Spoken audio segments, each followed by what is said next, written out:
Hold on, guys. Okay, I had to get a hold of my daughter. The kitten's locked in the room. This morning I was choking like crazy.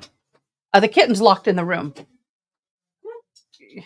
You need to leave it open for her to get out. That's fine. She went to the door and cried. Okay. Good morning. Good morning. Good morning. Sorry, I had a little difficulty starting the live. As soon as I started the live, I had a choking fit this morning and it was not pleasant. I went and got Chick-fil-A biscuits for everybody here and it was awesome. But oh my gosh, I took an inhale and bit down, and you inhale at the same time, and I was mortifiably coughing. So I'm well. I did. We're good. We're going. Good morning, Miss. How do you say that? Saina? I'm not really good. I'm dyslexic certifiably. I'm not using it as an excuse. I am certifiably dyslexic. I could say certifiably a lot of things, but that I am. And so I do struggle with you. Wise. Good morning, Jaya. Oh, I'm fine now, but it was one of those coughing so hard you feel like your toenails are coming up. My daughter just brought me a nice cup of coffee. Wow, we had a day for the last couple of days, y'all. It has been crazy good in court. Oh my gosh. Okay, China and um Swayan, Suan. Is it Suan? I'm sorry. If you can spell your name for me in the way that it would be pronounced. Oh, Soian. Suian? Suian? Oh, that's okay. No, I appreciate it. So you guys, have y'all been watching? I know China over here. China has been. I hate calling you China, but that's all I know. Do you have a name that we can call you by? Oh, okay. Soyan? Soyan? Soyan. Beautiful name. Beautiful, beautiful name. Out of all of this, where's my goat?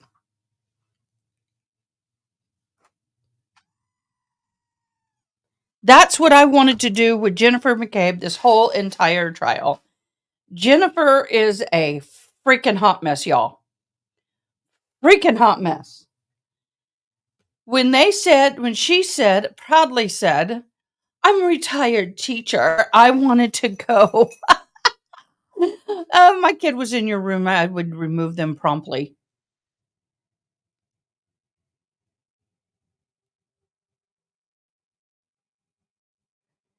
Um, so we I was thinking about this at 3 aught in the morning. What is my what do I think about this trial? Johnny. Okay, we'll call you Johnny. Um, in this trial, I think the defense, does my sound good? Because my mic moved. I think the defense is kicking butt and taking names.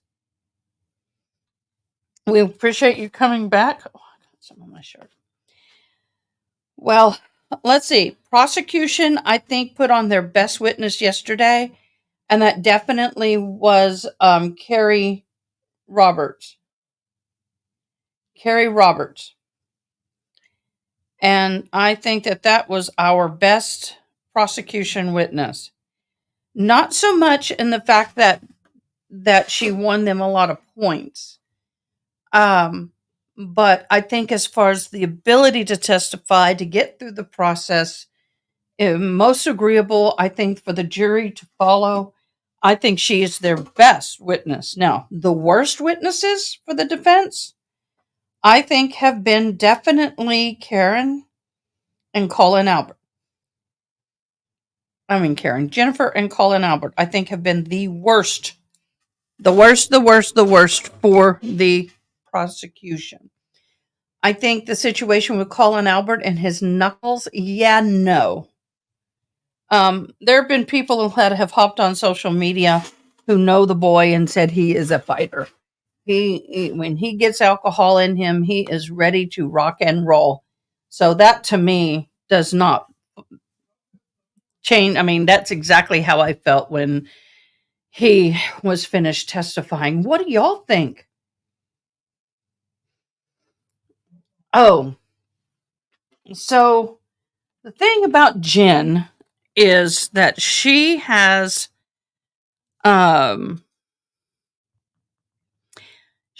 the only one that says, and then I think Carrie Reed may have mentioned it, if not alluded to it.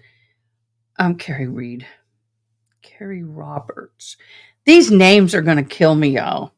Between Roberts, Carrie, Karen, Brian, Alberts, McCabe's. It's like, come on, y'all. So, Carrie Alberts, I don't think really testified to this, but Jennifer McCabe said that she was told by Karen Reed that she had dropped off John at the waterfall. Well, we all know that's not good. Oh, Eddie, wow. That's impressive. So we know for sure that, in my humble opinion, I call Jen bull on that, because you can also they have the GPS of the vehicle, which we'll get to, I'm sure, in the trial at some point. Then it just, well, that was Matt McCabe. Jen McCabe said the same thing, that Karen told her that she dropped him off at the waterfall. So it was a husband and wife. Chinese, French, Arabic, English, and Spanish. English is very poor, so I am watching American courtroom trials to learn. If you don't understand a word, I'll be happy to explain it to you, okay? We do see, and I don't, if I'm a juror, I'm not going to sit here and put much weight into the fact that Karen was running around hysterical. You know what? A lot of people run around hysterical. Yeah, right? So for me, the thing is that I don't care that she was hysterical. I would care more if she wasn't hysterical. But once again, as someone who has, not bragging, but just qualifying myself, been on many accident scenes, been in many disasters as a first responder, volunteer. I mean, I've been through a lot of hurricanes, tornadoes, and fires through the Red Cross for 15 years. also as a volunteer firefighter. And so I know what I'm talking about when I sit there and say, it's okay for them to be hysterical. I'd rather her be hysterical because that means that she cares about the person than to be standing there with a stick up her rear end. Stick up the rear end is a polite way to say, well, not polite.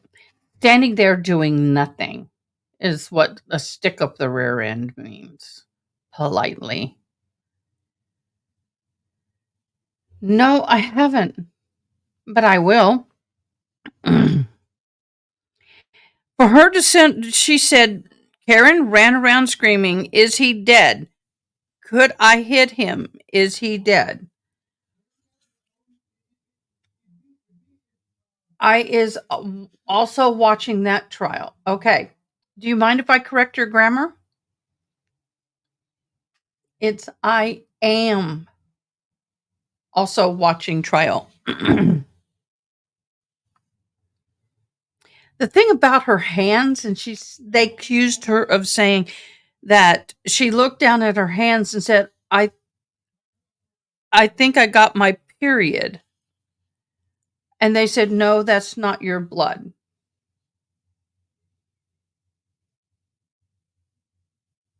You don't mess up badly. I mean, we're able to understand you. I am working to get better. There you go. The car is home. But when you talk about yourself, I am home, I am listening, I am going. So anytime that you're talking about person, yourself is am. I am driving the car, not I is driving car. Is personal. Is more like question. Is the car in the garage? Or yes, the car is in the garage. So is more of an object. Pencils, papers, TVs, object. Am is personal when you talk about yourself. Does that help? I don't know. Now, if you want to go into American Sign Language, that is even harder. I guess I should be signing, y'all. My bad. Hey, mods. Love you. High current. Okay.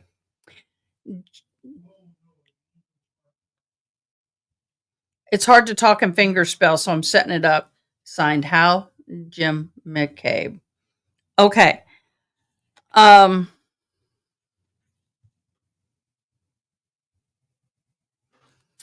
I want to talk about Jim McCabe herself, not as much what she testified to.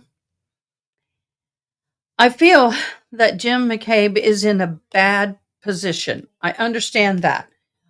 I understand she's very upset with all the mocking and the harassing and everything that's happening to her family when none of them, I think there's 4 of them, are not at fault for what happened.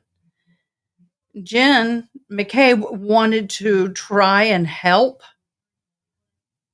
um, Karen Read, and that's fine. But what's happened is it's involved her into a trial that she does not really want any part of. So I understand she's upset, and their life has possibly been hell. That's fine. But when you're on the witness stand, you can't, and it's not going to help you in any way to express all of that frustration and anger. It's not going to help you in any way. It's not. Oh, that's Shalom. That's the ministry that I am a part of. That was a question. So I think that Jen McCabe just really, really wanted to express everything that's happening to her. The testimony was not about the charges and the case. It was more for her to publicly express her feelings and what was happening to her family. And she kept fighting the defense. I mean, it was awful, and I am I wish the judge, I'm getting my signs wrong. The judge would have told her, you need to stop, answer the questions, nothing more. You can have a press conference after the trial is over and share what's happened to you if you want.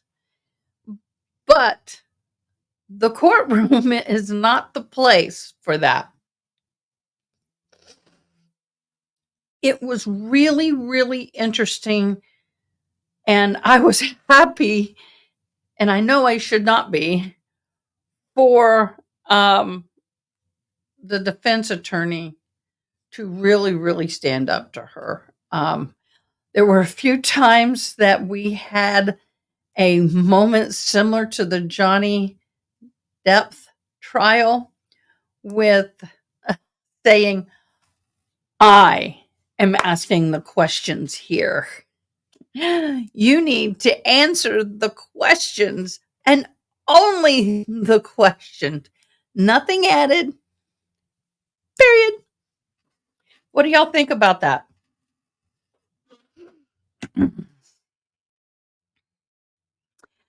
Um,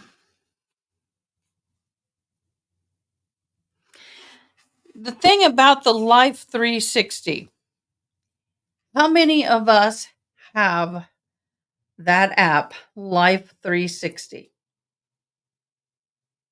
My family, a few of my friends, and I have a group. I think I have two groups. One is family, one is friends. So when we travel, I do not have a husband. So when I travel, I always want a friend or family to know where I'm at because it's for my safety.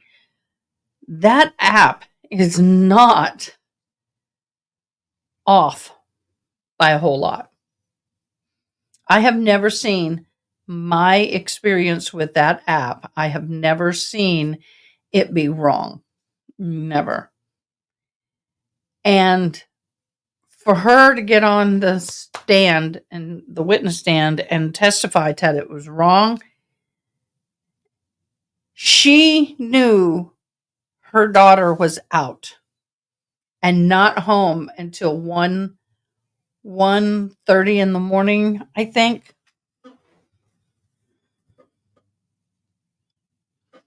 The other thing that was interesting, and how many of y'all would agree with me that the dog situation is strange? Very, very strange. The fact that the dog was not seen again after Matt took him out to go pee-pee, to go potty, and he came back into the house.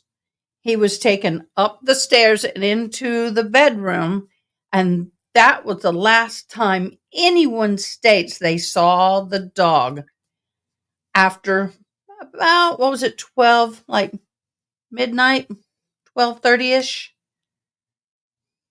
I think Jen and the Alberts had a lot to do with John's injuries. I'll put it up there for a minute.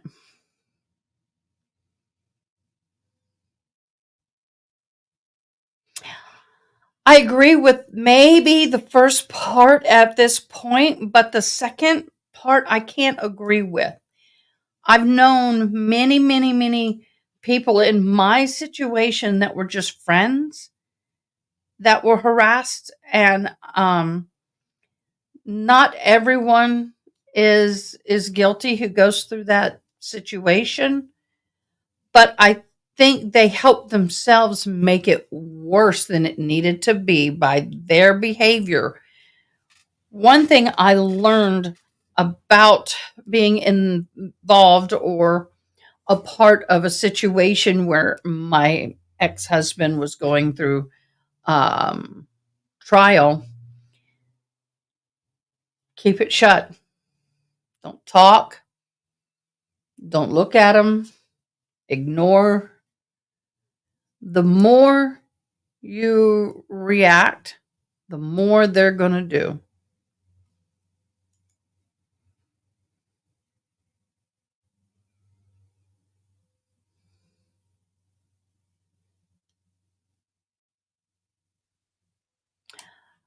Um, no, because Allie did pick him up at the house.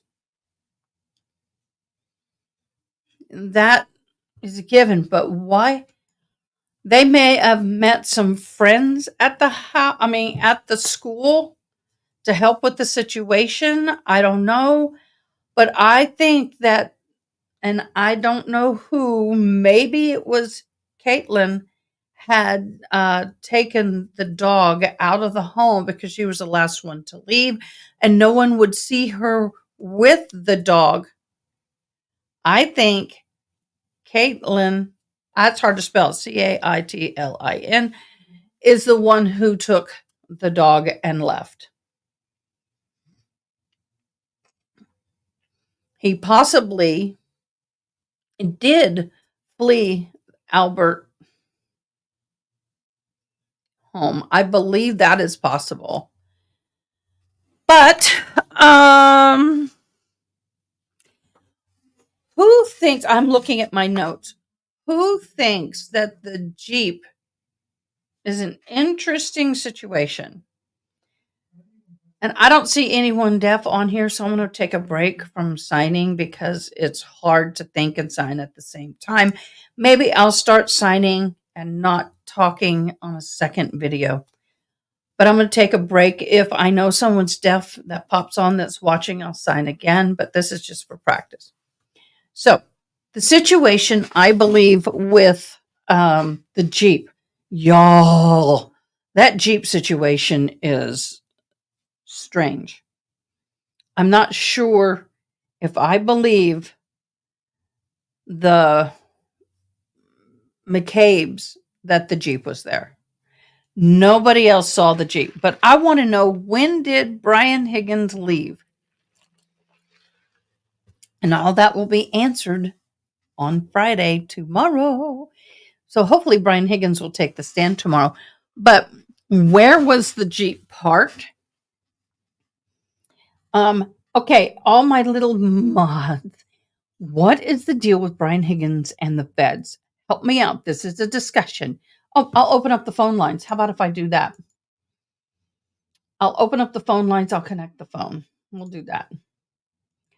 What's the situation with the police? The El Capos. The policia. Phone lines are open. Okay, so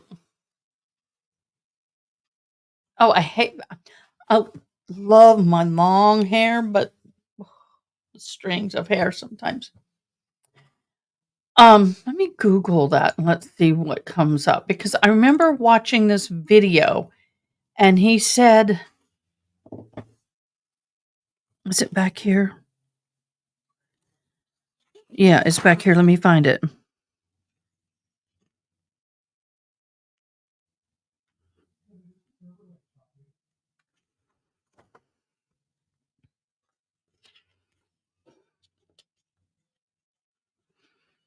Okay, that was Steve. Is Steve on the witness list, y'all? Y'all, let's see who about that.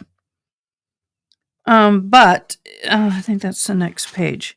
Brian Higgins was allegedly has signed a proper with the FBI and is about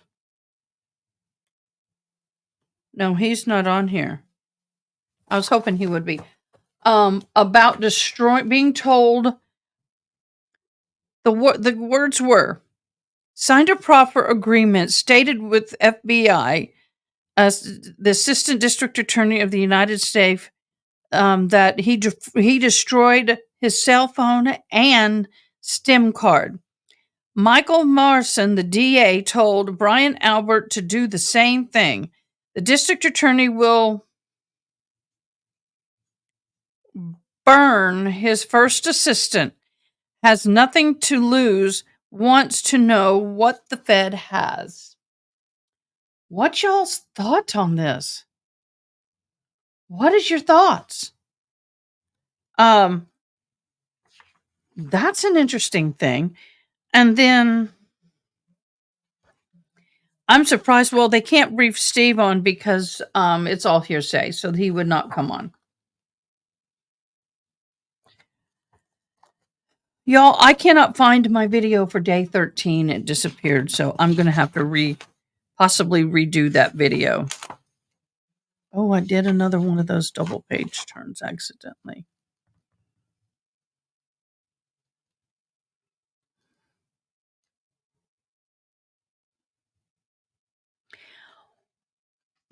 The situation with the dog, I want to go back there. The fact that you have a dog in a house that is not a friendly dog by any means, like my dog. You can walk into my home and my dog's not going to do anything because she's trained. She might lick you, which she's not supposed to do, but she is a trained dog. She will not bark and aggress. I guess if you came in with a gun and screaming, she might, but if you come into the bedroom in a police officer's house, first of all, it's unlocked. I struggle with that. Second of all, you go into the house and she goes upstairs. She burst into the master bedroom, screaming at the top of her lungs. I would venture to say that if I'm not a cop, but I have a gun and it would be actually in hand, that would be a dangerous thing to do in my home. Oh, man, if Higgins flips, I want to know more about this Higgins dude. I'm going to do some research.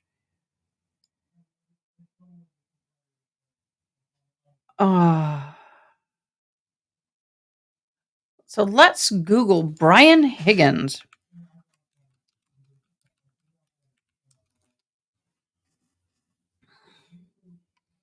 Brian Higgins Wikipedia. Brian Higgins, born October 6th of 1959, is a former politician. Well, that's not the same Brian Higgins. Nope, not the same Brian Higgins. Brian Higgins. Let's do the Karen Reed trial. Brian Higgins.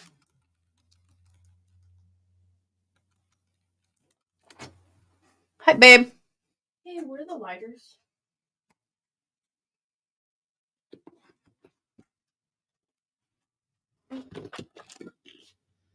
I know there's one in that spinny thing with all my pencils. Okay.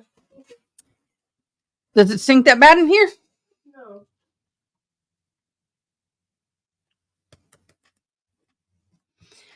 No. Okay, who is Brian Higgins? Karen Reed defense team says fireworks should be expected. The Bureau of Alcohol, Tobacco, Firearms, and Explosive Special Agent Brian Higgins takes the stand on Friday. Let's read this. Read is okay. Got that part. Continue reading.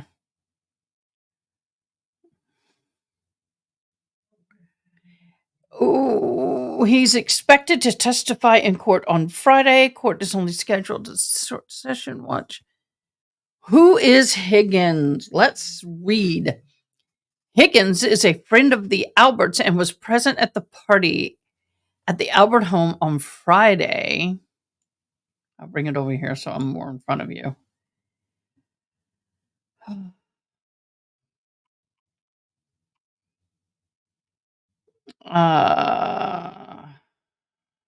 Looking back, I want that. I want to go back. I'm sorry, guys. I pulled it too far down.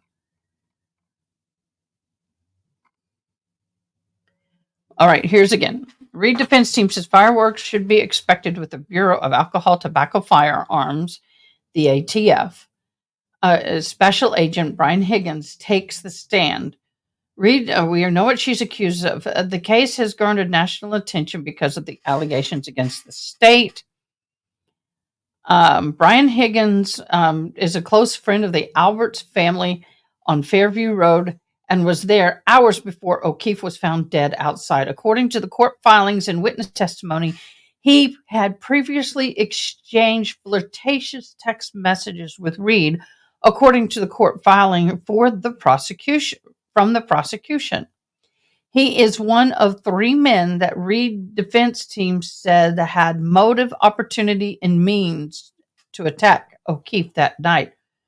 Prosecutors have said the defense statement that Higgins lacks evidence to make for a fanciful story. Oh my gosh, y'all. So I am anxious to hear about the flirtation thing. What does anybody know about the flirtatious thing? I don't know. Just like, and that was the other thing. It was supposed to be this big bombshell yesterday, to the point that the judge had to make two instructions to the court concerning the testimony of Carrie Roberts and also Jennifer McCabe about what they were going to hear as to the character of Karen Roberts. Here they all are in was it Aruba? And having a vacation. And apparently John O'Keefe was pretty drunk. And he ran into Carrie Roberts' sister, Marietta. That's it, Marietta Roberts. And somehow, apparently, if this is even true, guys, I don't even know if this is true, but somehow, based on the testimony of Carrie, Jennifer, and Marietta, Karen Reed came out of her room and she was screaming at John about who was that? And bad words, and was drunk and yelling at him down the corridor of the hotel. John was obviously very drunk because Marietta had to turn him in the right direction for his room. I agree, Ronnie. I thought this was going to be a big bombshell, and all it was is a bunch of people drunk off their butts and had a lover's spat. Obviously, it wasn't that bad, and nobody else in the group is there to testify. She hugged him. He's like a sister to her. Karen Reed was supposedly, she hugged him. Let me put this up. And Karen Reed saw it. Karen Reed had seen the 2 of them earlier that day and was suspicious. That doesn't mean that she would murder him 30 days later. You're right. Everybody was drinking. You're in a resort. You have people who love to drink, apparently, because they get together and drink a lot. I don't know that kind of lifestyle. I don't go to bar hopping. I don't do that. Never been something I enjoyed. Drinking is not something that I do on a regular basis, but I see it happening, and it's not to say it's unusual. So this big bombshell was a stink bomb to me. Oh, yes, many times. Many, many times I have. And my husband was brought up on charges and went to jail. And I didn't know I'm not going to talk about what he did, but I was not privy to what was going on until the arrest. But I do understand the position of testifying, not only in his trial, but I've testified total, I think, of 19, 20 times in my life. Um, a lot of them was in the same case. I mean, same situation, a lot of people. I've also testified as chaplain. So, yes, I have testified. I've been in the courtroom a lot. So, the situation with the Karen Read, oh, it's okay. It's propelled me into a better life. I made good choices to improve my life due to that situation.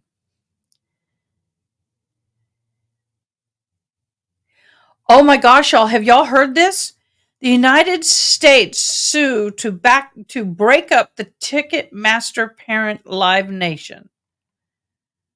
The United States government filed a sweeping antitrust lawsuit Thursday against Live Nation Entertainment, the parent company to Ticketmaster, seeking to break up the conglomerate over the allegations that it has amassed and abused unrivaled power in the ticketing and concert industry.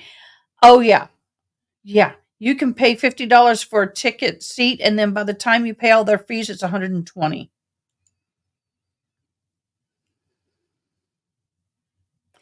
I was just getting to that. The thing about the Jennifer and the Carrie telling the police everything, everything. Oh, oh, please. The everything. What was the everything, y'all? Yeah, we're not going to get into that politic. True, but we're not doing politics today. But you are true about that. Um uh why am I pulling a brain cramp?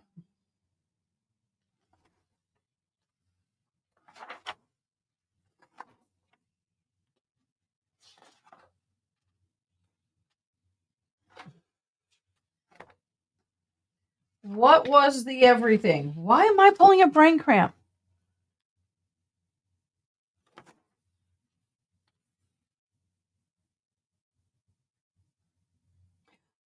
Um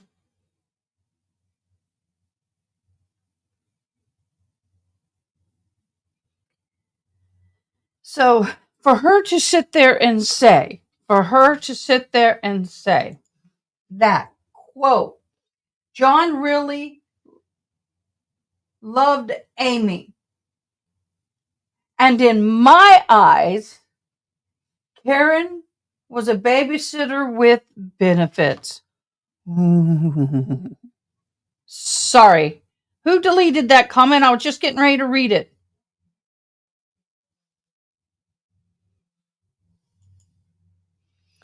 What gets me is I have two events I bought Ticketmaster and cannot attend. They did their digital tickets and will not be sell or less face value. Yeah. Yeah. So the horrifying thing that somebody was telling the cops about Kevin Reed. Girl, if I believed something like that about somebody, and I mean, there's a guy ended up dead, I would not be just hiding it. I'd be saying it all. Hey, everybody felt that John really was in love with somebody else. He never got over his ex girlfriend, and Karen Reed was taking care of the kids, and they were boyfriend and girlfriend. We all felt that basically Karen Reed was the babysitter with benefits. I mean, that is not enough motive. I'm sorry. Exactly. Exactly. Jealous, mean girls. I cannot disagree with you on that at all. Cannot disagree with you on that. And then in the group chat, when they were discussing the situation about the horror of it all, she being Jen, texted, I love it. Drama much? I don't think we ever left high school. The Celebrite extraction, and she's saying that, okay, that I discussed with somebody. I discussed it with somebody who's in forensics, and but they cannot come on and talk. I mean, I would love for them to, but because of their job, the job would have a conniption and they can get in trouble. But I contacted somebody yesterday. I reached out for the benefit of myself, even though I think I know the answer. I always like to get confirmation before I open my big mouth. And oh, I know I have a big mouth. Um, the Google search. Okay. So this is part of the testimony of Jen.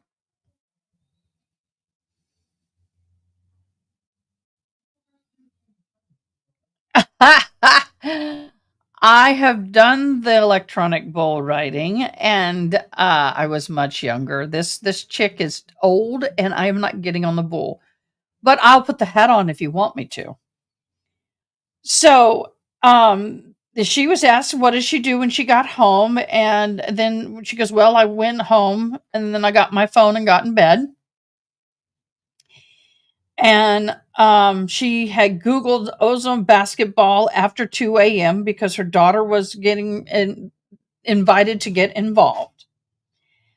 And at 2:27 p.m., a text, "House long to die in cold," was a search. I'm sorry, House, HOS, not HOW. It was a typo.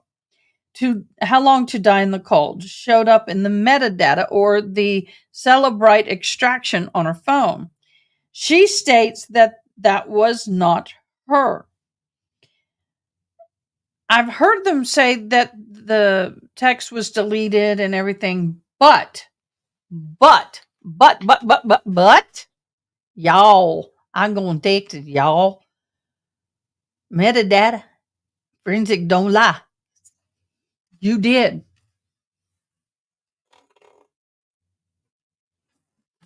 Okay, at request. Oh, I got to bring the pony bun down. I have my hair in a ponytail. I got to bring it down. See, you got to bring it down to get the hat on. Okay, I got to scooch my camera back now. There we go. Are you happy? You happy? I got the cowboy hat on. Almost matches my shirt. Now I'm going to talk like a cowgirl. I got to get it straight because if I don't, it will drive me back crazy. That's supposed to be center nose. Oh, too far. There we go.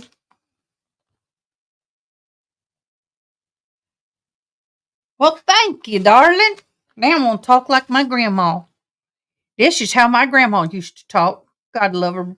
Rest in peace, Grandma. Okay. She says she did not search at 2:27 a.m. Ah, thank you. Um, then she goes back and they start talking about the grand jury. Now, people wanted to know the grand jury doesn't have you testify twice. Well, there were two grand juries, y'all. There's a grand jury for the state, and then there's a federal grand jury. She testified in June. One was in April, one was in June, I believe. The June, I think, was the federal. And what's happened is that just before this trial started, the federal government, the FBI, gave all their evidence that they've collected over to both the prosecution and the defense. And she testified at the grand jury both times saying that Karen looked straight at me and said, I hit him, I hit him, I hit him. And the EMS person was standing right there and heard it.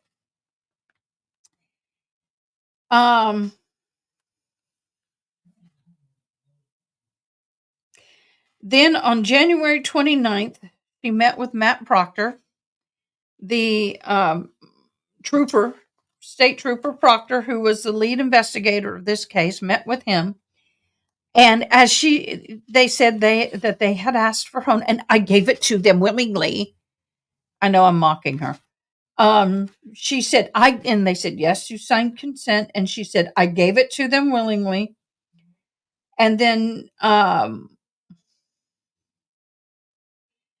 The one thing that bothered me is they started talking about Peggy O'Keefe.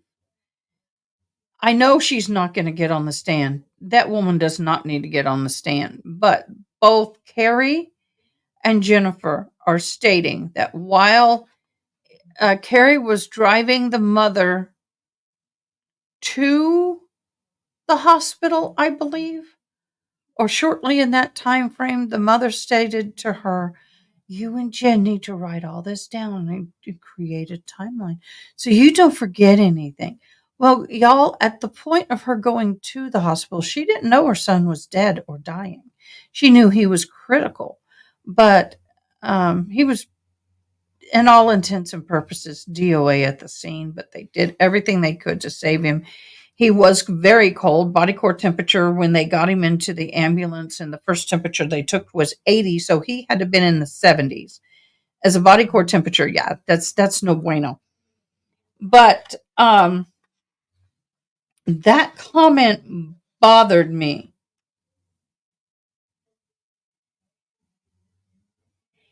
Then she talks about, okay, now if this was me after like days later, and it was my son, I might send out a text or an email. Hey guys,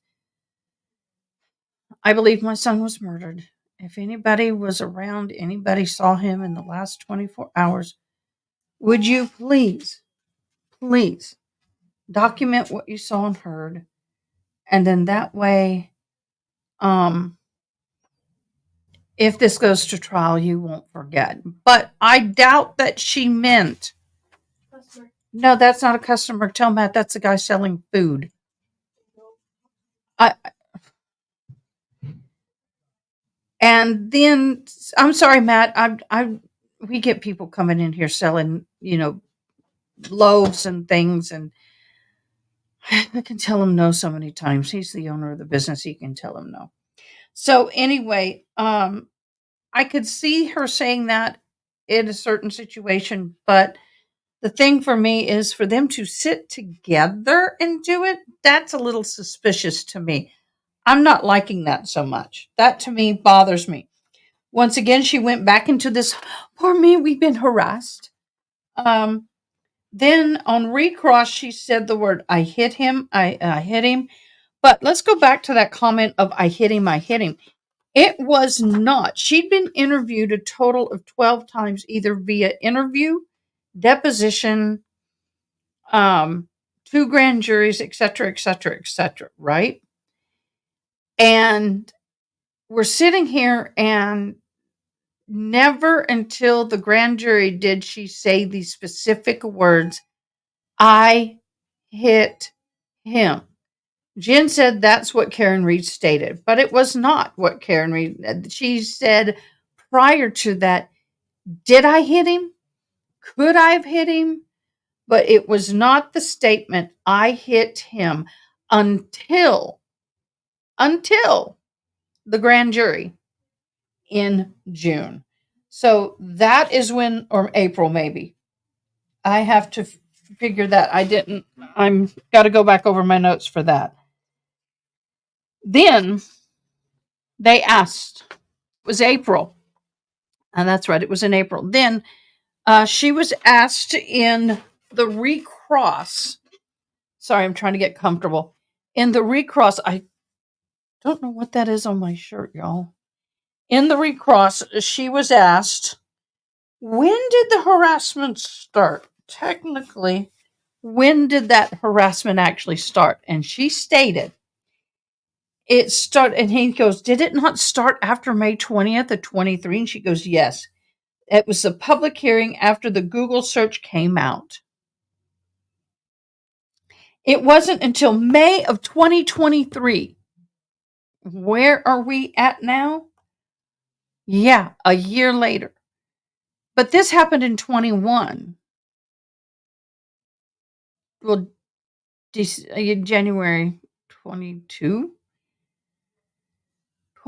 She's making it out like they have been harassed from day one. No, nothing about their family. They weren't even in the picture, in the ballpark. until April 20th of 23. Um,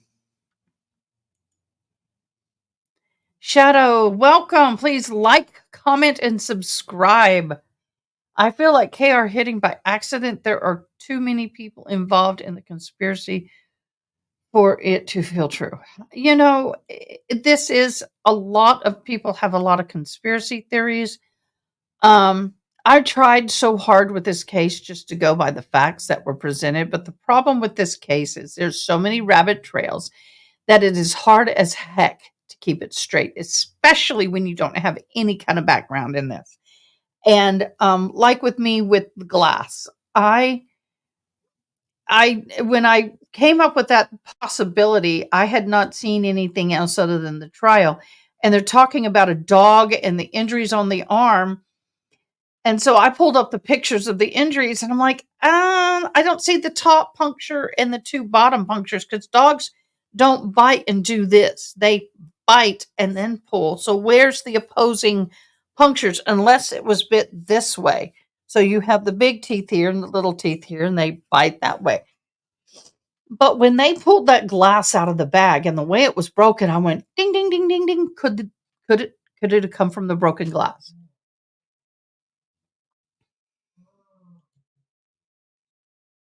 Well, that is so true. I am in the process. My mother's been out of town. She has a very similar, if not same vehicle, I think. So I'm going to go look at hers. If not, I'm going to go find one at one of the car lots, and I'm going to take pictures, and I'm going to see, uh, kind of see, kind of see. I'm going to do some investigating. Um,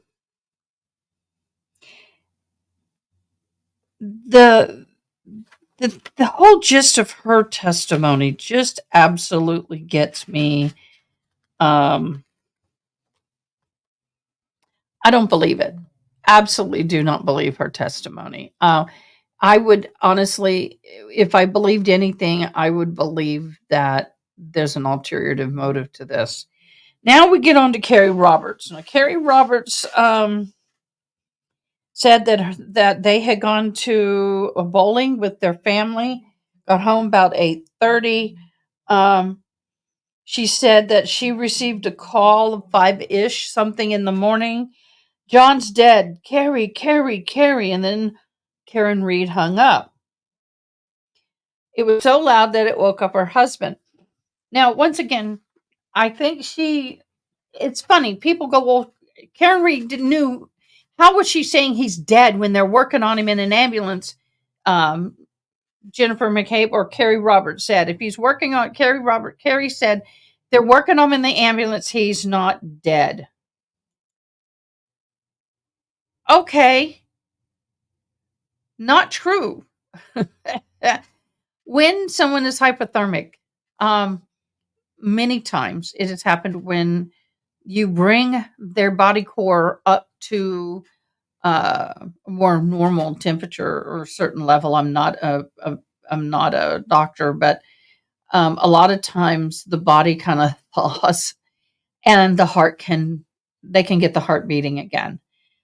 But that does not mean there would not be lifelong brain trauma and other things that go along with that. But so until they got his core temperature up to a certain point, and once again, once CPR started on scene, it has to continue on scene until you get to the hospital. And once you get to the hospital, then the doctors will declare life at that point.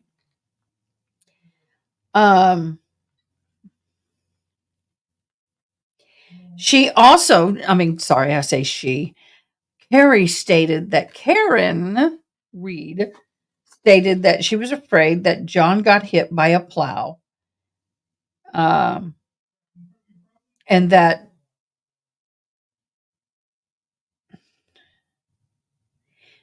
she was not supposed to stay at the house last night.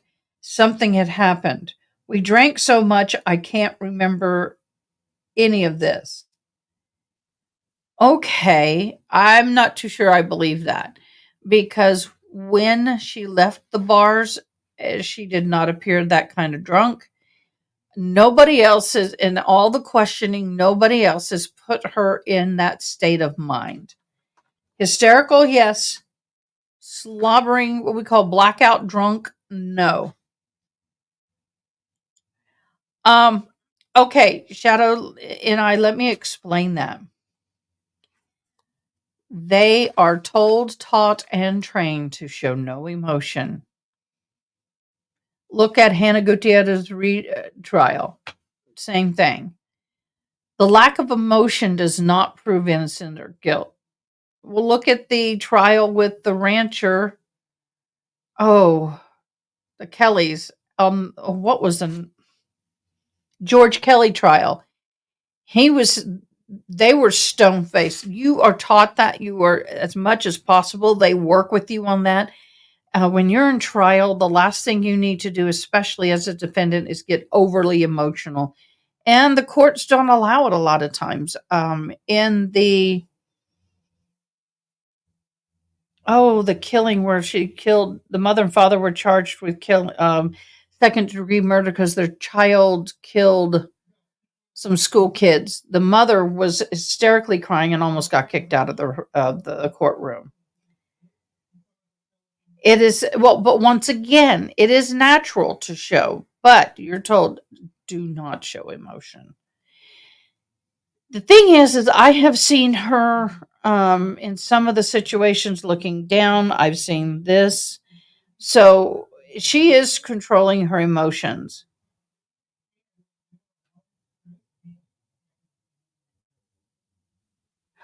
Oh, you did? Oh, well, thank you so much. What did you think? See, you will, the more of these trials you watch, there is always some people who will show emotion. But you're so right on that. I this is the same hat he had on. I just beaded the rim. Remember, this is the headband.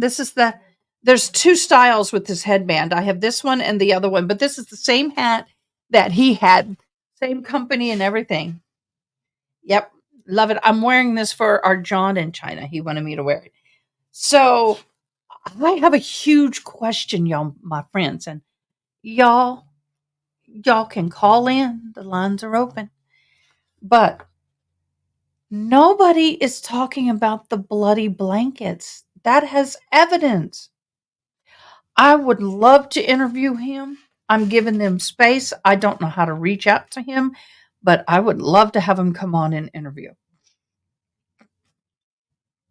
Maybe I'll reach out. I'll find a way to reach out. But I think right now that they are just so exhausted. And look, y'all, I've been where they are. I've been where his wife was. Um, I just could not imagine. Well, I can't. I understand. And it's going to take you a couple months just to get the wind back in your lungs, much less settle up your life. So I'm given that. But back to the Karen Reed trial. Um, yeah, and his life was at risk, and so was his wife many times. Y'all, I live in Texas. I've had border training, not border patrol training, but I went on the border for all of my emergency stuff and got trained as to what to look for and what's happening and the realities. And let me tell you, what you see on TV is very, very, very, very, uh, it's really downplayed a lot. Downplayed a lot. Some of the stuff I've seen is just gruesome. Yeah, not good.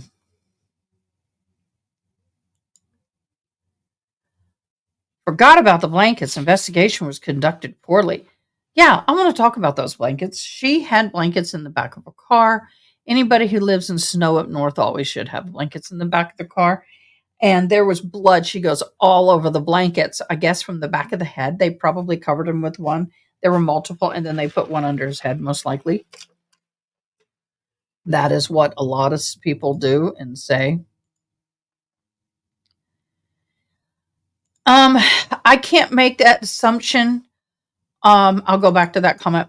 I cannot make an assumption on that at this point, but like I've said, I'm playing devil's advocate against the prosecution. When the defense gets up there, I'm going to be doing just the same. Sorry, y'all. I swallowed food the wrong way and I'm just still tender. I'm still very, very tender. Uh, okay, in a minute. In a minute. But the thing about the blankets is that should have been gathered up in evidence. And the other thing is when they said they moved his body, the cell phone was behind his right shoulder blade. So if I'm laying down, it's about where my hand is. And there was just grass. Well, part of that is because whatever little bit of snow was on the ground when he was put out there or arrived out there would have melted because his body temperature at that time would have melted it. It would have to be super thick for that not to happen. Now, here's the other thought. He could have gotten in a fight. He could have gotten in a fight with the O'Keefe family and the Albert family. Not the O'Keefe. I'm sorry, the McCabe, the Albert family. Something could have happened in that house. He could have walked out under his own abilities. And when he got to the corner of where he was, passed out from the brain injury and died. Very much so could have happened. I mean, they didn't have to dump his body. He could have walked out on his own. When you get brain injury, it takes a little bit, not long, but it takes time for that brain to start swelling. And I've known boxers and people who've taken head blow after head blow after head blow and do fine and get back in the locker room and the brain swells, they're unconscious and they're going to the hospital.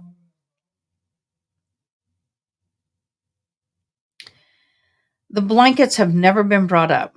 Good point. Well, I have to play devil's advocate on both sides. And I've said this before. If this was to go to jury today, she's innocent. It is up for the state to prove beyond reasonable doubt that she's guilty. And in fact, I think that the prosecution has been, not the defense, the prosecution has to prove beyond a reasonable doubt that she's guilty. The defense doesn't have to do anything. They don't even have to give a theory. They don't have to give, well, we think this happened. Nope, she didn't do it. That's it. And I firmly believe right now the prosecution has lost their target, their view, which is Karen Read. Karen Read is what they are doing.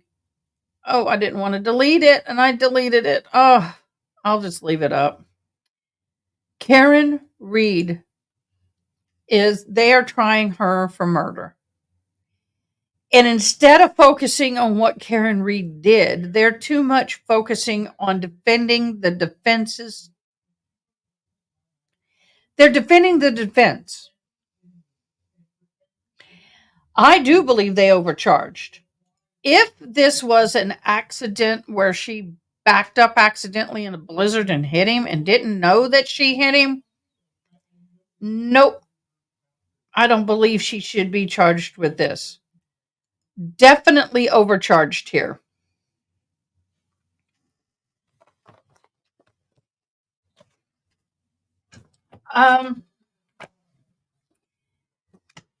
Overcharged, yes. If she was out drinking and her blood ox was so high, and that was the other thing. They said they tested her blood. I'm sure we're going to hear it soon. I don't know when we're going to hear it, but we're going to hear it soon. That I accidentally deleted that, so I'm going to have to recreate it.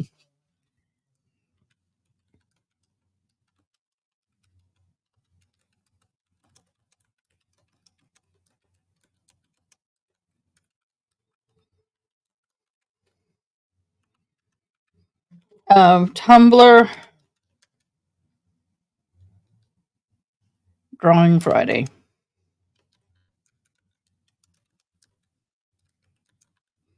Guys, I don't know if we're going to have a Drawing Friday because I don't have enough subscribers. I have gone back. In fact, I have lost subscribers. Um, I have lost subscribers. I don't know how. I hate that. It bothers me. But I was up to almost 210. Now I'm down to 204. So, I do believe she's overcharged if you're going to charge her. I think the only thing that I could see her being charged with is number one, drinking and driving. But they can't prove that either. I don't see how that would be proved in court. Oh, gotta get this. This is driving me crazy. It's backwards in the camera. Yeah, that's straight.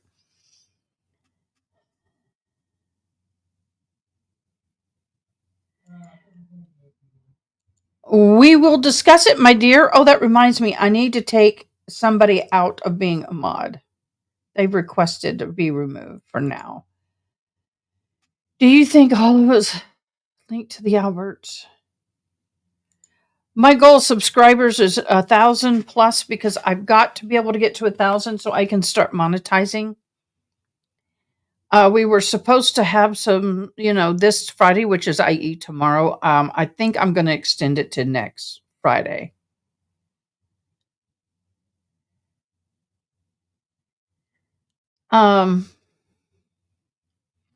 Here's my personal humble opinion as to if, and I say if, this was a fight. I think that somehow at the bar something happened. John found out about Karen Reed having flirtatious romantic texts with Brian Higgins. They may have been having a little discussion in the car about it. He got out and went inside, and a fight ensued pretty quickly over that. And now there is a gentleman that I mentioned earlier who's close friends with Brian Albert, and he stated that Brian told him that John Higgins came into the house. A fight happened immediately, and there's more details.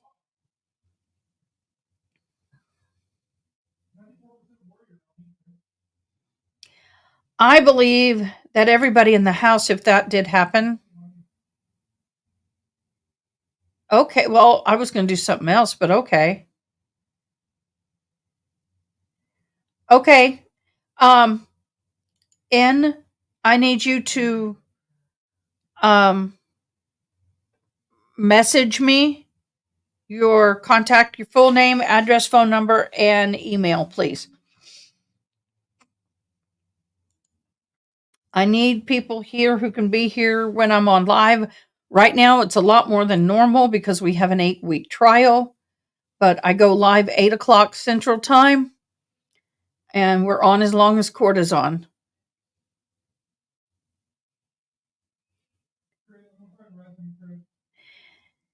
There are so many rabbit trails in this case. I feel like that really the prosecution,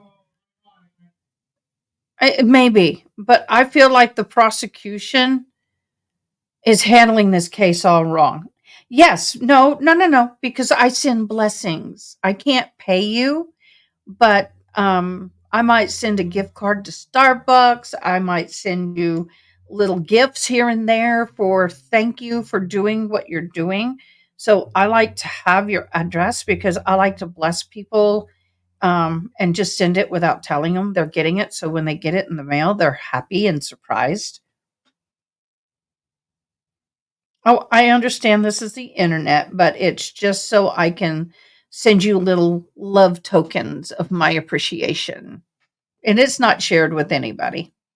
Um, and once you stop being a mod, it's deleted.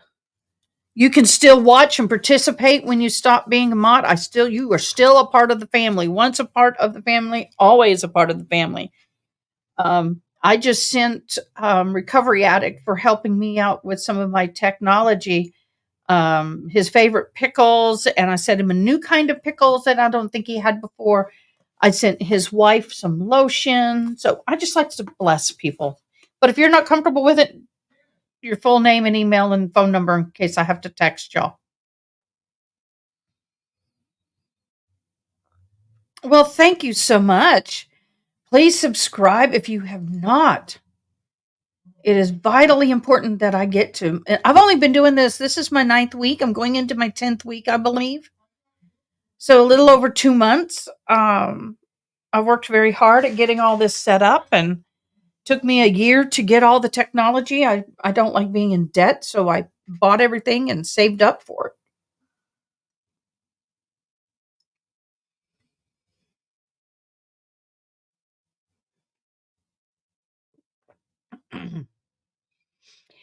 I don't mind opinions. I think that it's good for people to look at things from different perspectives. However, the rules are we don't talk about body images in any way, shape, or form. We don't um, we don't say anything political on here. We keep the politics out of it. Um, and I've had some trolls come on and tell me how ugly I was compared to her, and she's beautiful. No, we don't put up with that crap here. We do not. We do not. Well, unfortunately, the more you grow, the more that happens. And that's why I think a lot of these other people, Emily D. Baker, recovery addict, lawyer, Law and Lumber, and Runkle of the Baileys, and Brandy in Church are my favorite people, of course, like everybody else. But when we get to the levels they are, members only is very important. And I will have 2 levels. I've already discussed this. I want a VIP group and members only. The VIP group will be more what we're doing here. Members only live will be like a lot of everybody else's, but the VIP group will be a little more intimate, and I'll be a little more free. I won't be, it'll be restricted, so I can be a little more free in sharing my humble opinion. Um, but I have to get to 1,000 subscribers in order to do this.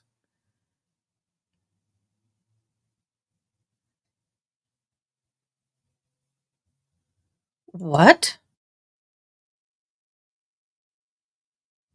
Oh, I want y'all to see this. So I need to rewind this. How do I do that? Oh, not what I wanted. Okay, let's share this page. This will be fun. This was one of my favorite scenes in the entire case. Are y'all ready? I hope you can hear. Let me know if you cannot, okay? Here we go. Ms. McCabe, the truth of the matter is you've manufactured this new story for this jury because you think it helps you out. Absolutely not. Ms. McCabe. Really? Tiffany, this is why you should. Wow, I need to back off of that.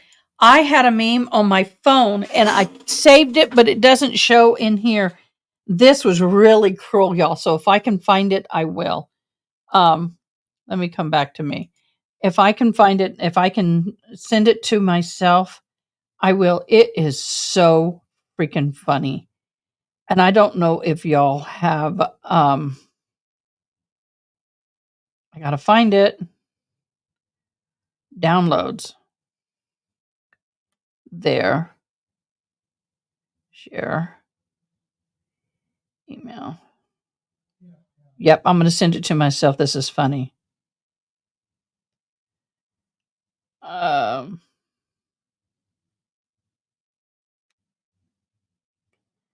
Send. Why can't I send? What? Why can't I send?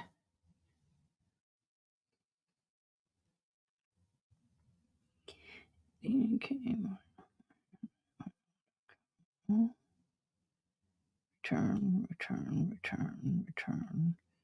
It won't let me send. Delete draft. Let me try and send it again. It's not what I'm looking for. Come on, y'all. This is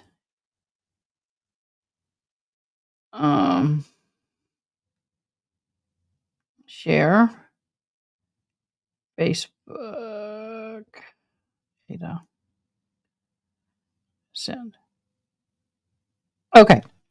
Let me go to my instant messaging because this is priceless. The person who put this together is funny as heck. But I want you guys to see this because it really is bad, okay? Don't judge me. Don't judge me at all for this attachment. All right? All right, are you ready? I'm going to get it full page. All right, here we go. I'm going to share it. It is funny as heck. Share. We're going to do this way. Okay, y'all ready? Let's go. Jen. Alan! Al! Alan! Jen. Alan! Alan! Alan! Alan! Alan! Al! Carrie. Steve! Steve! Steve! Oh, no, that's not Steve. That is Alan. I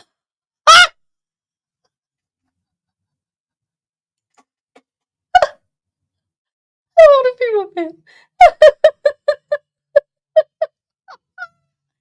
Yes, I do. Well, I just started that glam time with Ada K. I will be doing more lives. This trial has kind of taken up all my time, but yes. I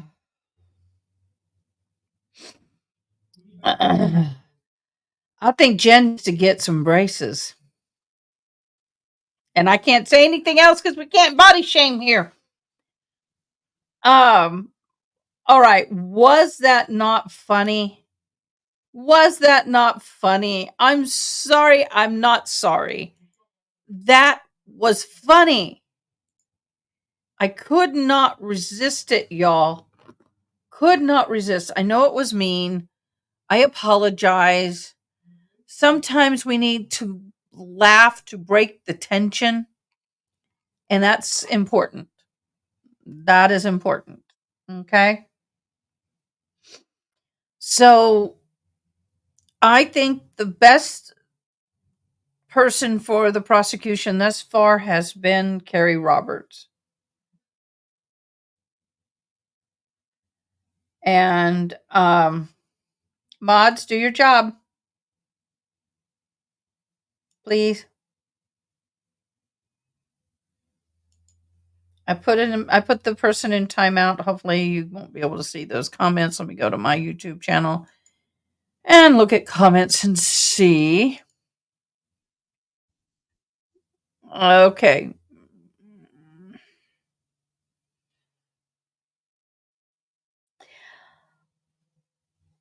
I'm not too sure. I think that it was a hit and miss.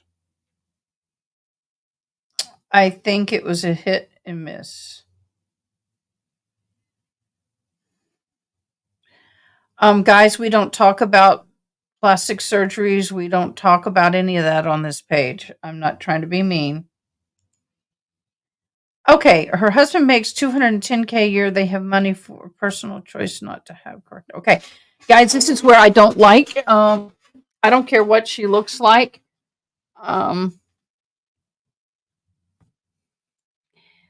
That is personal choice. You're right. I would have been a mess. Yeah, it is very difficult. I think here. All right, we're stuck on Karen. Jennifer. I don't. I know they prepped her. Everybody gets prepped, and it usually is it can take up to a couple of days to get prepped, depending. Oh, I'm not saying you are. I'm saying we had somebody else come on saying some really bad people. Oh no, I know. I just, her teeth, that spot kept distracting me. And as someone who lip reads for half of my communication, I'm always focused more on the mouth than I am any other part of the body. In fact, there are times where I won't remember your face as much as I'll remember how your teeth were.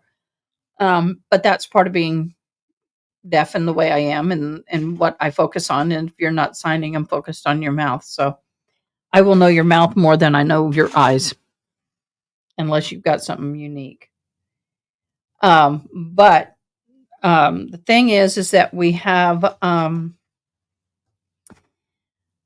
Jen, all of the witnesses, depending on the level of your testimony, are prepped. And when you are prepped, it's usually at least, I'd say, half a day, at least. Jen was prepped more than that, I guarantee it. It was not a 15, 30-minute prep. I would think, by my personal experiences and what I know, that one of the things they would have told her is don't let them rattle you.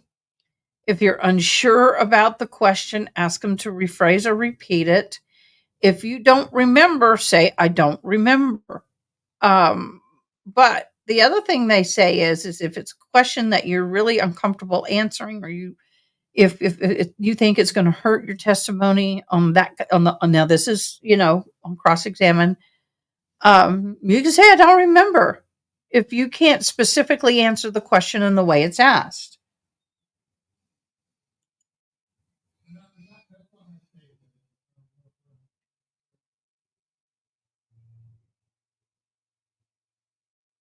Yeah.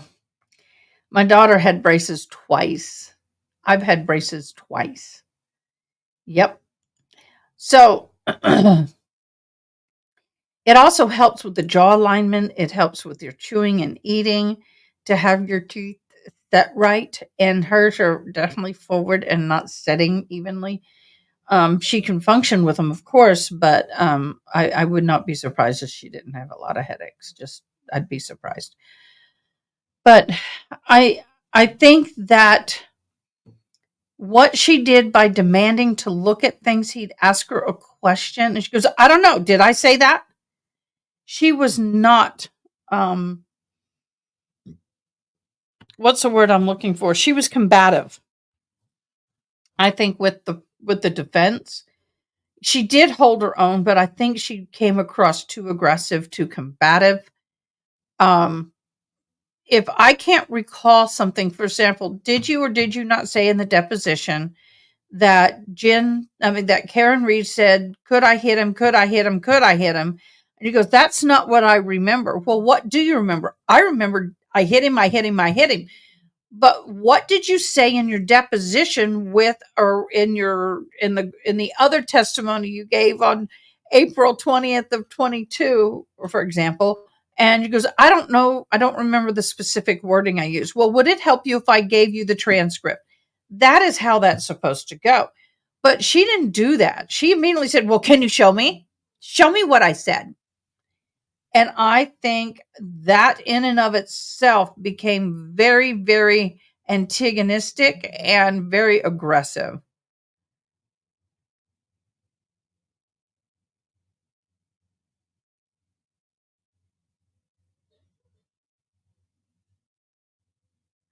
Well, yes, you're exactly right. She was, and when she said,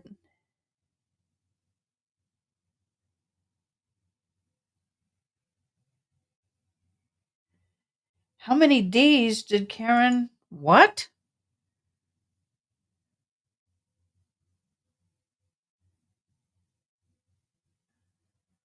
Okay.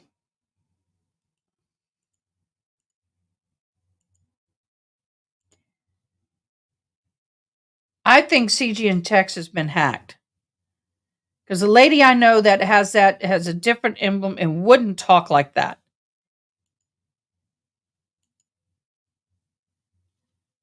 I've got to get a hold of her. So, poor girl. I got rid of it. Yeah, it is. Anybody have contacts with her? Please get a hold of her and let her know that someone is on here. We have a mole using her identity. But I took care of it.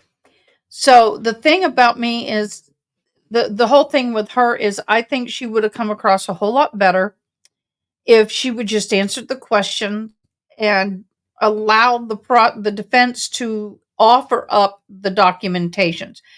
However, when they handed her her 200 and something page deposition, and she says, I can't remember. Let me see the deposition. I need to read it. And they go, well, did you not just tell us that you reviewed your transcript before coming to trial? Well, yes, I did, but I don't remember that part. Well, I would have gone, okay, page 1, page 2. I would have gone until the judge told me that's enough, because that pissed me off. You should not have been put in timeout, love. I put CG and text in timeout, not you. There has been a mole using other people's names on here. I know CG and text would never say the things that this person has just said, so I put that person in timeout. So it's possible that this person is using other people's names to things. But love, you are more than welcome here, Anne, anytime. You know I love you. You know I love you. You're awesome. So if there's a timeout, you know how to get a hold of me. You have my backline number. Text me, and then I'll look at it, okay? But it's a possibility that it was a part of this mole that we had. My problem is CG in Text is now banned. I'll have to unban her later, because I know that the real person would not be saying what this person just said.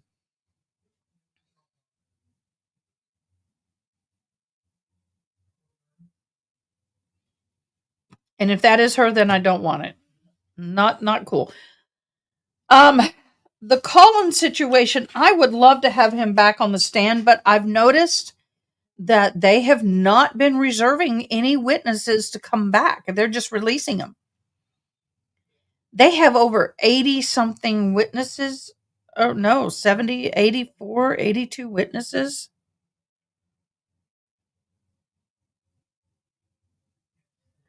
Could have been. I was trying to get that other person off because it was getting pretty vulgar. And I'm new, beloved. I'm new. And that's part of being a mod, is y'all catching these as well. Today we're just chatting. So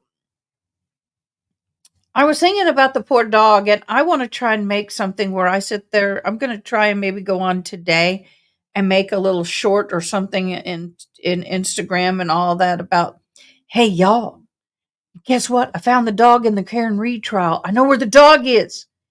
He had to be put in the witness protection program until the case is over. I don't know. I want to do something like that. I don't know. But I really feel bad for the dog. In a way, the dog obviously was in a situation to where it did have to be rehomed, and I get that. But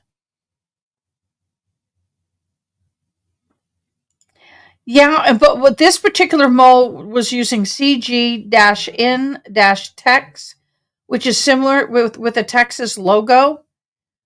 Similar to our buddy who's been on here before, and she's fabulous, and I adore her.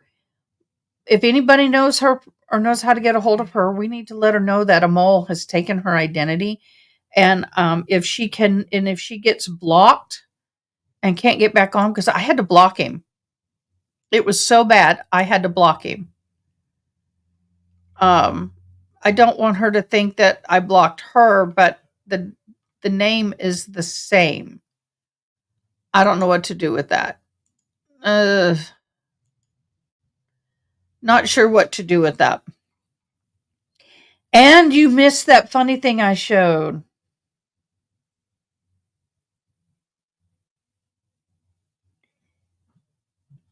I'm wearing the hat because number one, I freaking beaded this thing.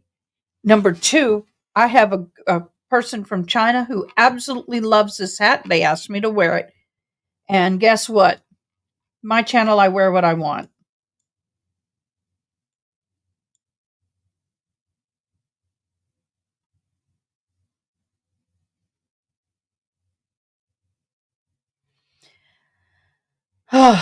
Y'all. I've ridden a few cowboys. No, just kidding. I is from Texas. I's from Texas. But I wear this hat with pride. There is probably 60 to 70 hours of bead work in this hat. And I sell these hats. They go for $1,000. This hat is $1,000 hat. I even beaded the feather. So people don't like it, too bad. Adios, amigos. Enjoy the block party. I'm not trying to be mean, but I'm not putting up with it. If you spend 60 to 75 hours working on something like this and you make good money at it, y'all, look at that. You try and put beads through the quill of a feather. That is very difficult to do. And I spent many, many hours on this. And I do sell them. So just for that, I'm going to keep it on. But I do got to have it center. Okay, so the next witness supposedly is going to be, are y'all ready? Brian Higgins. So Friday, y'all got to come in, have your pens sharp, your pencils sharpened, and cup of coffee and ready to go. Before we go, I want to talk about Carrie's sister, Marietta. I know everybody. I have a feeling that's going to be a high view day for everybody who's running this case. I was a little bummed that my viewership on this case is a little lower than standard than my other trials, but I definitely understand that that there's so many people running with this case that everybody's viewership, unless you're like Emily D. Baker or Recovery Addict or the big boys and girls, she's had over 70,000 people watching her, and I'm like, how? That's more than the people that live in my little town. And my town has the same population, 24,000 ish, that the town where Canton, Mass is. I really struggle with Mass. It almost sounds like the I keep thinking of church Mass, but they are saying Canton, Mass instead of Massachusetts, Canton, Mass. My town is almost exactly the same size in population. It takes us about 8 to 10 minutes to get across town. Yes, it is a long trail, and this is true. Viewership is down because of that.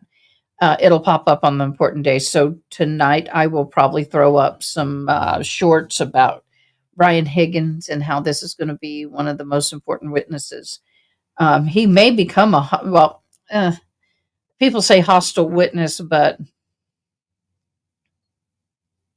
Carrie is with a K. Okay. And Marietta, I'm sorry, I have to readjust. I got too comfortable in the chair. Marietta is a sister to Carrie. Marietta was with Carrie and her mother at Aruba with about 30 to 60 people. I never got the full number. And that's also where O'Keefe and Karen Reed were. And apparently it was alleged that Karen saw John O'Keefe hugging Marietta and got jealous. And who's that effing B? And no, Ada, Laura is Marietta's sister. Sorry, Laura. Sorry, my bad. You're right. I didn't have them on my bingo card, so we had Carrie Roberts who testified, then Laura came on and testified about her sister in the trip, and then Marietta came in and testified about the beef with Karen. So basically, long story short, you're right. Laura was the one who arranged all the trips for everybody for the group. Her sister was there, John O'Keefe. Now, what happened was that Laura's husband died, I think, of suicide, who was the best friends to John O'Keefe. What's his name? Pete? Ron? Something like that. If y'all can grab it faster than I can. Anyway, Laura's husband was the best friend to John. And John was is a godfather to Lauren's children. Oh, Lauren, here it is. Lauren Sullivan. And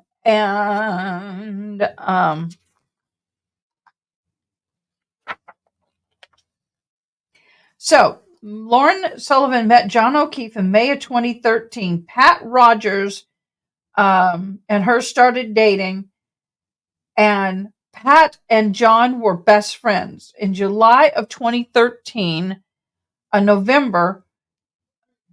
July of 2013, Lauren discovered that she was pregnant. John committed suicide in November. She was on a work trip. They had a bad conversation. He had mental illness. She called John, and John called some friends, and they headed over to the house. I guess they were talking about police friends, and found Pat dead in the basement. John did not leave her side, and kind of became like a best friend, surrogate father to the boy, and stepped up, and he was nicknamed the Godfather. Then at that time, after Pat's self-inflicted wounds, I got to keep forgetting I can't. Well, I'm practicing because I can now, but for monetizations, I can't. So he self-inflicted wound, and so at that time they became very close friends, like family. And so when she was going to do this trip, she offered it out on Facebook. Anybody wanted to join them? Long story short, Karen, the kids, and John went to this trip in Aruba. I found it interesting that the two young children were in a hotel room at one end of the resort hotel, a long corridor that went left to right. Karen and John were in their own. She needed a personal time. We know what personal adulty time, I think, is what she was referring to.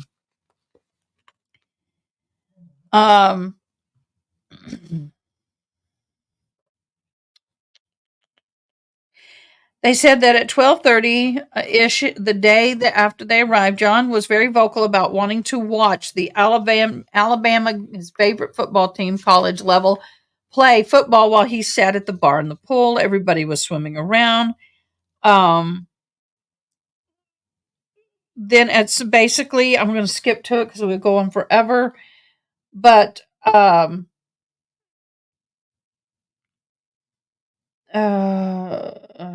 they went on some kind of boat thing they were supposed to go to. They didn't. Where's the comment? I'm looking for the comment. So it was alleged that Marietta had made out with John, according to Karen. It did not happen. Karen later apologized, but basically Karen saw Marietta and John hugging. Well, basically, that's not exactly the truth. I keep saying basically. Yeah, I'll get back to the hotel room.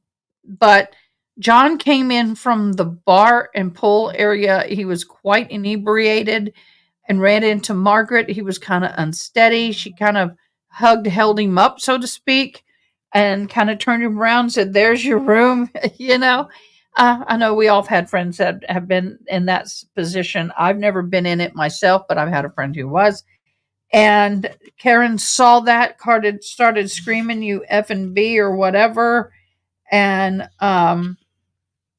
then Marietta screamed back at her, effing B. And that is kind of, she called her B back, I'm sorry, or she said F you back or something like that.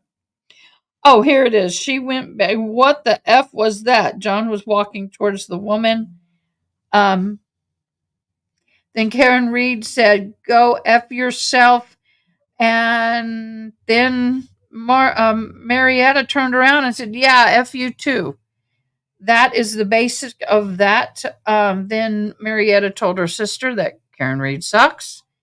And Laura asked her if it was making out with John. She goes, "Absolutely not. He's like a brother to me." I get that. I have relationships like that. So in the end, Karen Reed felt bad. Karen Reed offered to pay for part of Marietta's room, apologized, and life went on. I mean, they had a lover's squabble.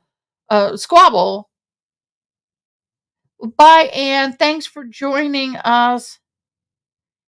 I appreciate you so much. Have a great day, and sorry about the accidental timeout. Mm, My bad. So, Karen has MS. MS. But no, she liked her private time, is what it said. And I would have expected John and the two kids to stay in a room together and her to have her own room. If they're not married, I would get that. Oh, thank you. You're welcome.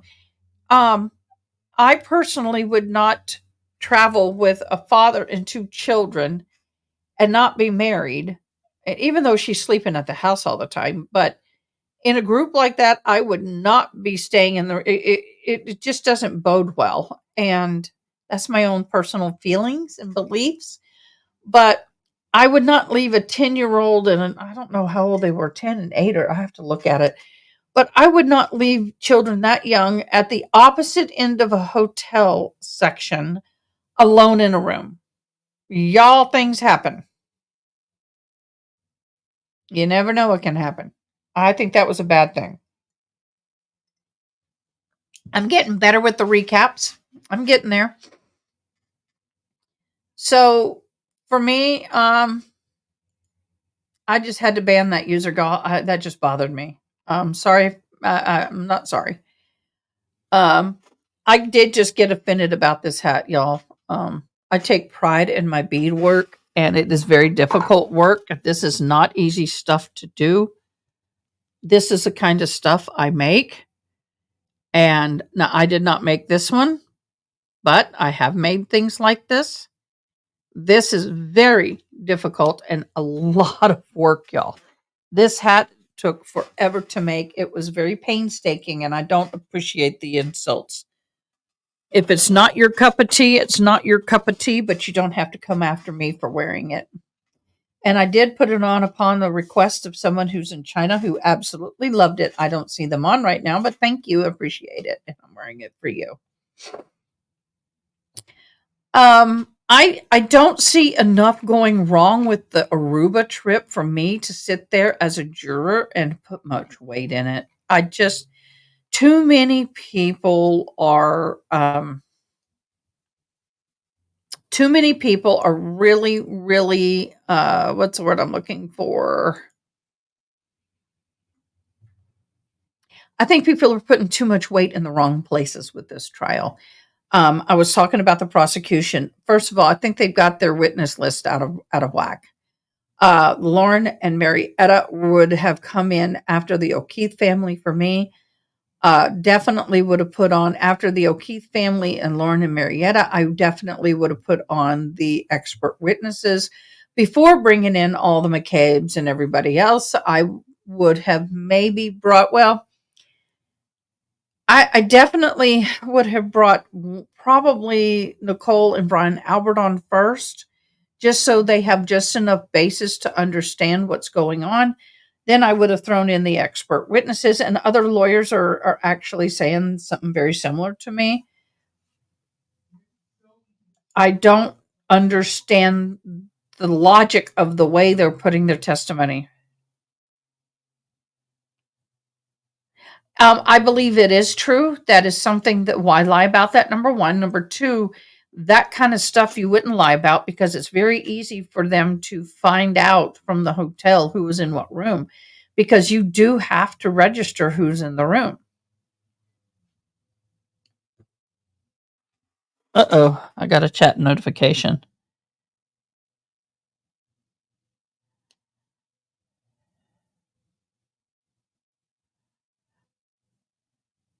Hold on. Love, you be careful. Look forward to seeing you.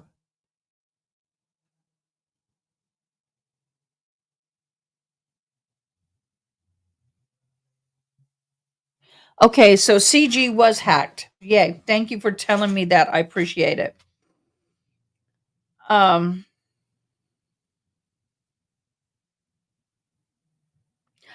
yeah. Yeah, they did. And I definitely unfriended them real quickly. I blocked them from the YouTube channel pretty quickly. Well, not pretty quickly. I thought about it. I didn't want to, I knew somebody that had a page and she sent people to the block party really easily and quickly. And I don't want to be that person. But at the same time, I'm at the point that, you make fun of stuff like this and you talk about some of the things you talk about. I am not going to have you on my channel. Um, they were telling me that, basically the hat looked like crap. Take it off.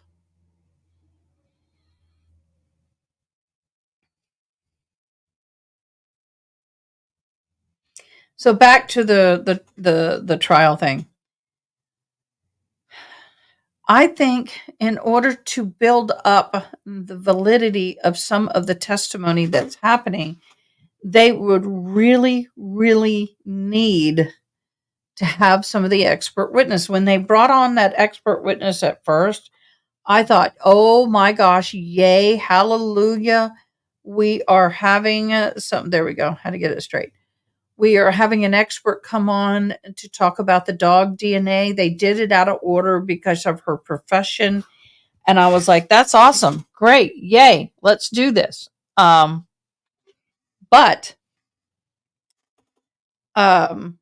they got it way out of order.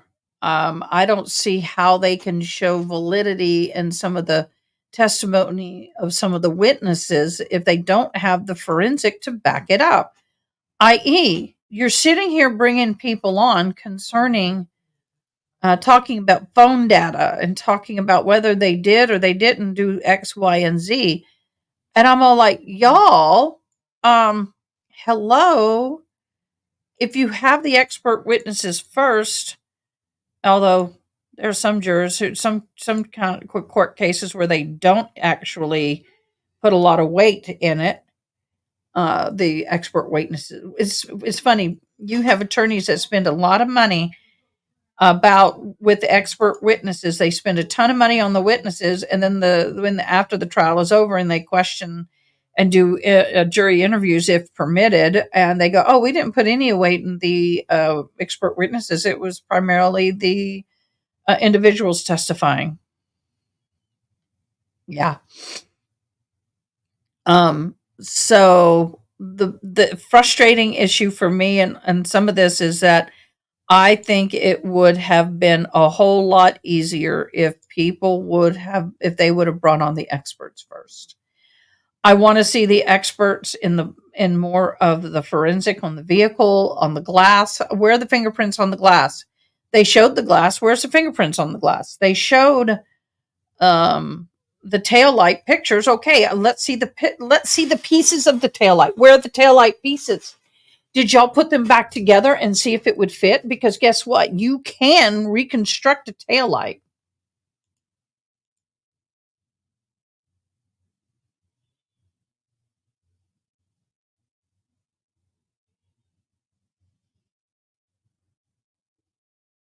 Okay.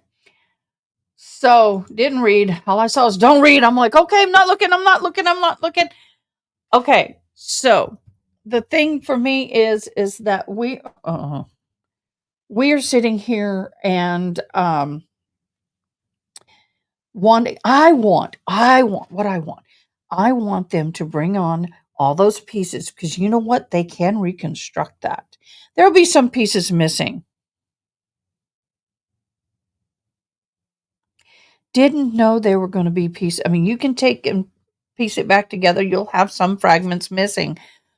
But if you don't do that, I'm going to think, okay, how do I know that's the actual taillight from that vehicle?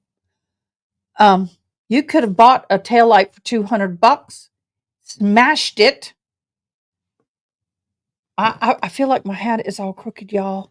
I've got a weird bun on, and I don't normally wear a bun. I'm going to take this off, Mr. China. I love you. Thank you so much. I'm going to put it back in its place of honor. it's getting hot in here with it on.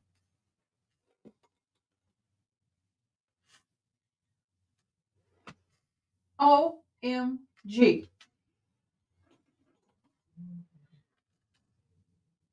There's no water in these flowers.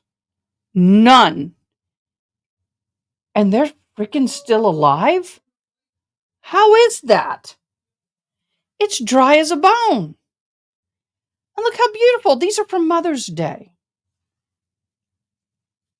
Huh? So is that how you make them last that long? Is you don't water them?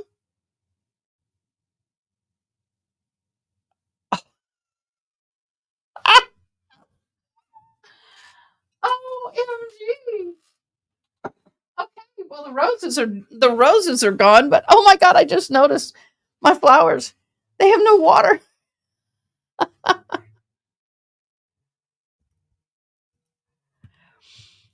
So, so what I'm going to do is the headlight thing bothers me. I want to see the pieces. I want to see if they can recreate those pieces, reconstruct those pieces, and see if it actually is from her vehicle. Also, on every part of a car, there is a number, and I want to know what that number is. So I want to see the forensic on that. I want to see the blood analysis a little more in depth. A little more in depth. I want to see the blood analysis a little more in depth. And I want to see the medical examiner report, y'all. Give me the medical examiner.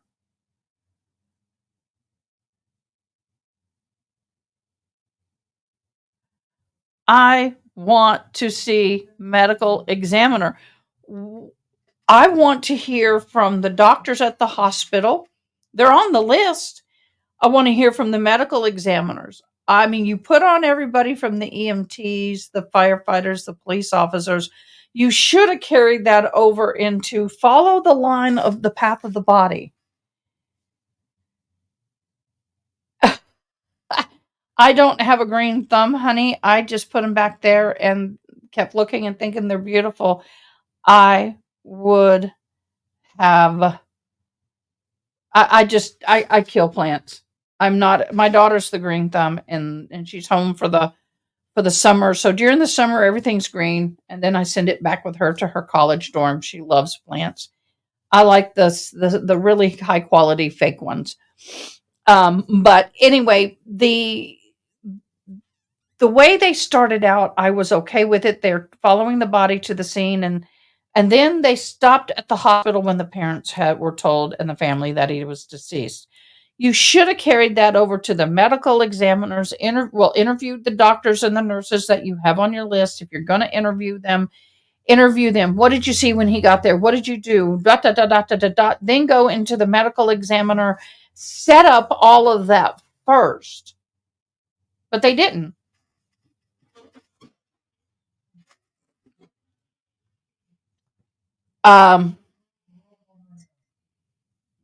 I haven't touched them since Mother's Day. How long has it been since Mother's Day? Almost 2 weeks. The 12th. 22. Yeah. It's been more than a week. And they're still looking fabulous. We're gonna do this. We're gonna do this. How long does it take for the Gerber daisies to go? We'll leave them. We'll leave it until they go. Y'all tell me when it's time to throw them out. That thing is dry as a bone.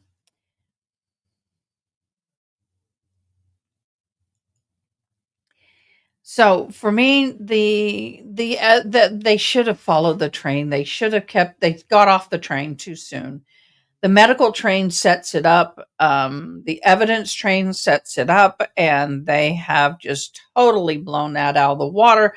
Instead, they went personal. They went to the eyewitnesses on the scene. Those should have come next after all the medical, because without the scientific and all the data and all the experts, to me, I have nothing to glue the testimony to.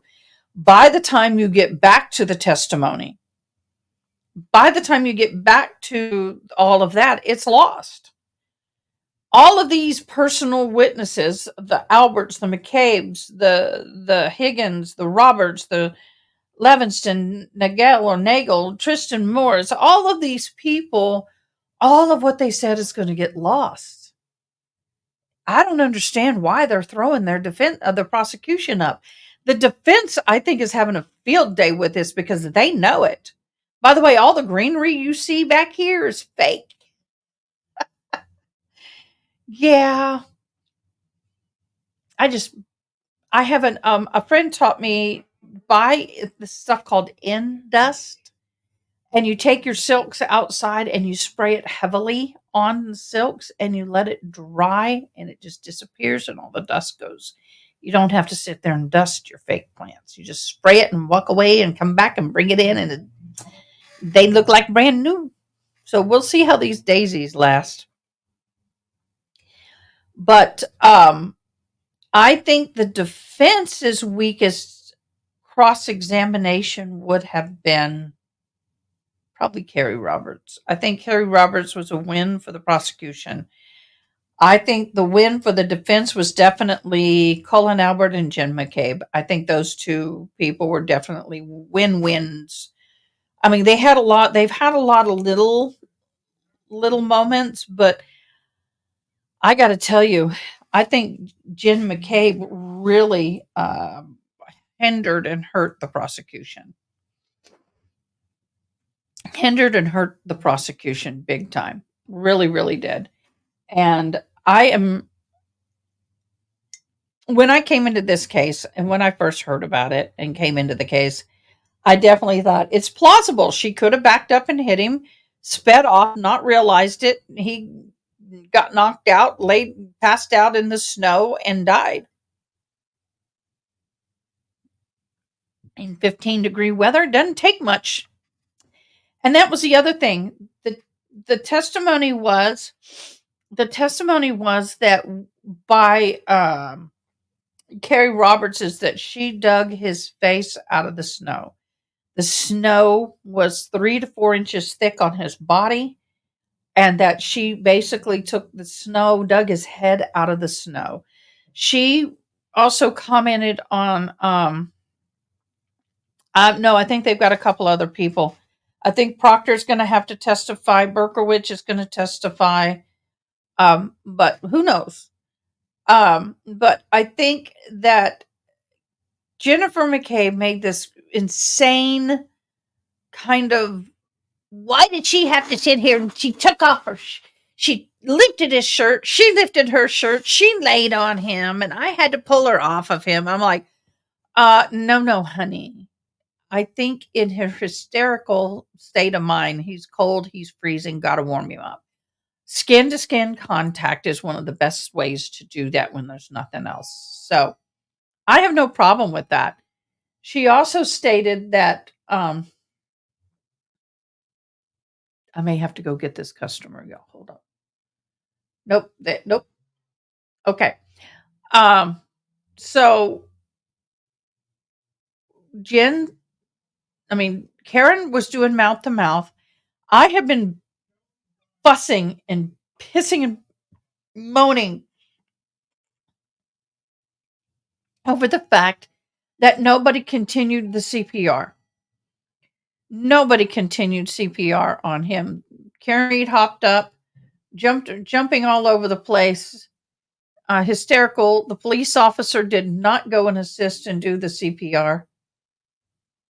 Let's see if my son is going. Yeah, yes. What? You're not getting people. Well, hold on, I'll be right back.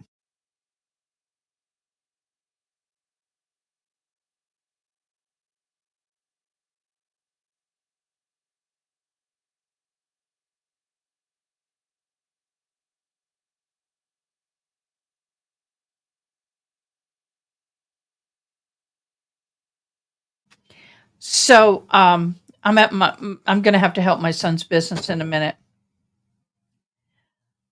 Ada K. I don't like cactus.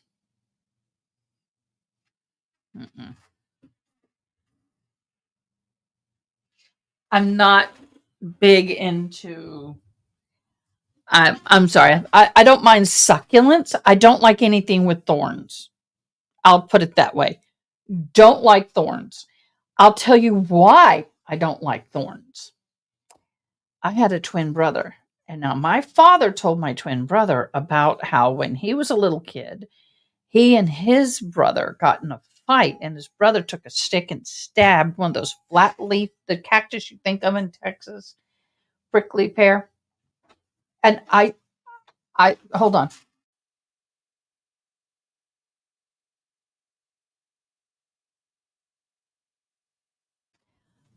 And sorry, I wasn't supposed to be live today, so I'm on his time today. So my uncle took a stick and stabbed one of those flat leaf cactus that have all the thorns on it, and slung it, and it stuck into the shoulder upper back of my father.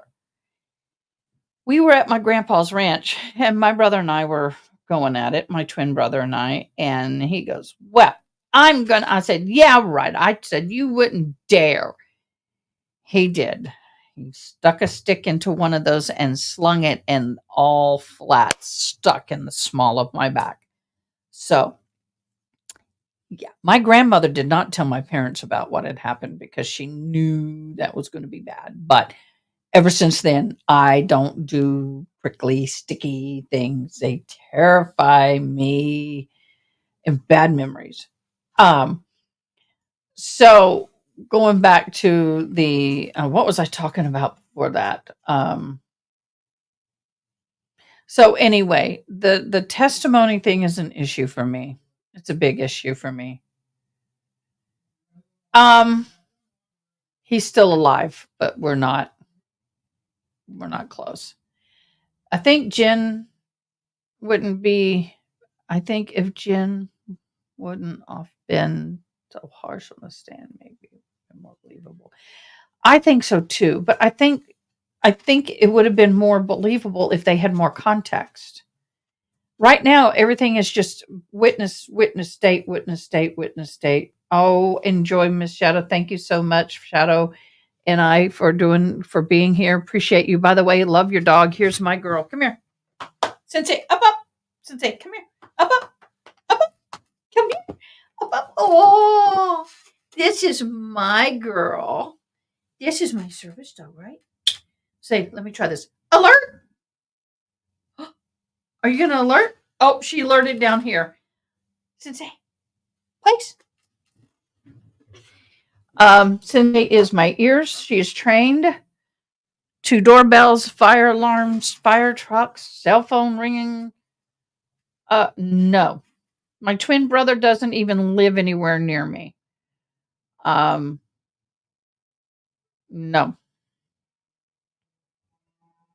Nope. Won't happen. He doesn't even live anywhere within the vicinity for me to bring him on. I don't even have his phone number anymore. Unfortunately, life happens in families. No family is perfect, and that's what it is. So anyway, we sit here and with this trial, and so I think that Brian Higgins. Okay, some people are confused about what's a hostile witness, and people use that term all the time. And I heard EDB break this down a little bit, and I thought I need to do that. By the way, I need to know how my sound is because I pulled the microphone back a little bit because I felt it was too loud. The sound was too strong. Have a great week, Shadow. I hope you can join us tomorrow. I would greatly appreciate it. And so one of the things that I struggle with this case is audio is good. Okay. Is yay, I got one more subscriber. Woohoo! I bet that was Miss Shadow. If it is, thank you very much.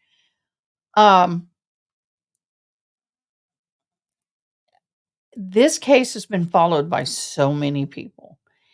And this is really just blown up, almost like the OJ trial and the and the trial for Johnny Depp and things like that. And unfortunately, when that happens, you get a lot of people. I'm going to try to get it out of camera view a little bit. I don't like it in camera view if I'm not going to have it all the way in. There we go. Is that still good, y'all? You're going to have so many different theories. You're going to have so many different rumors. You're going to have opinions out the yin yang. It's a lot. And unfortunately, it really makes it hard to follow the trial in the way that I like to follow the trial. I've worked very hard at following the trial and kind of keep it out of there. I've had some glimpses where I normally would not have in the past, but I felt that it's been important.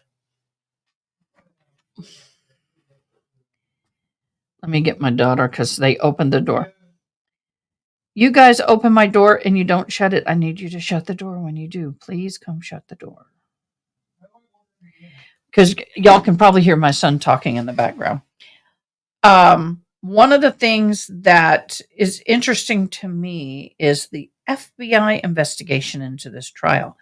If you have noticed that when they talk and they ask people, well, have you testified in any other hearing where I, as the attorney, the prosecution wasn't there, or the defense attorney and Ms. Reed wasn't there, have you done any have you testified in any other hearings other than here today?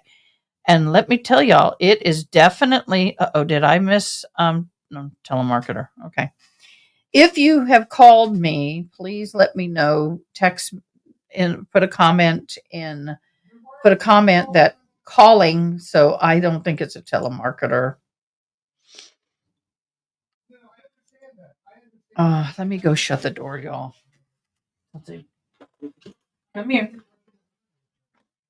Good girl.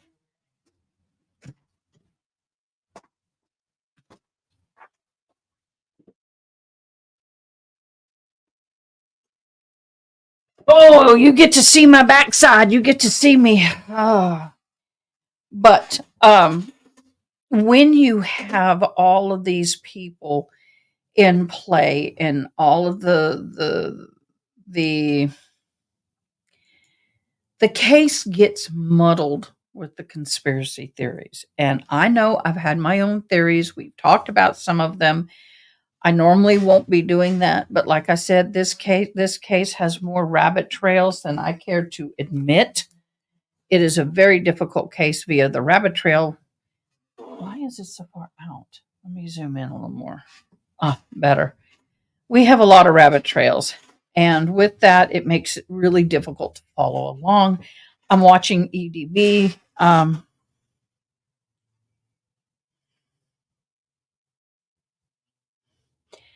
EDB and everybody else who's following it the way I'd like to have a lot more experience than I do. They're lawyers. It's easier for them to follow some of this. So for me, I've had to peek a little bit because it's been a little bit of a struggle. I really appreciate Churchwell and her charts. I think I might start doing that on my own and creating my own flow charts. It's a lot of work, but it is a great visual, especially in these hard cases. Anybody that is watching, if there are cases, I got to find out what's going to be coming up at the end of this particular case. I think that it's going to be hard to top this one for a while, but then again, the moment you say that, something else is going to pop up. I do know that if the trial continues with Alec Baldwin, I will be following that one for sure. I know that there are motions to dismiss the case. We'll have to see what happens with that. I will probably wait and see what happens with the motion hearings. If Brian Higgins testifies tomorrow, I think it's either going to go one of two ways. It's going to be a shorter prosecution, direct questioning, and longer defense cross, or it's going to be 2 days like it was with Jen McCabe. I want to know where the blasted hell he parked his truck, because if he is on the side or involved in the situation, he's going to corroborate what McCabe say because he was over at their house when they were being questioned. He's kind of been involved, and I want to know, you're a DEA agent. Even though your office is at the camp, is at the your office is in the Canton PD building. Why are you so involved in this case? Why are you so involved with the people involved with the case? I would think as a DEA agent, I would separate myself as fast as possible. Is he still? Does anybody? My mod, y'all are great at research.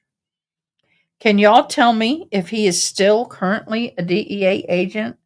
And does he still hold an office at the Canton PD? Because that would be interesting to me. I think if he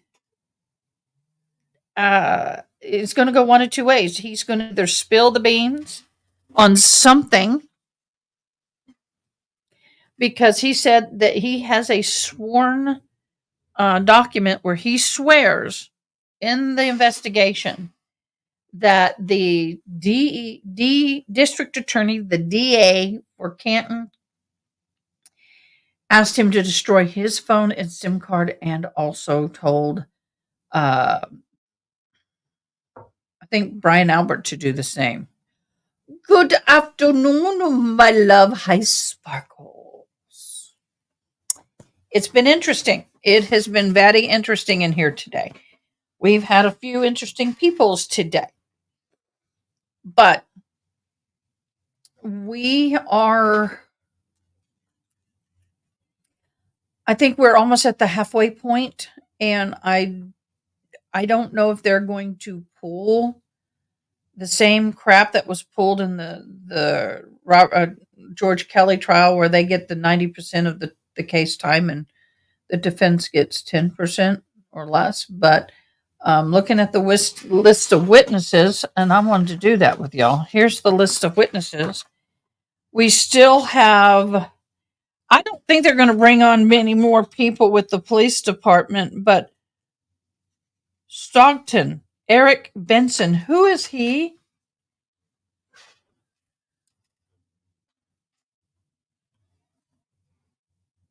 Okay, Eddie, you were awesome. Thank you so much.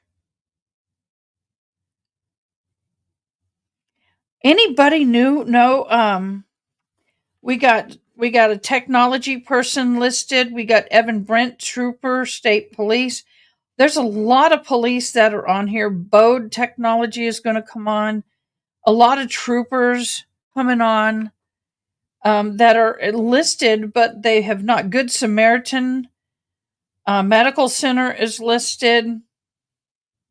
Once again, Needham Police Department. Why is Needham even? Needham is on here. I don't even know. But they got a ton of police officers. Let me count them. One. Well, let's see. We got Massachusetts. I mean, we got so many PD, Massachusetts State PD lab. You got 1, 2, 3 lab people listed at least. They have 87 witnesses listed. I don't think all of them are going to testify.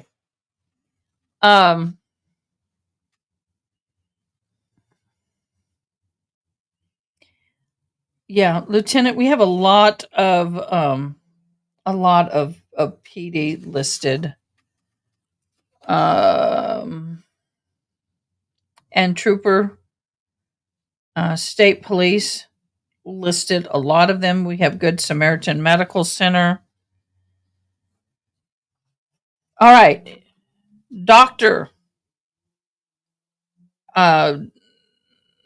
chief medical examiner, and the office. And so we got 2 medical examiners that are supposed to come on. But we have nurses.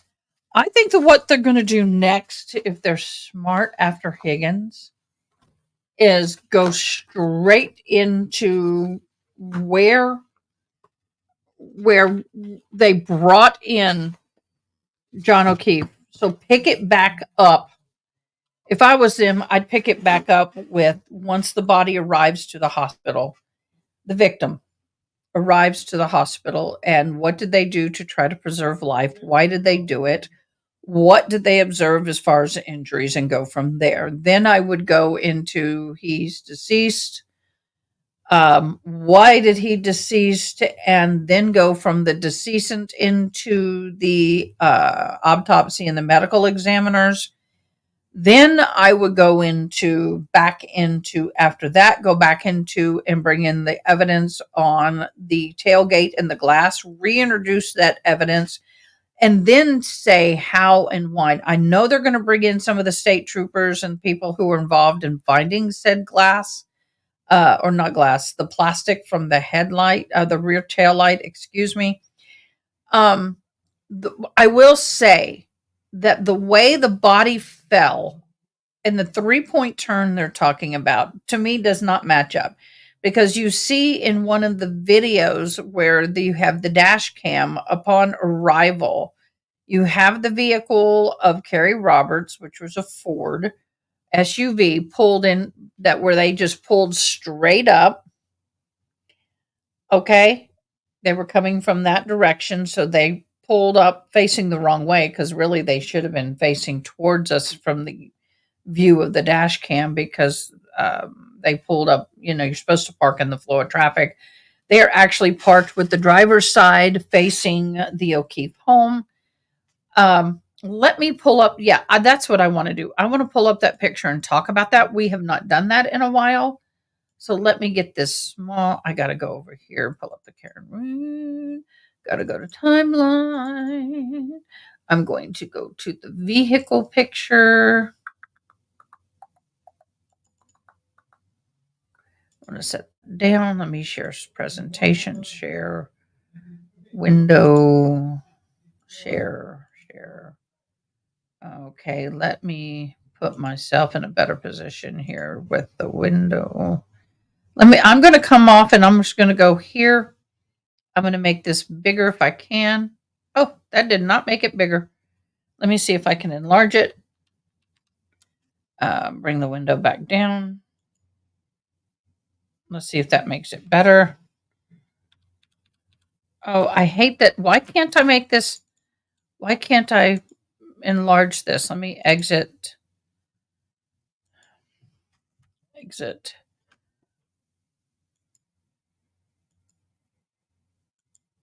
Nope, that didn't work. I'm learning how to deal with this, guys. This is all new technology to me. I think that's the best way to do it, for you guys to make it the biggest I can. Let me see if I can. Okay. I guess that's the best I'm going to be able to do. Okay. So they're saying here's the drive right here. Okay. Here is the mailbox. So where my cursor is, where this footprint is right here, is where they said that Brian Higgins parked his vehicle. Okay. Oh, can't do that. I'm too big. Let me put me over here. Okay. Right where this footprint is where Brian Higgins parked his vehicle. The white Jeep with the front end has a snow scoop thing, a snow plow on it. I would imagine, looking at the size of that vehicle, that probably here at the base of the footprint is probably where his vehicle stopped.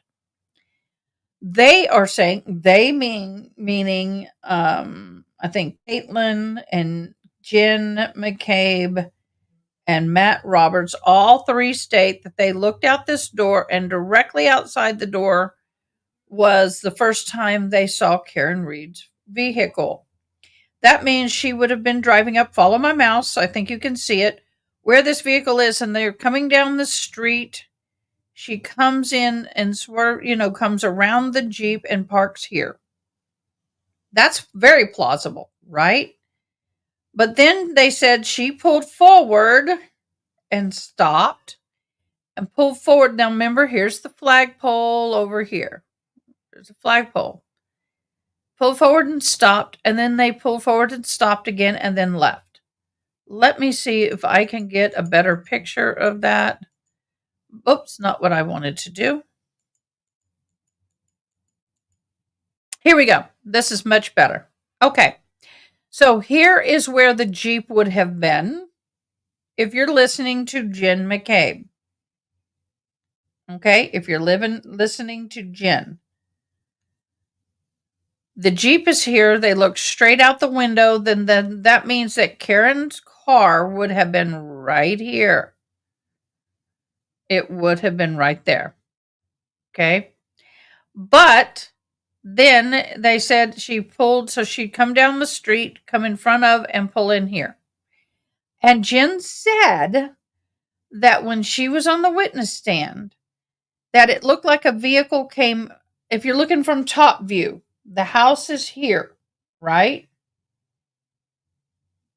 Looked like she had came in and gone. So the swerve marks or the marks in the snow on the street come in high and swerve down and do this.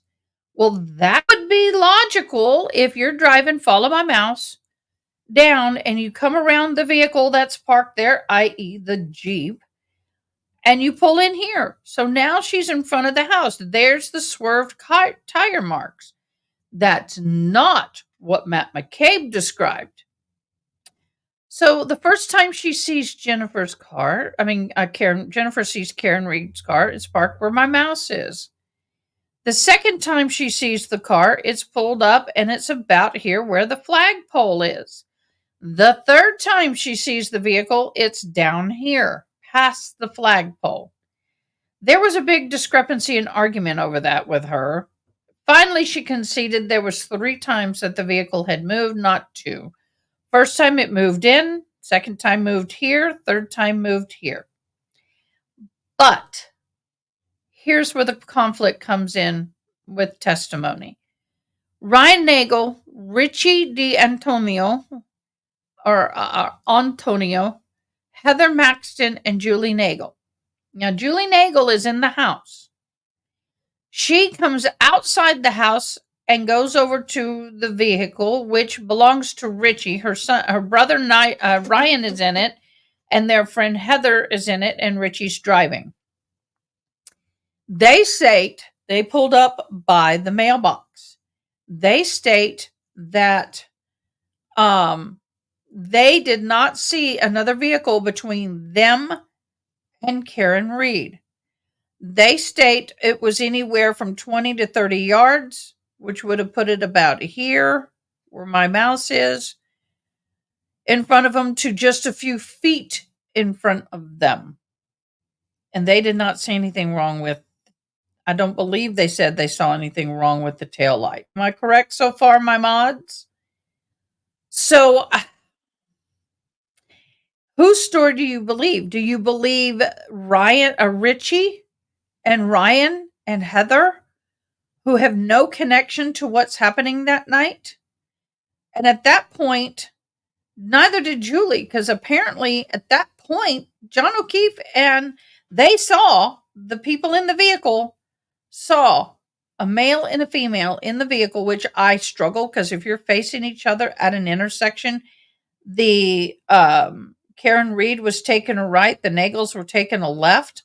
You're facing each other in a light snow with headlights facing each other, and it's dark. You really cannot see who's in the vehicle. You may be, unless they're backlit by a vehicle that's brighter than Karen Reed's vehicle is backlit by another vehicle, opposing headlights. I don't know. It's just very suspicious that they said that they could see somebody with a male and a female, and how you know is one had short hair, one had long hair.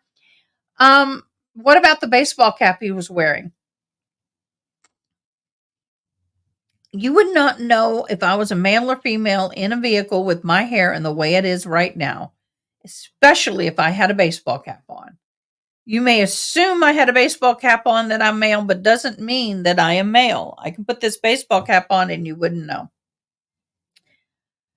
But the problem I have with this testimony is that Jennifer swears she saw Ryan's vehicle right where this truck is. Now, I'm going to bring this over so I don't have to look so far away. I didn't mean to cause, I'm not trying to cause problems here. There we go. That actually made it bigger. The problem I have with this is that if you listen to Jennifer's story, where Ryan Nagel is a Jeep with a snowplow on the front. They would had to have pulled up and around the Jeep and pulled in front of the Jeep, thus leaving the vehicle that you see when you look out the front door is a goldish beige color pickup truck. But everybody who spotted Karen Reed, stated the vehicle originally was spotted directly outside that front door, which would have been where my mouse is right now. Doesn't make sense. Only time that makes sense is if the story of Ryan, Richie, and Heather and Julie is the only thing that makes sense. Because if Karen Reed pulls up in front of them like they said, she would have been right here. Somewhere in front of them. They said they saw no other vehicle parked on the street. No other vehicle. Now, here is the parking. They had 4 vehicles parked there that night. They said that Brian Albert got there before them. He pulled up and with his snowplow, I guess, pushed the snow up, or came in and backed up with the snow. I don't know, but he backed up and parked somewhere on the street. They don't know where he parked. He could have parked back here. He could have parked back here if you're facing the house to the far right corner where the CH here is right where if he parked where my cursor is, and then they parked here, and then Karen Reed parked in front, that makes perfect sense to me. But Jennifer and Matt and Caitlin, or I don't know what Caitlin said, I can't remember. But I know for sure Jennifer and Matt put the snowplow right here, which is not where everybody else puts it. Now, according to the Commonwealth, at 12:24 a.m., the phone, so they're talking about the phone. Karen's car stopped movement at 12:40 right there in front of the flagpole and the fire hydrant. Now, GPS is good. However, the GPS will have a circle around it, and the GPS can be off by about 30 feet. And if that's the case, it puts her right in front of the door. GPS is really good, but it does only get you within so many feet of the actual location. Sensei, come over here, please. Oh, you want to lay out my feet? It's okay. Good girl. It depends on the GPS device too. But if they're using the phone, then they're saying that she stopped by the flagpole. This is the prosecution. They say that John got out of the car. Okay. But this is according to the phone data. And I guess they're going to present this. John got out of the car. Okay, he gets out of the car. Then they say that Karen Reed pulls 62 feet forward. We've already heard this in testimony. That, was it Brian Albert or Matt Albert? Or Colin. It was a male. It was some man. Or Brian Albert Jr. Somebody stated, I don't have it. My mods may have it. Where Karen Reed pulled up about 61 to 62 feet. Or I don't remember where I heard this. And then backs up another 62 feet at 24 miles an hour. Hits John in reverse and then leaves. But that's not possible. Because all of these witnesses right here, 4 people, 3 for sure, possibly 4, place Karen Reed vehicle in this vicinity. And they drive off and pass her, being Ryan, Richie, and Heather. drive off and pass her and see nobody, no male in the vehicle. The dome light is on, supposedly. We're going to talk about that in the future. But they pass her and nobody was there. Nobody was outside. They didn't see him. Now, all within a minute. One of the things that I think is a possibility is while they were engaged in their conversations, that John went into the house. That is where I am on that. But it's interesting. Very, very, very, very interesting. I gotta see this.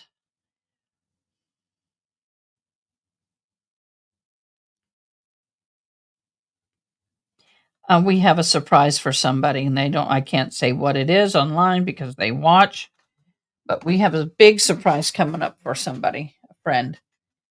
So, I struggle with so much the timeline, and the steps and the phone calls. Let's talk about the phone calls. We've already heard this testimony, so I do want to talk about this. We can definitely go into this because this is very important. Okay. I'm not worried about the steps, but I am going to talk about the phone calls. I need to see this a little bigger, so I'm going to move it over here, make it as big as I can.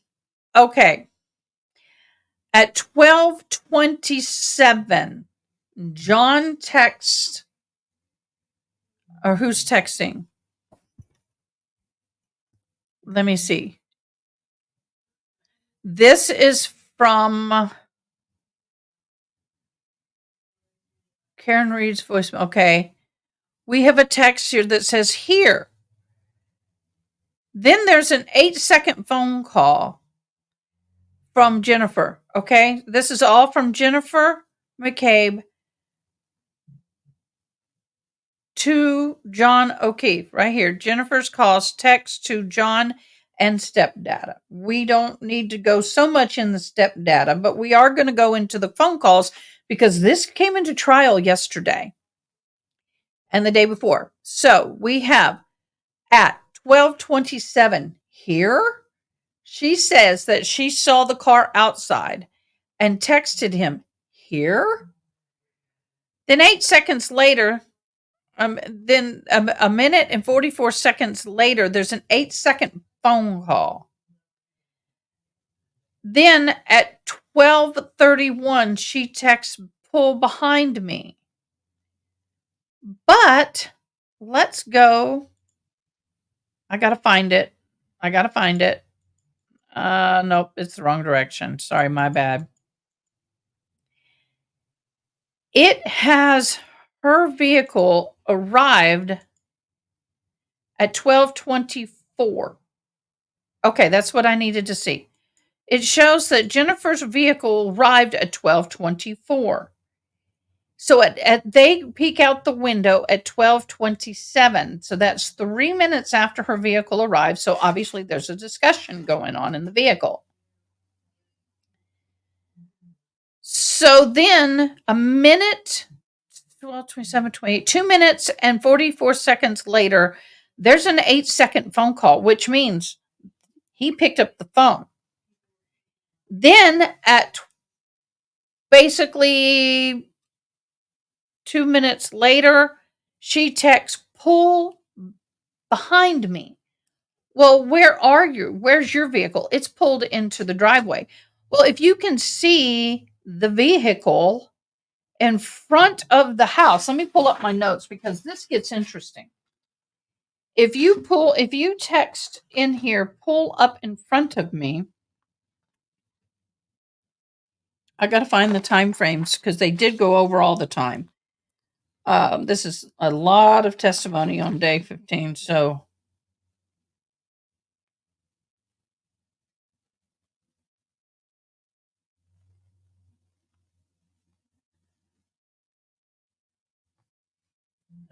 here it has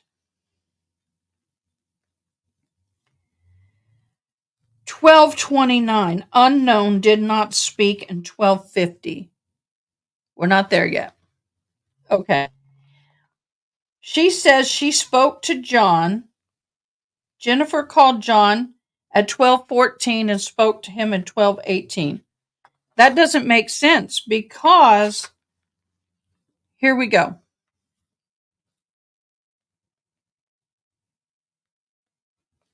Yes. Shoot, I'll get those later. This is where I want to see. Okay. I'm going to try and put these up here. I got to put them back here. I got to be able to look at everything all at the same time. I apologize. Let's see if I pull this over here. Is it going to minimize? I don't want it to minimize. I'll minimize this. I'll make this smaller and put this over here. Okay. Much easier to keep track of everybody. You guys, thank you so much for joining me. Once again, we are having a drawing for a Starbucks tumbler I have purchased. It is not a sponsor. And I will be making a drawing for that. Let's put it at 250. We need, we haven't, so we will be making a drawing. Everybody who subscribes will be in the drawing. If you subscribe anytime between Monday of this week to the 250, you will get 2 entries. If you are an older subscriber, you will get an entry because I don't believe in not rewarding the ones who have already done. That irritates me when you go to get a phone plan or you go to do something and they sit there and say, oh, sorry, our loyal customers are not included in this. I'm like, please. I don't believe in that.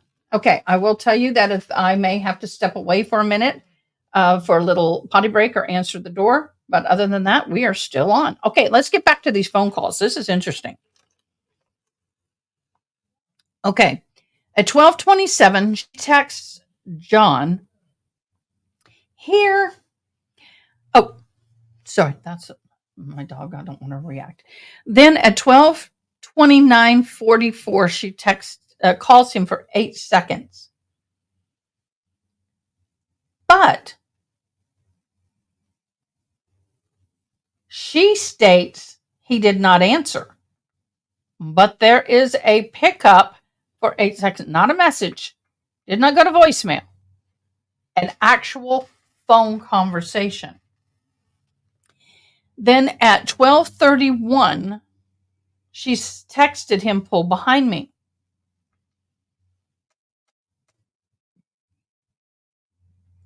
Then there are missed phone calls. Okay, now here's interesting. Let's look at the steps. Between 12:31:56 and 12:32:16, there are 36 steps, 83.57 feet. That would mean, let me go back to the wrong way. I keep going the wrong way. That would be from here to their door is approximately where Jen had parked the car. That works. That works, y'all. To the door. Front door, or that works. And once again, this is GPS putting him there. Okay? Apparently, between this time and the next phone call, Karen Reed leaves the scene. She leaves. Okay? At 12:35:39 to 12:45:02, 148 steps.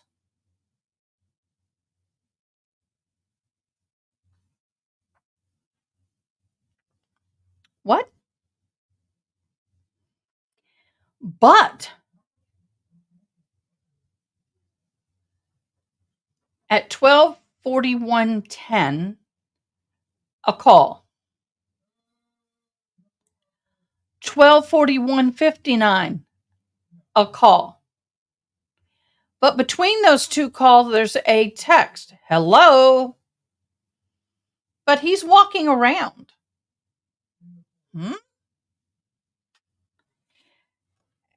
And it states then at 12:41:59 a call, then at 12:42, where are you?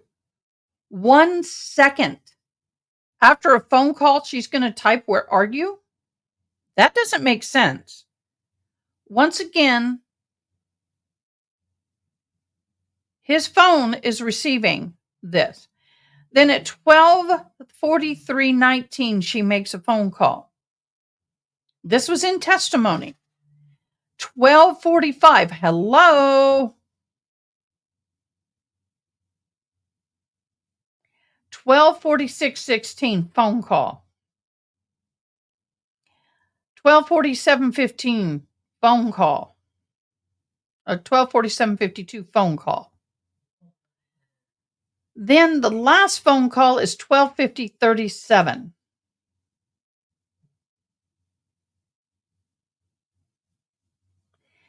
There are deleted phone calls from Jennifer's phone. Her response was, "Butt dialed." Oh my God, butt dialed was not on my bingo card yesterday.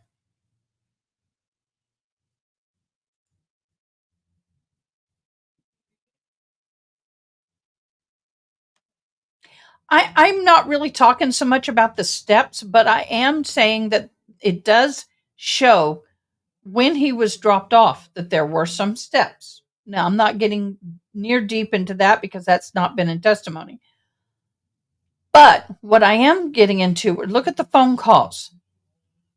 And she goes, must have hung up butt dial call in order for it to have butt dialed. So 14 times that there was an interaction within 19 minutes. And the exact same time that John O'Keefe was passing away. David, thanks for joining. And then we have the end of day. But the phone calls are very suspicious. I'm going to say that if you're sitting in a vehicle having a conversation with somebody,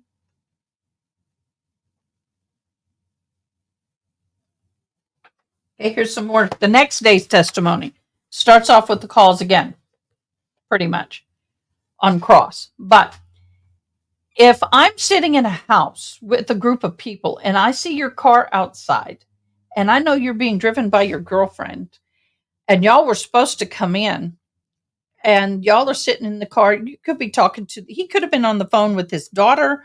He could have been checking on his son. There could have been something going on, for me.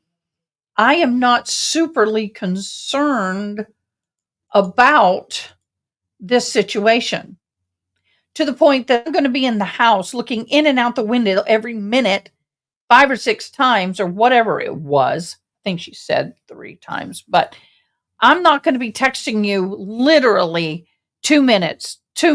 And then look at the phone call, 12:40, 12:41:10, 12:41:59, 12:42, 12:43:19, 12:45, 12:46:16, 12:47:52, and 12:50:37. I'm not going to be calling you that much.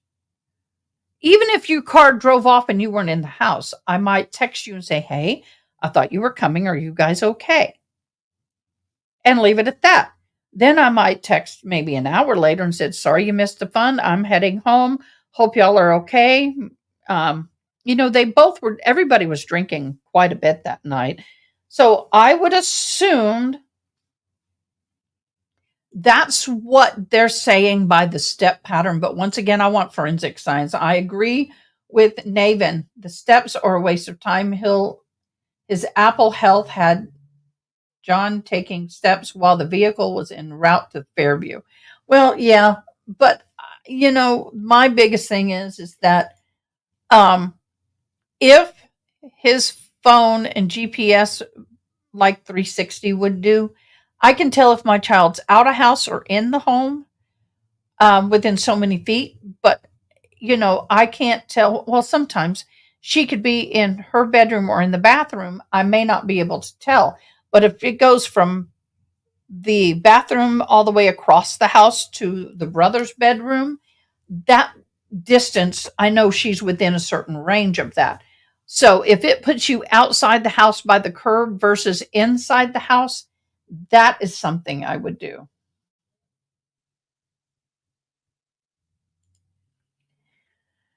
Okay, some people wig out when they call, text, and don't get a response. My ex girlfriend was like that. Yes, I agree to a point. But what is the history?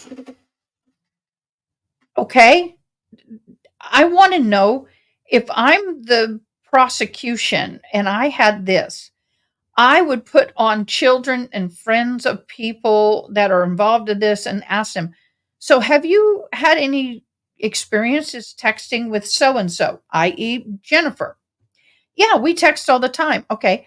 Have you guys agreed to get together as a group and somebody not show up on time? What do you normally do? Oh, we may just call or we may text and say, hey, are you coming? And then we move on. I would put up somebody who would validate that this is a normal pattern of behavior for Jennifer. Because you know dang well the defense is going to attack this. So I would preempt this by asking other witnesses that have come on before and either before I or after and say this is a normal pattern of behavior for her. Okay. So they discussed the group chat. Let me get a little closer. Let me read this for a second. So Mr. Jackson started off by looked at a group chat documents. I wasn't asked specific questions. Talking about I hit him in a group chat. I hope I didn't hit him. Then the incident report from the Canton police says that she said I hit him 3 times. Meeting with the Sergeant Lake's home. Okay, let's get down to the phone calls with Mr. Proctor. You want to talk about interesting. But she had phone call with Mr. Proctor. Proctor now. We're going to come off the chart. Well, and that's she very well may have done it. Once again, I've said in the past, and I'll say it again. If you're new to me or to my channel, I am playing devil's advocate. And now I hear myself. And I shouldn't. Why am I hearing myself? Oh, snap it. Do y'all have an echo? Why am I hearing myself?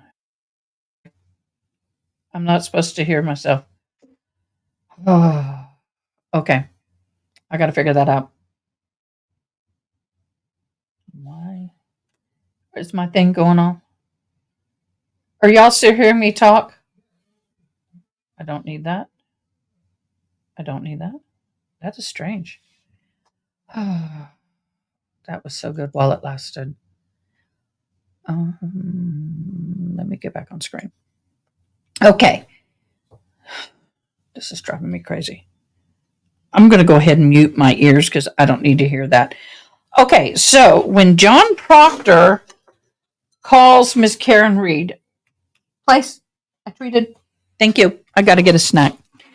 Okay, the calls with Mr. Proctor. That's something that may help out with this a little bit. Ha ha ha ha ha. Well, everybody has different opinions on this. And what I was saying is that I am playing devil's advocate with the prosecution and where I can. And then when I see the defense's time and they're up there doing their thing, I will also be devil's advocate on their side. So you'll hear me poking holes where I can in their testimony. Okay. I am undecided, but I will tell you that if I had to go to trial right now, I don't have enough to convict. Beyond reasonable doubt. The beyond reasonable doubt has not been proven.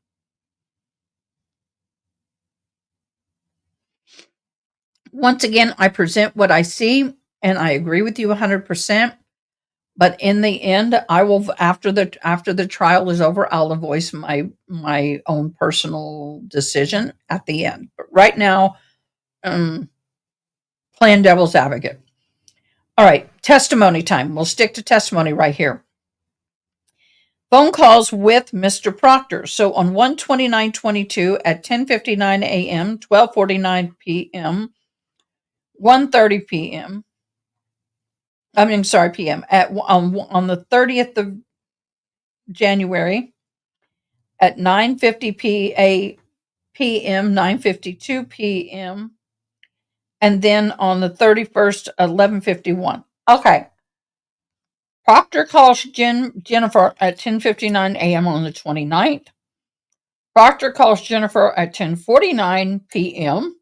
Why is he calling her at 10:49 p.m.? If you're investigating a case, you don't call someone in the middle of the night. Then on the 30th of January, Jennifer calls Proctor. Is that a p.m.? No, a.m. Jennifer calls Proctor at 9:50 a.m. Then Jennifer calls Proctor again at 9:52 a.m. And then Proctor calls Jennifer at 4:45 p.m. Then on the 31st at 11:51, Jennifer calls Proctor. Then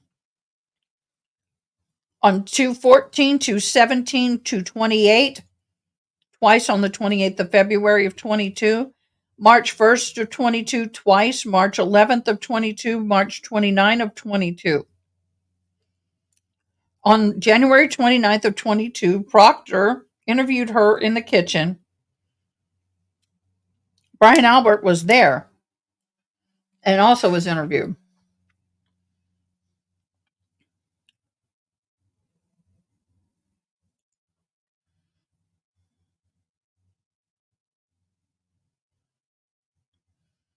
Yeah, that was something that bothered me.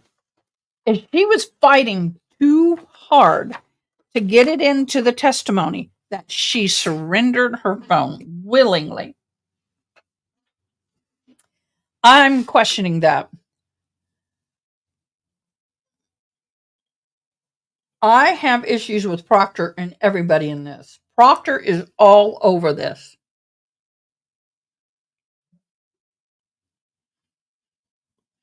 Then we get to the phone searches. And the metadata or the data that was pulled by Celebrite showed that she had multiple levels. Did I screenshot that?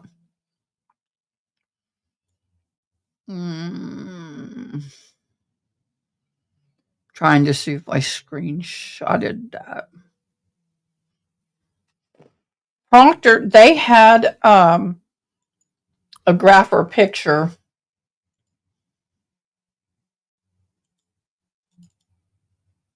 I do have a bunch of screenshots, but nope, that's not what I want. I sure did, but I didn't get what I wanted. Okay, so she texted at 2 or did a Google search. Here's the Google search at 2:27:40 a.m. She Google searched Haas long to die in cold. Well, honey, we have a problem with that because then at 6, I'm looking for the timestamp, 23:57, she did it again. She has 3 to 4. Let me see if I can just pull it up. Good point. Her husband is an IT guy. I remembered that. But the problem I have with that is if he messed with that evidence, he needs to go to jail. Interfering with an investigation is a huge no-no. We don't do that. I don't understand why am I hearing myself in my ears. I shouldn't be.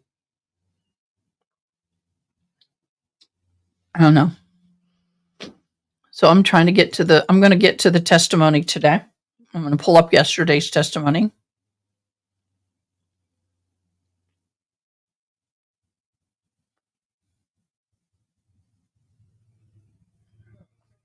Oh, they posted something an hour ago on Court TV about the case. I'm just looking at that real quick. View my channel. Yay, I've gone up to 208 subscribers. Yay, y'all are entered into the drawing for the free Starbucks tumbler. I'm gonna go to day 16. Go over here. I have to scroll and look for the Karen.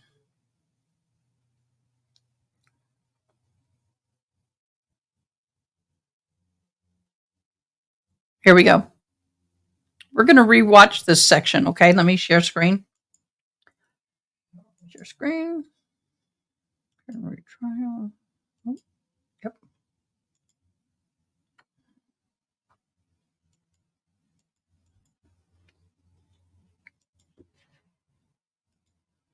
That'll put me kind of back where I was yesterday. Let's see if I can get these to move over. Probably can't. No. We'll just leave them down there.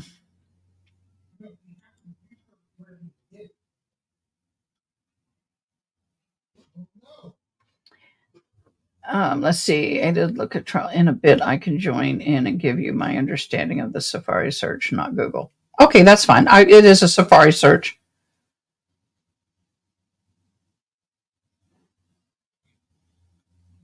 Okay, you can call in. I have my phone hooked up. You can call in if you'd like.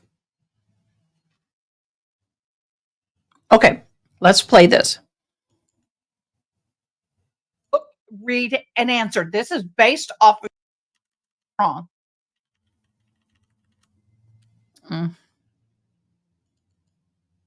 Let me get past my commentary.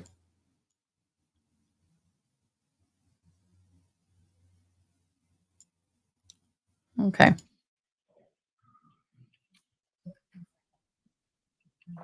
Does this appear to be the document that was just marked as Exhibit 99? Yes. Just trying to get it back. You know, it's a little bit small. You see this column, Yes. third column from the, actually it's the fourth column from the left, some dates, some data, and then a Google search, correct? Correct. What does that Google search say? House long to die in cold. Now, you indicate that you did that, you made that search at 6:23 a.m., correct? Correct. And then you indicated that you did it again thereafter at 6:24, correct? Correct. At 6:24, you misspelled the phrase and you spelled it as follows: how long TI die in CIKD, correct? Correct. Now you claim that those two searches were at 6:23 and 6:24 a.m. respectively, correct? Objection. Phrase it differently. Sure. You've indicated under direct examination that these two searches were at 6:23 and 6:24 a.m., right? I don't know if I gave exact times, but I said it was in the morning and Karen had asked me to do it. And you, exactly. You claim Oh, that you searched Karen asked me to do it. Karen screaming at asked me you, to do it. yelling at Karen you. asked me to do it. Karen asked me to do it. If she asked you to jump off a bridge with the knife and would you jump off a bridge for Karen? Are you that stupid?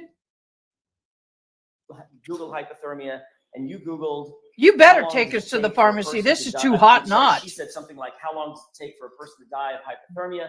You Google searched it at 6:23 and 6:24. Is that right? Again, I'm not sure about the exact times. I just did it after Karen asked me to do it. Would you quarrel with the idea that those were about 30 seconds apart? Okay. And you're aware, Ms. McCabe, that both My sweet son brought me a drink. Spellings of that phrase, don't they? I'm not aware of that. No. Well, you Googled them, ma'am. You're looking on your phone and you Googled how long to die in cold and how long to die in CIKD. Both of those. You Googled them, right?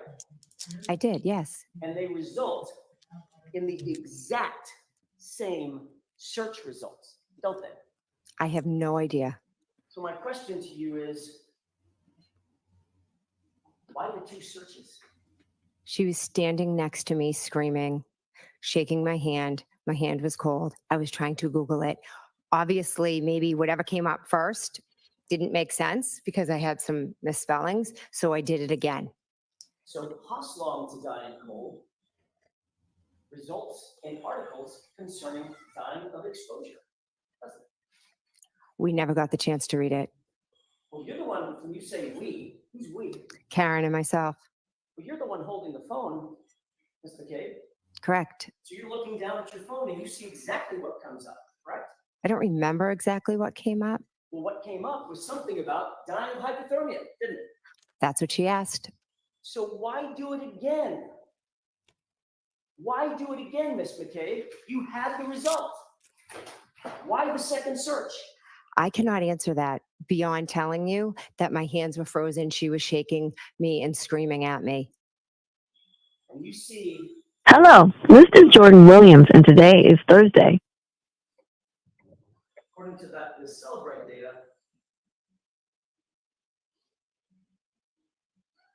you see this first search that says Hoslong to die in cold? I do.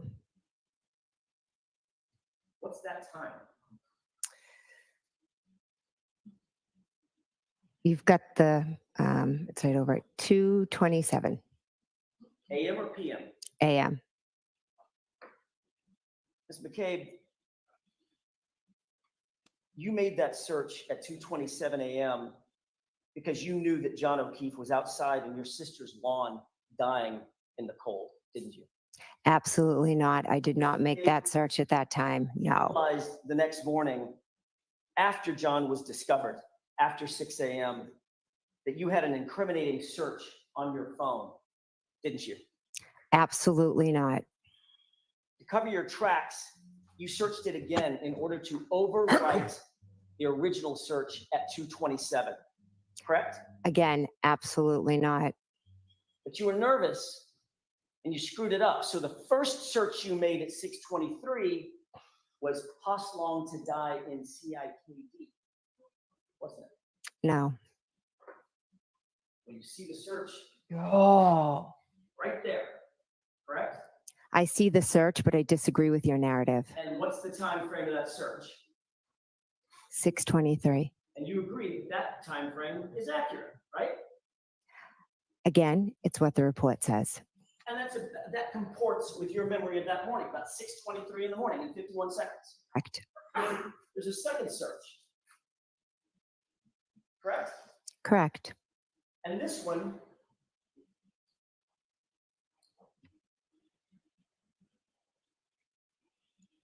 at 6:24 says Hoslong to die in cold. 6:24:16, correct?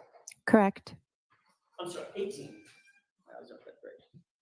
And that comports with your memory as well. I remember Googling it at the request of the defendant. Yes. About 27 seconds apart, correct? Yes. But the reality is your first search didn't comport with the 2:27 a.m. search, did it? It was a different spelling, wasn't it? I never searched at 2:27. That is not Ah. reality. But the 6:24 search What's a copy and paste? exactly mirror the search that, according to this report, took place at 2:27, correct? I'm sure Celebrate will be able to explain it to you. I can't. Mm. Of those three searches, one of them ended up deleted. Isn't that right? I never deleted any search. What about your husband? Did he delete the search? At the Celebrate report, top search, and the column marked deleted. That's right. He's a tech person. What do you see? I see a yes.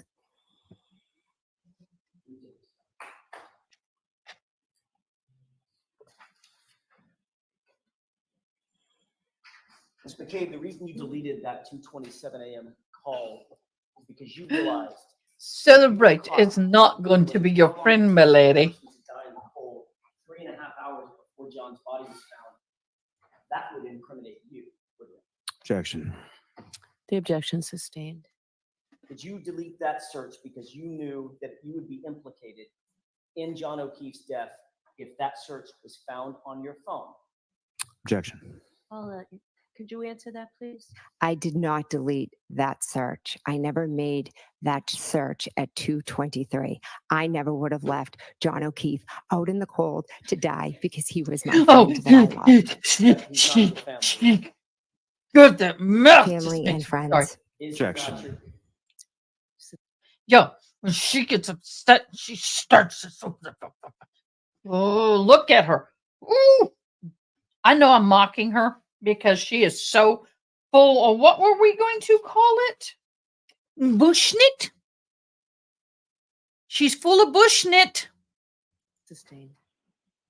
That is our You new word, acknowledge that you bushnit made the group. search at We're the 6:24. bushnit group. Sorry, I didn't mean to pause it. Don't you? In the morning, I did, You yes. acknowledge that you made the search at 6:24. Multiple times in the morning, yes. Of the 3 searches that show And she's up, looking at the jury when that she were all found lies. on your phone, the one that you disavow is the one that took place at 2:27 a.m., which would implicate you and exonerate my client, correct? Objection. Sustained. Can I ask it differently, Mr. Jackson? Of those 3 searches, there was only one marked deleted. Isn't that right? Correct. That was the one at 2:27 a.m., correct?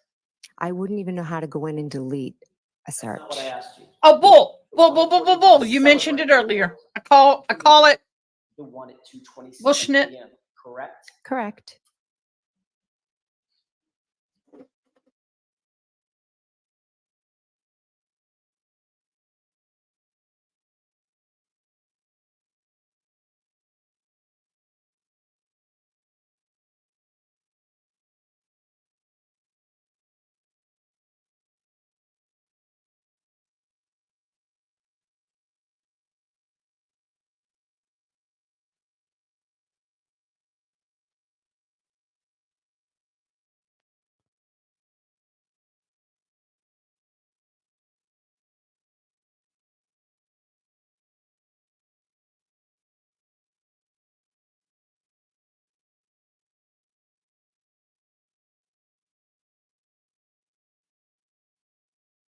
Hey y'all, it's Lainey Wilson here.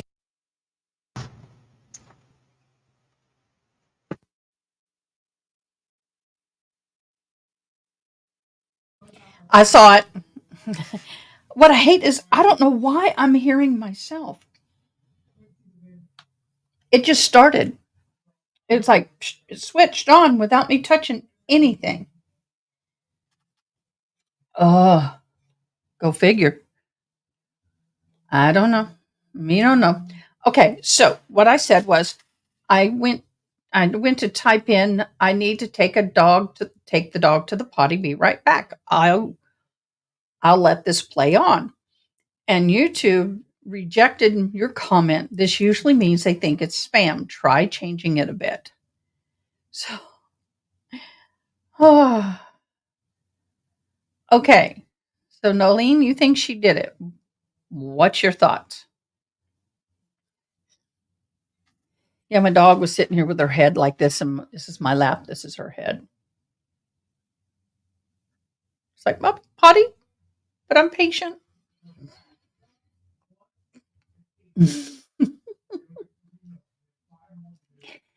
I don't understand how I know technology isn't always right. We get that. But at the same time though, it's often more right than it's wrong. Yeah, I'm not talking about GPS. I'm just talking about the phone logs. People think and they don't understand it. Oh, yeah. And they don't understand it that when you have your phone and you swipe to delete a phone call from your phone call log, they don't realize it doesn't delete. Remains.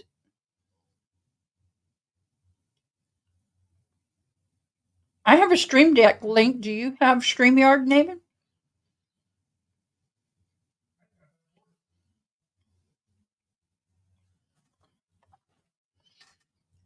Do you have a channel, Nathan? I can invite people.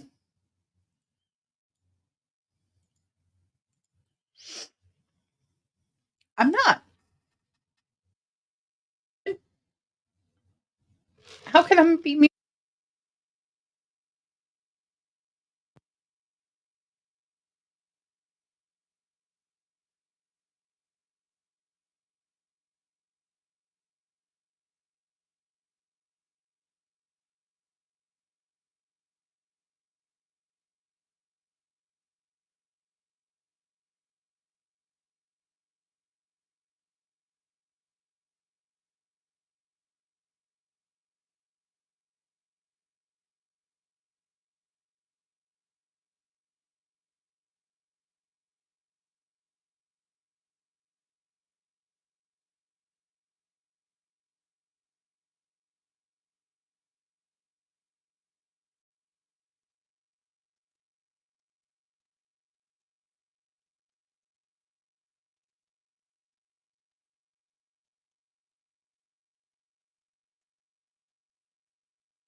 I'm not muted. I don't know what. I don't know what's going on. Can you hear me now? I'm on. I want to see this Naven. Y'all, I could not believe my Friday night. Oh, I got it set up tomorrow's Friday night already. Oh, this week has flown by.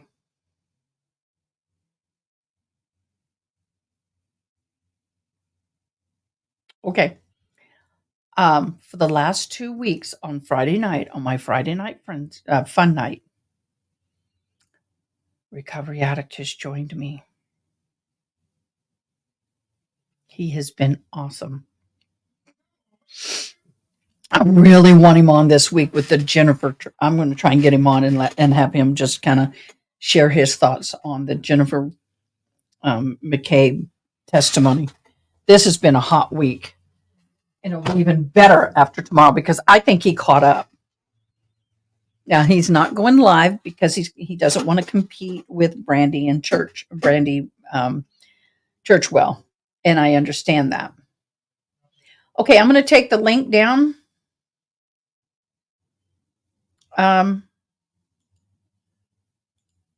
It was up. If you want it again, let me know. I don't like leaving it up there. I am going to take it down. I'm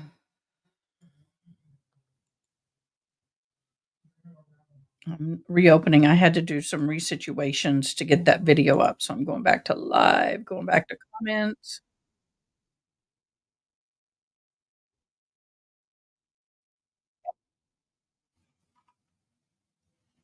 Okay, Naven. If you have, did you save the link or do I need to put it back up?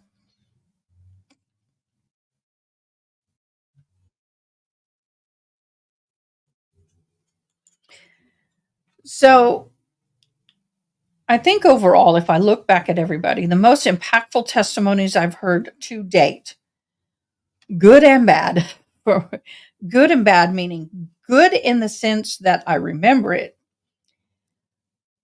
entertaining and most intriguing and captivating would be Jen McCabe so far. But I think that I got to say, I don't think that helped. Okay. I don't think that helped. And once you hop on, I'm going to delete the link. But I really don't think that helped as much as they thought they did. I think, unfortunately, there have been incidences where they think the prosecution thinks they have a big ta-da moment, and they don't. And they don't. And why is my camera lagging?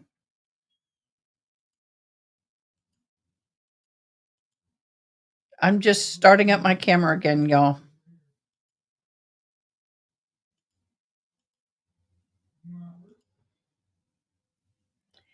Okay. I know I went there real quick. I know you can hear me. I just had to reset it because my camera is lagging.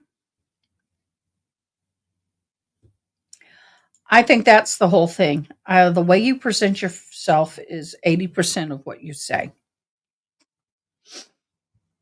I really believe that. I believe that it's not what you say as much as how you say it. I think her antagonizing and aggression and okay, here we go.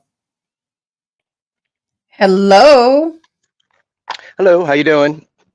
I am good. You were added to the stage. I'm going to delete the link now. Okay. Can Yeah, y'all get rid of that hear? link. Okay. Can't leave that link laying around.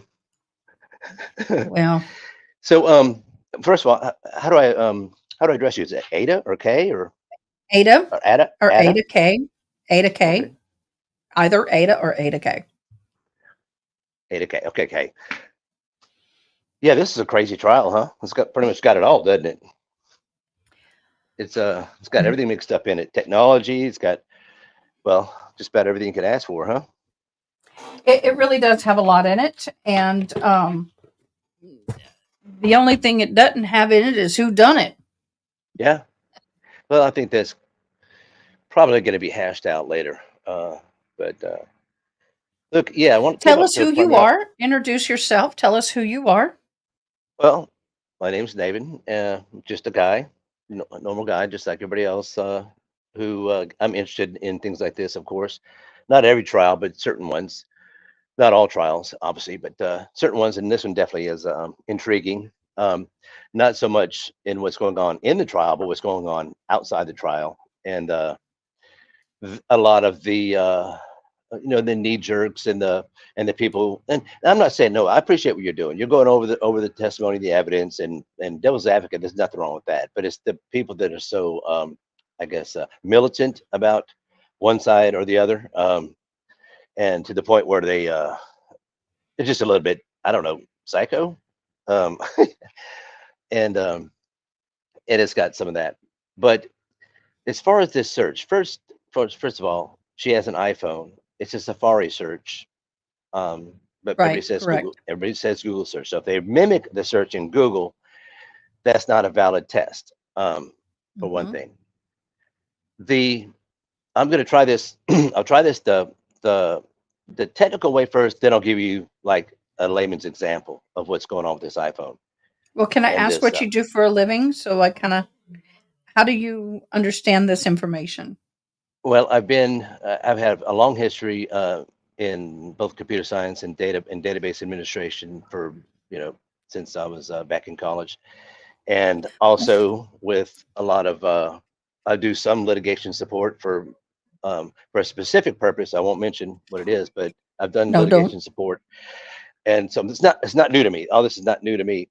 Some of it's new. Don't get me wrong, because technology is changing, but Well, you're just who I want to talk to. well, what's happening? Okay, great. Well, look, I don't claim to know everything. I just can understand some things and can apply what the new things that I'm reading and apply it to what I've learned. But if you're familiar with Windows, and they have something called Event Viewer that they've had forever, and what Hmm. that does is it logs actions and major events for the computer for diagnostic and things like that.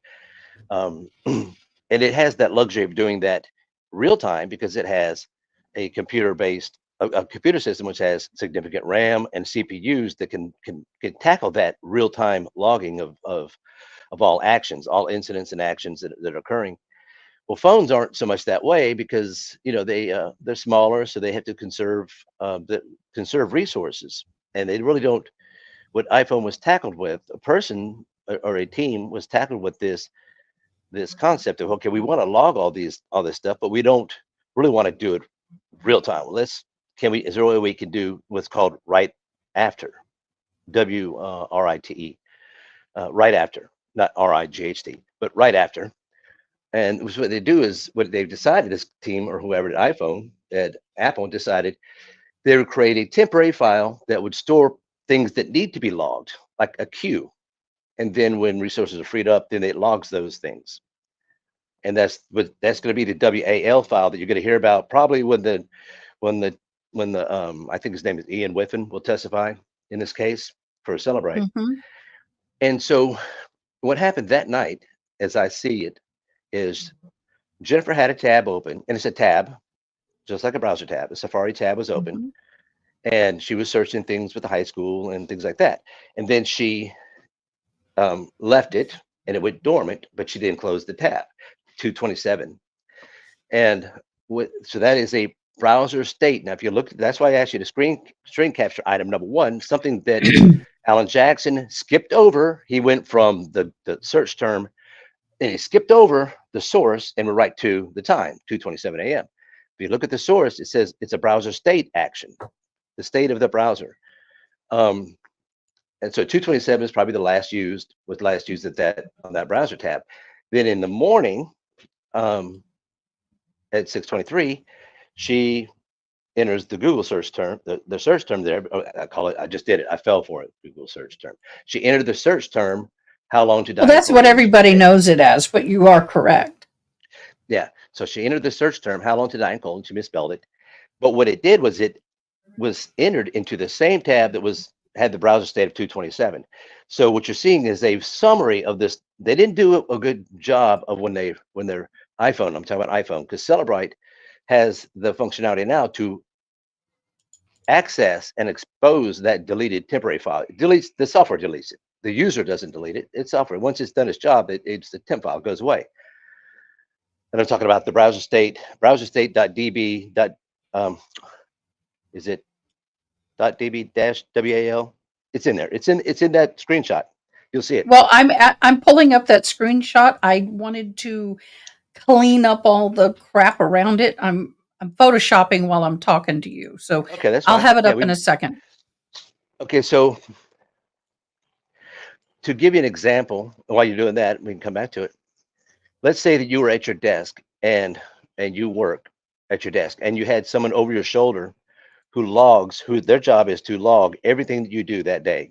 And the last thing you did that night was you pulled out your drawer and you pulled out a notebook, like a tablet, what do you call it, a notepad.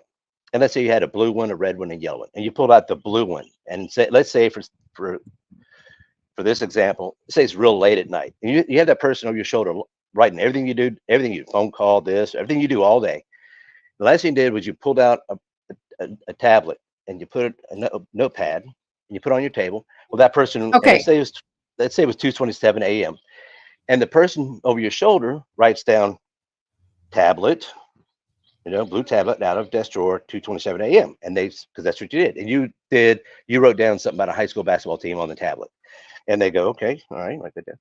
And then you just stopped and you didn't put the tablet back in the drawer and you went to bed. See, now you have a tablet with a time associated with it and a color and things like that. You get up in the morning, the first thing you do is you write down how long to die in cold on that tablet. Well, they're going to log that, how long to die in cold, 6:23. But the connection is it's on a tablet that was never put up back in the drawer, and it was last put on the table at 2:27 So a.m. it's posting what I call the idle time. Look on my screen. Can you see me? Let's see. I posted it. I'm on my phone, but I can zoom in. I can zoom in. Let's see if I can zoom in. You see where it says Safari in right there in item 2. There's the extraction file. That's the Okay, extraction wait a minute. Where my mouse is, right here? Correct. That's the extraction Safari. file, the full .zip, and that's where you zipped up. That's where they extracted private. And then if you keep going, you'll see in the library file in the Safari browser state db -wal. That's the right after file, WRITE after. That's when that tab was last. This was probably what it's going to be, as I see it, was probably going to be testified. Is that what it was last activated? Now, what you're looking at is not the extraction. This is a compilation. Someone put this into a spreadsheet form to make it easy for people to look at. I don't know if they made a mistake. I don't think they did. It could be that they did. This guy, Richard Green, the defense expert, is, in my opinion, an idiot, but he's the one who did the affidavit for the defense. I don't know if he misplaced, that where it says how long to die in cold, if he misplaced that, or if that's actually just, as I think it is, a connection to the same tab that was opened at 2:27. She just entered the search on the same tab that was previously opened, and which has a time associated with it at 2:27, because that's when its last browser state. Wow. Good observation. Well, I have a question. What are you doing tomorrow at 7 o'clock Central Standard Time In the morning? at night? Well, that's Friday night. That's poker night. Ah, crap. But sometimes we don't play poker, so you never know. We Well, don't the know reason until- is I do a Friday night fun night, and I'd like to try to get Recovery Addict on, and for us to sit and have you explain this again. Oh yeah, okay. I don't mind. Yeah, But I'd, if I'm I'd around, love I'll to put it have in you my. come on. Hey, watch this. I'll put it in my notepad today And you're going to leave it open. at 2:26 Eastern Standard Time. And I'll leave it open. Let me see if I can go to the chat from here. Okay, so I have that image. I'll save that for tomorrow night. I'd love to have you come on. So, what else can you say technology wise that's going on here? Because I understand this is kind of, to me, not a nail in the coffin as far as Karen Reed's innocent. Yeah. Well, you kind of the other thing also is the husband is a technology guy, and Yeah, he but can do these a lot of files- things.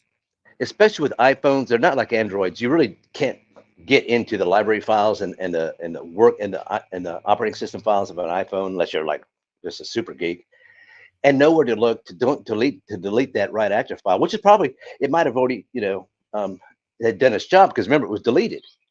And that's what the software is supposed to do. You don't keep temp files forever. That's their temp for a reason.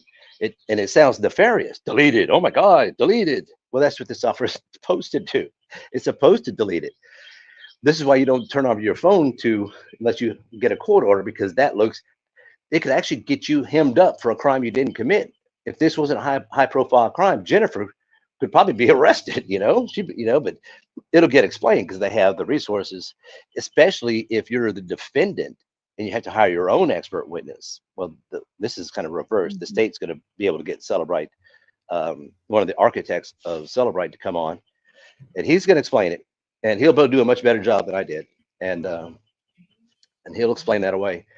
The other thing is you already touched on it, and you did a pretty good job understanding that these phones have GPS receivers, but they're not military grade. They don't have L1, L2 phase type stuff for centimeter accuracies, and so you're going to get drift. You're going to get location drift, which is why they do, like you were talking about earlier, a little circle, a little bubble. It'll say, and sometimes the radius will be larger or smaller depending on if you're hooked up to Wi-Fi or not or whatever. But yeah, that doesn't mean movement. A latitude longitude drift, even if it's just because it's going to dance around, you can stand still and you're going to get some drift. That doesn't mean you're moving. That doesn't mean that you took a step, and it also doesn't really give you what I would think if you're really gathering data from GPS and the entire data stream, you get not just an adjustment every second of latitude longitude, but you get heading, in which direction, and things like that. You get all this stuff. You get it all. And so these little apps try to make use of some of this low grade GPS stuff that they can pack into to an iPhone or something like that. It's good enough, it gets you from navigation, things like that. But if you're roaming and not on a Wi-Fi, any kind of drift doesn't mean that you're cruising around the yard or whatever. Or especially Turtle Boy doesn't understand this, and I hate to bring his name up on your show, but I did. He thinks that this Apple Health thing is golden gospel. We also have vertical drift. You can have vertical drift. Doesn't mean you're going up and down stairs. It just means it's doing its best to ascertain your X, Y, and Z. And sometimes there's Yeah, drift. it's interesting that you say that, because was thinking about it, but I hadn't mentioned it. I'm in the process of I'm starting to study and get Because I want prepared to say for it's my pilot a license. combination between the GPS and then the inertia components of the cell phones have, Mhm. like when you get up real quick, it can detect that, it detects that. But sometimes it doesn't get everything just precise, it's not it's not like firing tomahawks through a window from 2,000 miles. It's gonna have, it's gonna have some issues. And I've looked at the file that was presented by the defense, and you'll see that in that file, they'll have John walking around, apparently taking steps after he's dead. They'll have his heartbeat beating, after, Mhm. you know. So it's just it's Well, understanding and it's understanding technology and the error budget within those technologies. I understand all that. And you're explaining it in a way that I think my listeners can definitely understand it, and I appreciate it. I started learning a little bit about the drifting part of this because I'm getting ready to take my pilot license for my drone, and I noticed Okay. on my drone, um, I'm looking at my drone and it's hovering, And the but numbers are on the changing. camera where the GPS, it shows it's doing this. Wait, let me look at sure. Huh? Wait, yeah, are you looking at the numbers changing, or you're looking at something The graphical? dot on the Okay, graphical. yeah, you're right. The And dot. I said, "What's going on?" And somebody explained it just the way you did. And I could be sitting in my car with the Map 360 on, and I can see that I am about 30 feet off. And Yeah, that's what I try to explain to people. This is not military grade GPS. the And even receivers aren't. military grade GPS has a variance of some kind. It may not be big. Well, they do real-time corrections with military GPS and Yeah. things like that. Yeah, those people, yeah, those satellites are 20,000 kilometers out there, and depending on their configuration, what's called the constellation is what it's called. But just thinking of their positionings in the sky, where they are, and so, there's times when you get pretty good accuracy because you have a good triangulation, but they're out there far away, and there's certain times of day that you get better, that they're going to be in the just the nice, perfect, optimal spot for you to get a good 3D fix. And sometimes they're not. And if you look at the numbers, like you were looking at the little dot, and yeah, it'll dance around, and especially if you're zoomed in, it'll dance around and point in different directions, and you think it's in motion, but that's just the inherent nature, because you have, with an air budget of GPS, you got atmospheric distortions, you got all kinds of things Mhm. that can play into um, the air budget of a GPS. And if you had a really good GPS, if you want to drop $15,000 to $20,000, you can get one that has real time corrections, um, and that's a whole nother story. But you actually can get sub-foot accuracy and kinematic, which means in motion sub-foot as you're moving. Mhm. Because so yeah, yeah, it's just a matter of, I don't know if they're going to get that in depth. They'll probably just say, hey, look, at a certain level, at a certain detail, granularity, I guess, zoomed in, you know, like I Well, think the example you used with 30 feet. Yeah, 30 feet. It could dance around 30 feet pretty easily.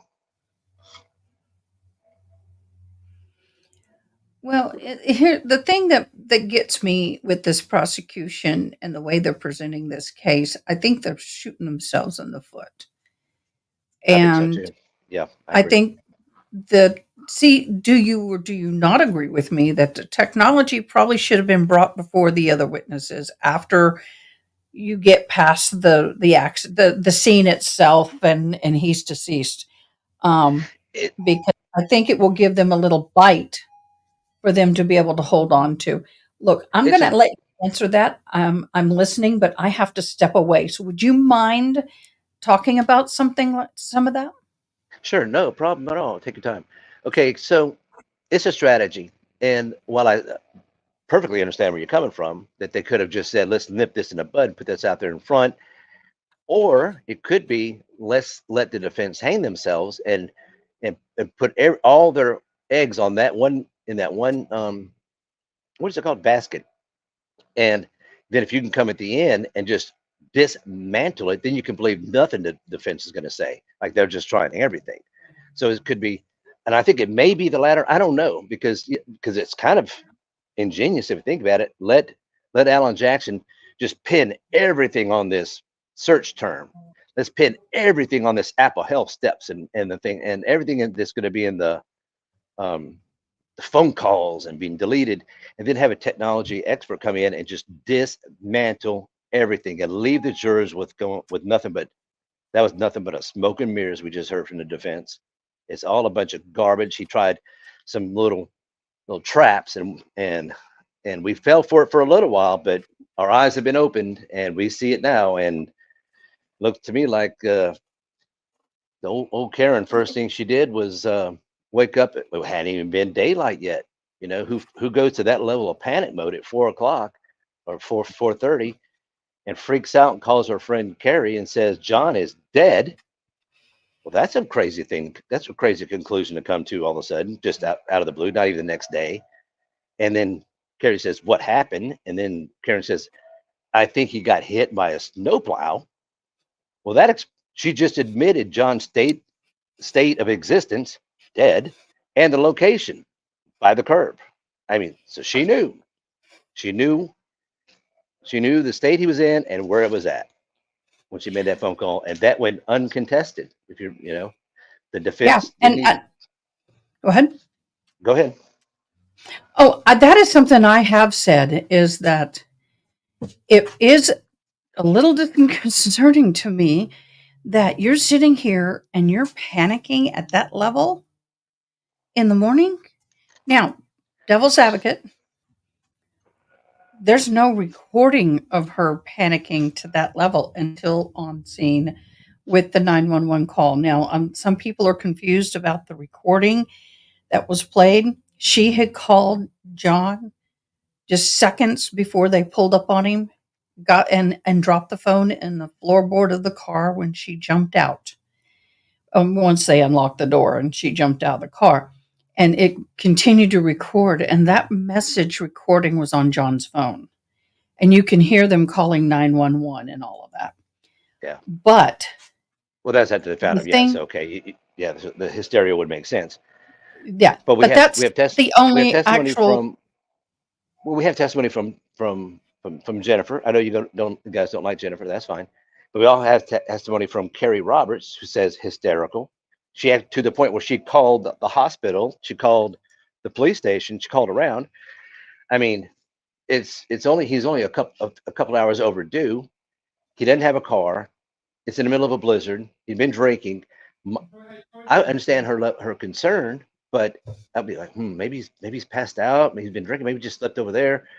Oh, but he's going to get it when he gets back, or this kind of thing. And this, but she went to full on he's dead mode. Well, I get it, and on named- that side, I and will then- agree. And then named the manner of death and and pretty much where it was going to be. Mm-hmm. Snowplows. I mean, that's Well, pretty the specific. thing is I said from moment one that it is strange to me. Hi, baby girl. It is strange to me that she went to that level of panic. And I would have thought, well, I would have waited until 7 o'clock and called the Alberts and said, hey, did he sleep over there? I'm trying to reach him. I need to leave. His kids are here. And they would have said no. And that's when I think the concern level would have gone up. But once Natural. again, the only actual evidence to her hysterical state is when that call happens and you see her or hear them getting out of the vehicle. And I'm saying, if she didn't do it and it is a cover up, it's a very good cover up, because they got all their stories together as far as that's concerned. Well, But that she need if she didn't do it, then she needs to go work for the FBI as a case solver, like to solve cases, because she pinned this. She was right there. She was right on target. Snowplow at 4 o'clock in the morning. She, it was before she even left the house. She had a damn good idea where he was. well, and I don't disagree with that at all. There are some things that I'm concerned about, but once again, when it gets to her side of the story and they start coming on, I'm going to be hammering them just as hard. It's not that I Yeah. don't like Jennifer. I don't think Jennifer did herself justice or that she did the case justice by her behavior. I'm sorry, I'm replacing my hearing aid battery. That's okay. Well, I don't think I don't know that how I would react she helped if them I in was a any witness. And I think that she is more worried about getting her own testimony out there about how it's affected their lives versus doing what she was there to do. And if you want to help the prosecution, you behave better on the stand. I thought she was too hostile, Okay. personally.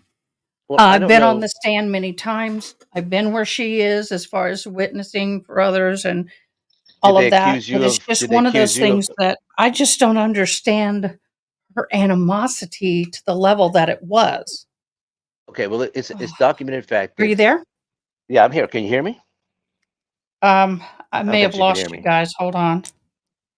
My hearing aid is not switching. So let me get my ears in. Okay. My emergency ears. So, what is your hi, cowgirl in Texas? We have a wonderful guest on. Let me reintroduce him to y'all. This has been a very, very interesting conversation.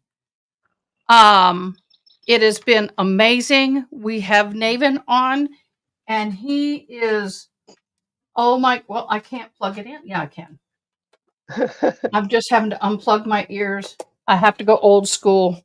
My hearing aid battery died and I can't get it to reconnect. So, someone say something. Can you say something, Navin? Okay. Hello. Testing. Oh, wait a Can you minute. hear I me? got to get you in.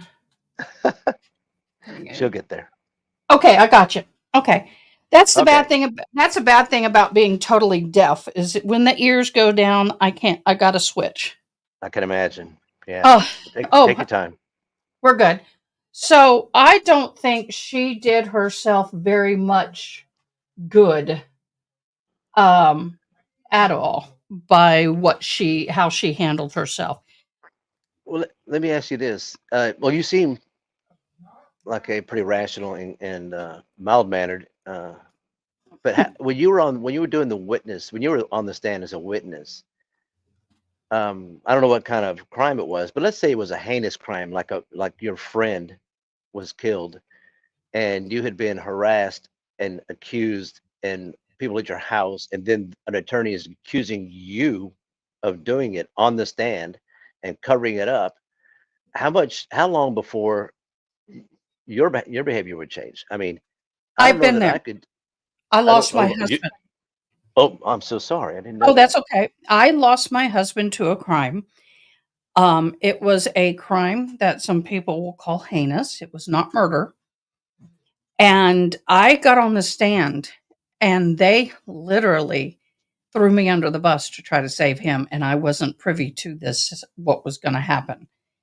And no matter when one thing that I was told by a friend who was a retired attorney, no matter what happens on the stand, no matter what,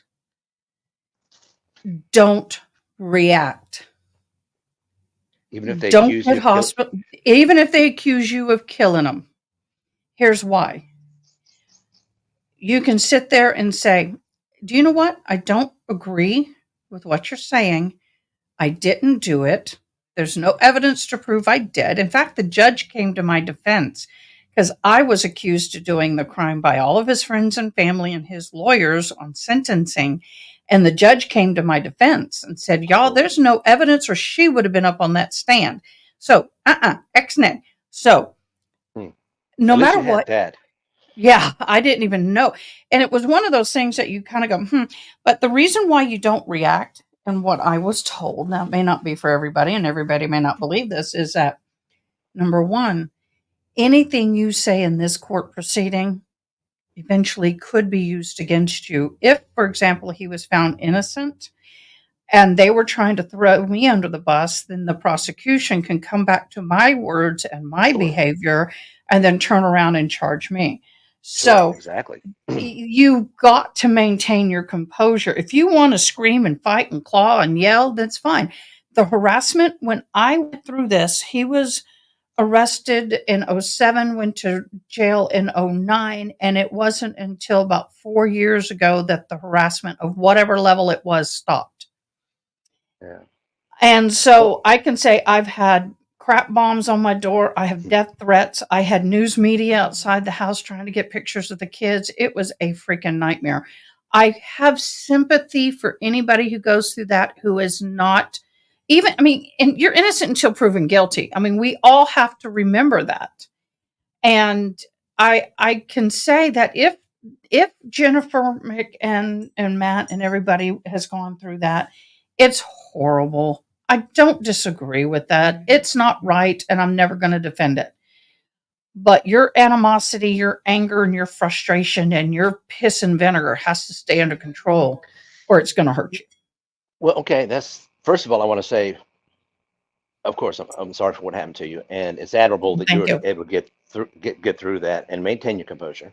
I don't know if it was 3 days grueling by a super lawyer like Jackson, who's just, I thought, was abusing at certain times his role by testifying from the stand, I agree. and to the point where it's a matter of perception also. Two people see something purple, half will say it's more blue, and half will say it's more red. And some people can perceive Jennifer as being stoic and stern and solid in her position, and not being abrasive or argumentative, or let's say aggressive. And some people see it the other way around, and it's just the nature of how you see things. And I think at the very beginning, I think she was reacting, no doubt about it. She was reacting to what was happening to her over 3 days, and nobody really coming.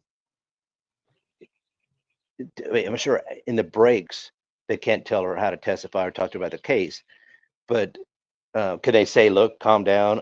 You need to calm down and try to, kind of like you were saying there, get advice from attorneys saying, look, you need to not react. Try to do your best to remain, keep your composure." But I don't know He's how I getting react. Somebody accused me well. of doing something like that. I don't know. Yeah, well, I got to tell you, I'm Irish and Cherokee Cree Indian. You want to talk about reactionary? Y'all, I got it on both sides. But Cherokee pretty I, calm. well, I have learned and matured. I'm in my 50s, and I have, through what I went through with my husband, learned that there's a time and a place to blow that stack. And let me tell you, my friends know that I can get mad and blow my stack and get real pissy real quick. But when I'm sitting in a courtroom, and also, I just guess from my life and my things I've done in life, I just learned when to turn it off.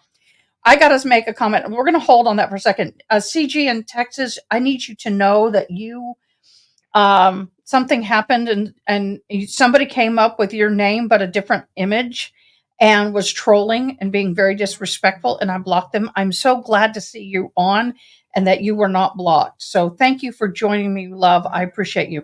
But anyway, back to you, sir.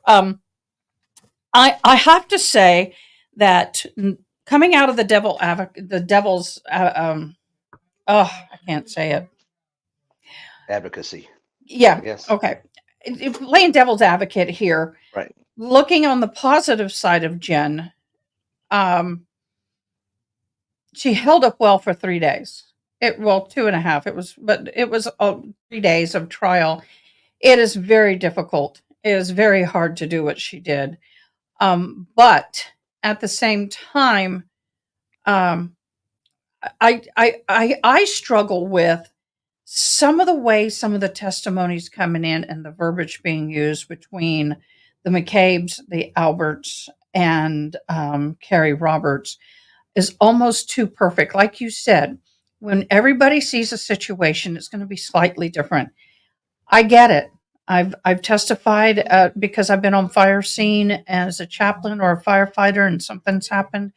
And we can all see something exactly at the same time from the same exact angle, but we're going to slightly describe it differently. It's because of our life experiences, and we perceive things differently. But some of the verbiage is too precise across the board. Well, it depends on what they're talking about. The main things, the things that stick out, they should be consistent. The little bitty things, they're different, which the defense like to poke around and saying, see, look, that's different, that's Mhm. different, that's different, which admittedly, you say not everybody sees the same things, the little bitty things.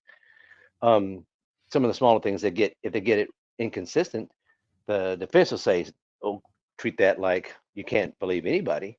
Well, the main things, I think they're pretty consistent on between the three. Now, there's one person who hasn't testified who was in the vehicle, but the two, pretty much, it's like a double-edged sword. If they're consistent, you say, oh, that's too perfect. If there's any discrepancy, you say, see, they can't get, they're both telling different stories, and we don't know what happened. So it's like, it must be It's fun a to be a darned defense if you attorney. do and darned if you don't. Really, it Yeah. is. But one of the things that's catching me is the vehicle of the Jeep with the snowplow on the front. I am really struggling with that because how in the world can you sit there and tell me a vehicle is parked there that's not that vehicle? And I mean, the only people that placed that vehicle where they did were the McCabe's. And, so Brian Higgins is coming on tomorrow, and that is going to be huge. He will clarify where that was. But some people everybody's going off about, well, why couldn't they see the body? Now, I said that, and I don't know on my camera. I'm gonna. Well, there's lots of reasons why you don't see the body. There's a lot. Well, of exactly. the human. I'll take Go a ahead. stab at it. The human eye has the ability to see pretty much everything in its field of view. Mm-hmm. Okay, it's going to record everything. It's going to see. I don't want to say use the word record. It's going to sense everything that's in its field of view. It's going to do its job. The brain is going to filter out those things that aren't pertinent at the time. And if they're, and there's also something with the rods and the cones. If you're inside in a lit house, you're looking out a window into a dark, snowy area. Your eyes haven't adjusted, but you're going to adjust on the things that you're looking for. Like, I don't know, a vehicle. You're not looking for a body. You're not looking. That's why you don't see it. You saw it. Your eyeballs saw it, but your brain didn't record it because it wasn't Mhm. significant enough of an Mhm. abnormality to record. But Mhm. you were making a conscious effort because you were looking for, where's Karen and John? So you're looking for what? Well, if you think, where's Karen and John? Let me look for a dead body in the snow. No, you're looking for the vehicle. And so your focus goes right towards that vehicle. And that's what your brain is recording. And so it makes perfect sense that they wouldn't see like a body being covered in snow on the ground because they're looking out the window and and the brain just didn't record. It's not anything to look. If there was an 8-foot pink dinosaur out there in the lawn, they probably would have, well, that's odd enough to remember to record, but nothing abnormal enough in terms of where they were focusing, where they were looking, and not to mention they were coming from a lit place, looking into a dark environment, and so they may not have. That's a case where physically the eyeballs may not have adjusted enough to pick that up, but enough to where they could see taillights and then the outline of a Jeep or a Lexus SUV, which is what they were looking for. Uh-oh, what happened? Did we lose her? Oh, she'll be back. I'm on my phone. I can't really tell what's happening. Everybody in the chat, is Kay gone?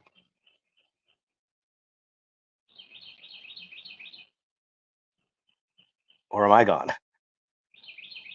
I think I'm still here.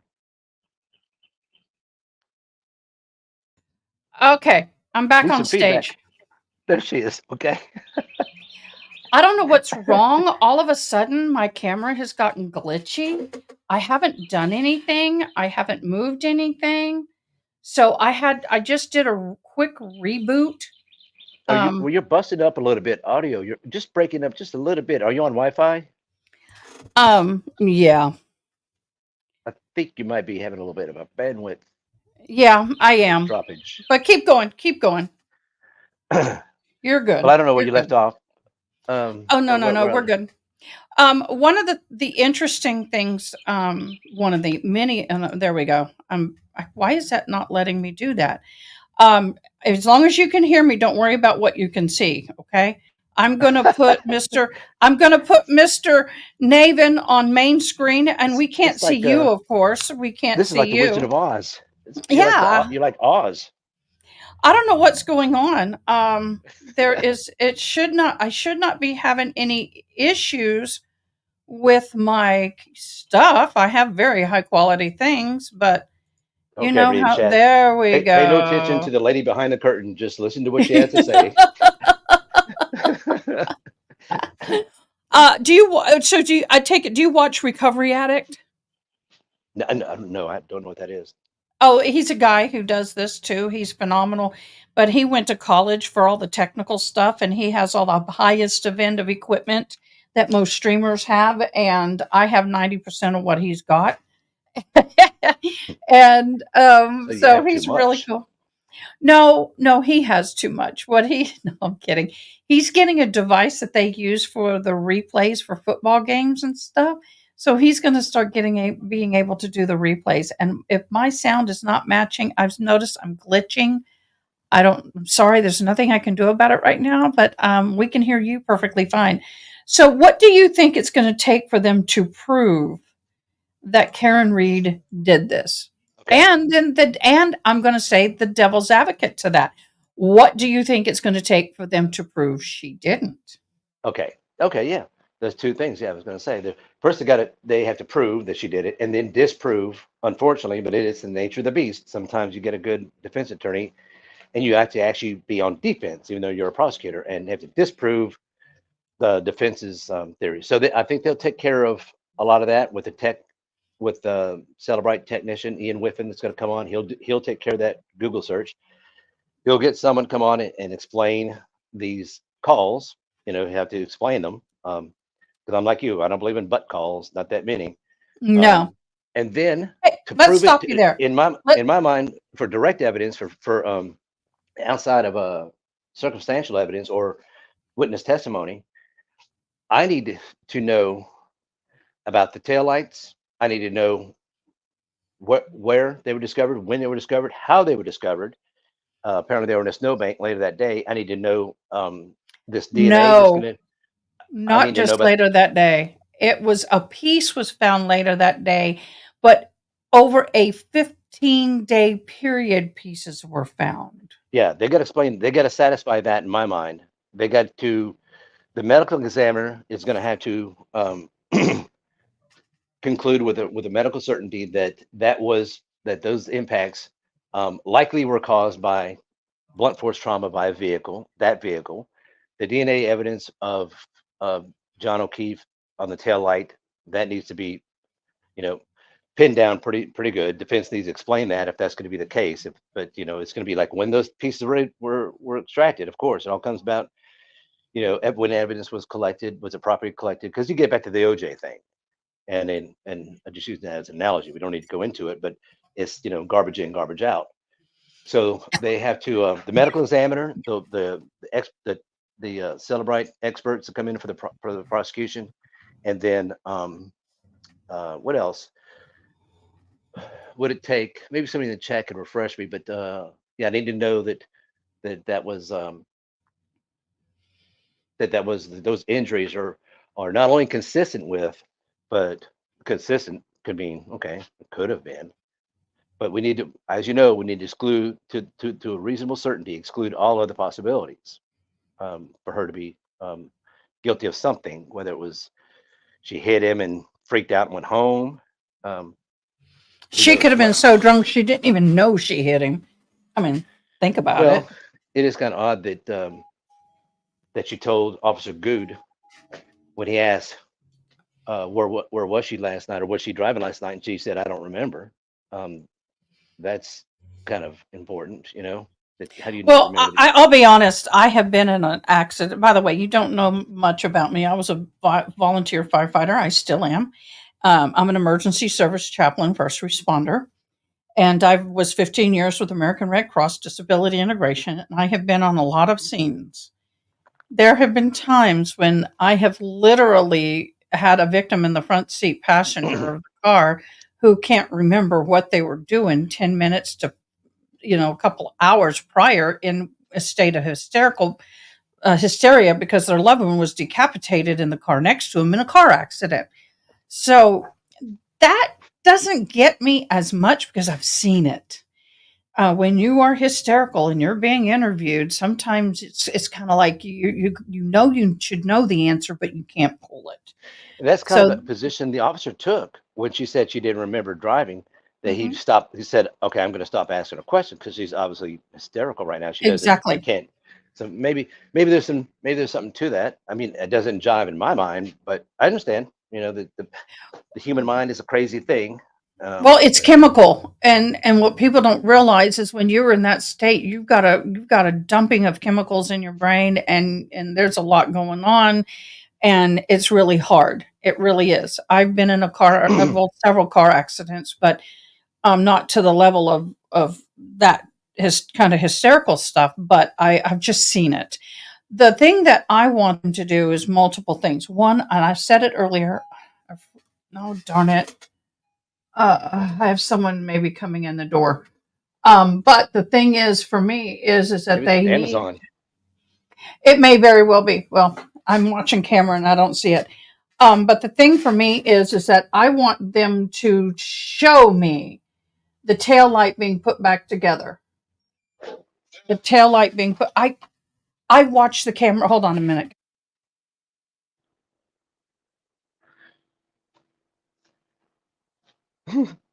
I'm having problems with our security camera catching up. But anyway, I'm sitting here and I want them to reconstruct for me the tail light. I want them to put it together to the best of their ability. Yes, there'll be broken pieces missing.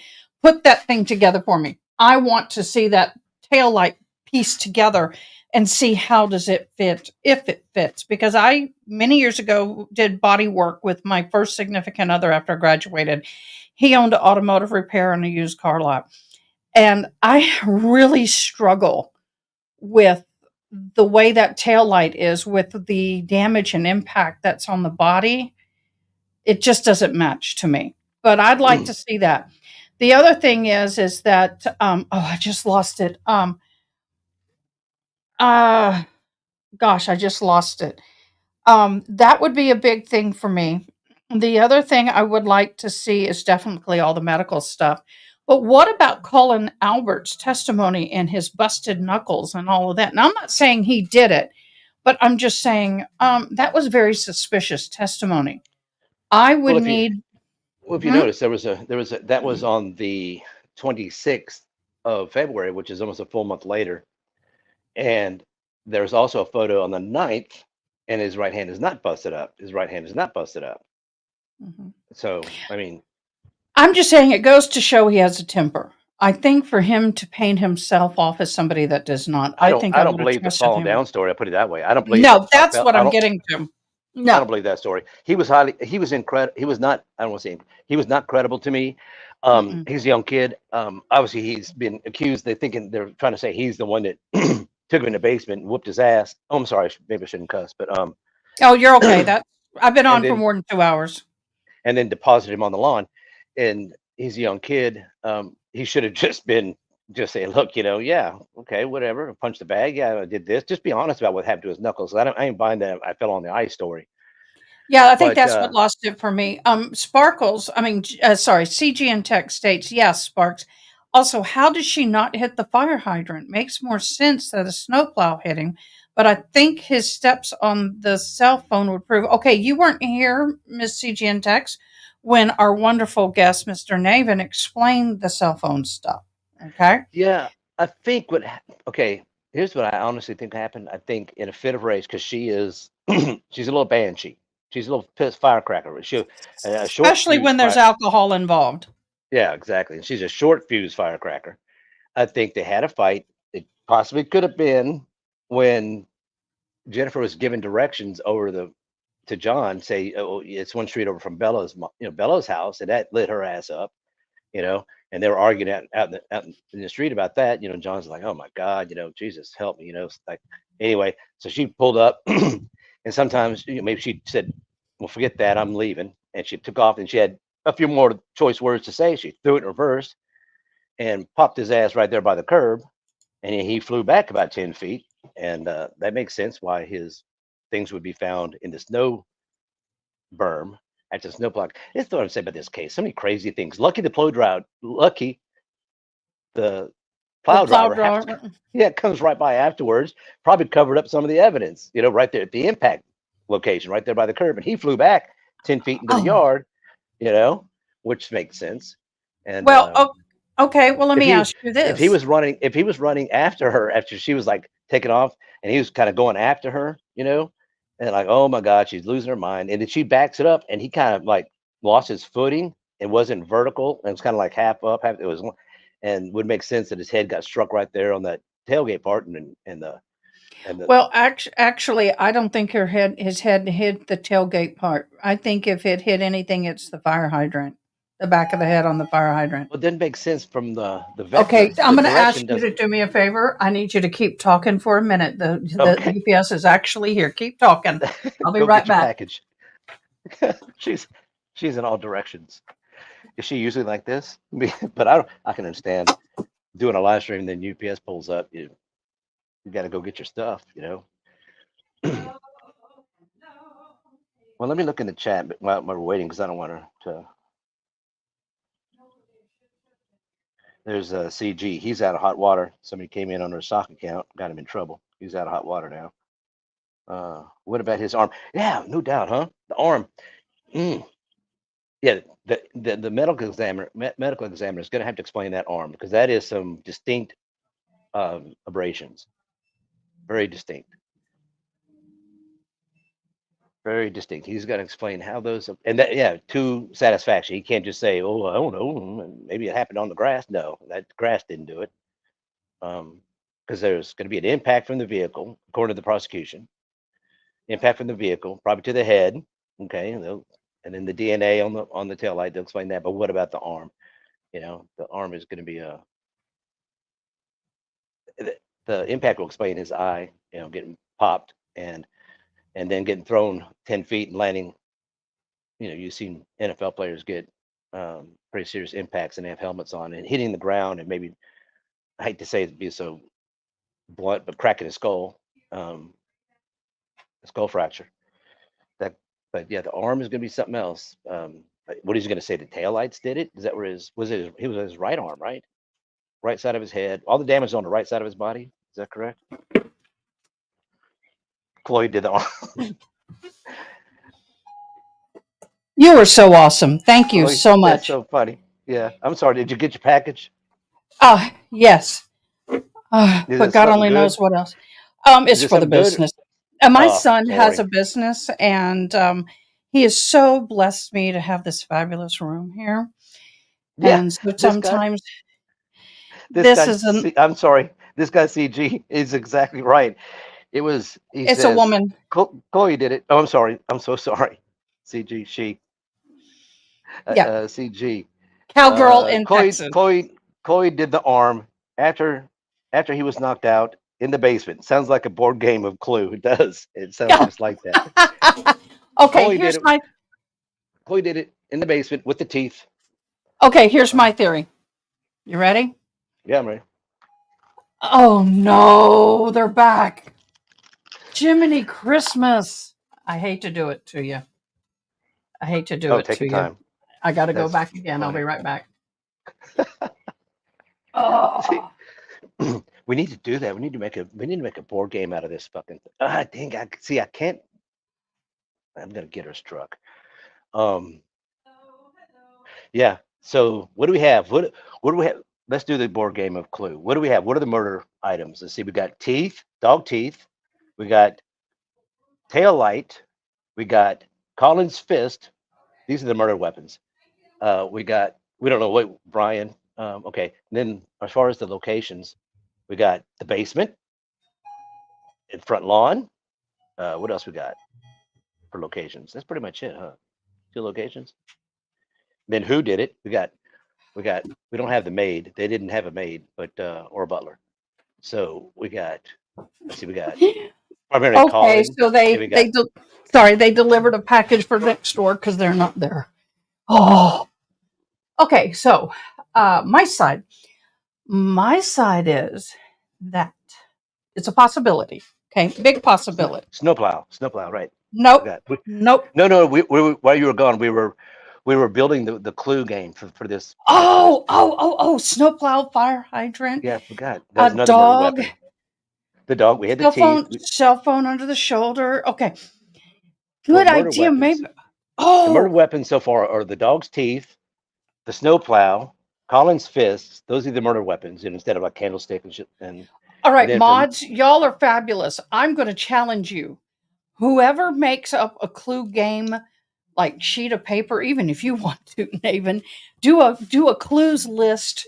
Do you know how? we could do a Huh? spin wheel, like we would spin it, Yeah. spin each of the three things, and would say it looks to me like the spin. We can spin all the things. Somebody make it. Somebody make it. Okay, so my thought is Problem is we only it have was two a butler locations. with a candlestick and poison. No, I'm kidding. But we only have two locations. We need more locations. That's the problem. We want the Well, spin wheel for actually, locations. the location could be in the house, upstairs, downstairs and basement, or Wait, we got the study. outside. In the You got study. the study or the We got kitchen. the basement. Well, you We're got not in the the kitchen. basement. Well, they Maybe in the say kitchen. but they say they were sitting in the kitchenette area and also So in that the means if family it's in the room. kitchen, they would all had to beat him up. So, Well, this is a possibility. Okay. We haven't gotten to it yet. It's been alluded to, but there is evidence of romantic texts between Karen Reed and Brian Higgins. dun, dun, dun. First of all, so the kiss that John O'Keefe supposedly had on the Aruba trip, we found out was a bomb. That didn't happen. Yeah, But there is texts that shows that Brian Higgins supposedly was having an inappropriate relationship with Karen Reed. It is said that Karen Reed was at a football game party at a house with John O'Keefe, Brian Higgins, and other people, and Karen Reed kissed Brian. Now, it is possible that John and her were having a fight in the car because she may have seen Brian Higgins' vehicle at the house and she didn't want to go in.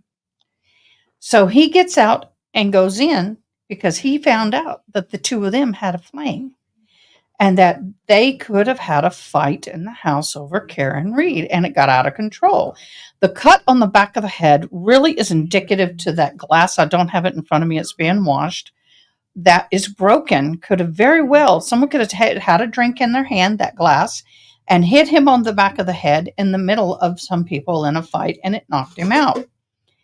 It is also stated that then he could have either been dumped or he physically got up and walked outside. Now, if he physically got up and walked outside and then passed out in that corner from the brain injury, which that has happened. People can walk a little bit while their brain is swelling, get He wouldn't take the glass discombobulated with him eventually. after getting his ass whooped. He wouldn't take the glass with him. Just got my ass. No, kicked, no, didn't get no, my no, glass. no, not done. And they found him outside, and they decided to throw the glass out there to make it look like he left with, drinking. Well, there has to be And proof of that.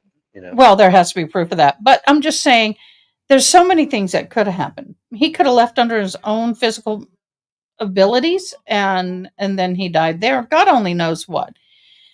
I honestly don't think we will ever fully find out what happened. I don't care what happens in this trial. But the broken glass is a concern for me. I have seen a lot of fight wounds, and I don't think they're and car accident wounds. I know the eyes I see both in fight and car accidents, so that's kind of hard. I'm not going to pay much attention to the swollen eyes.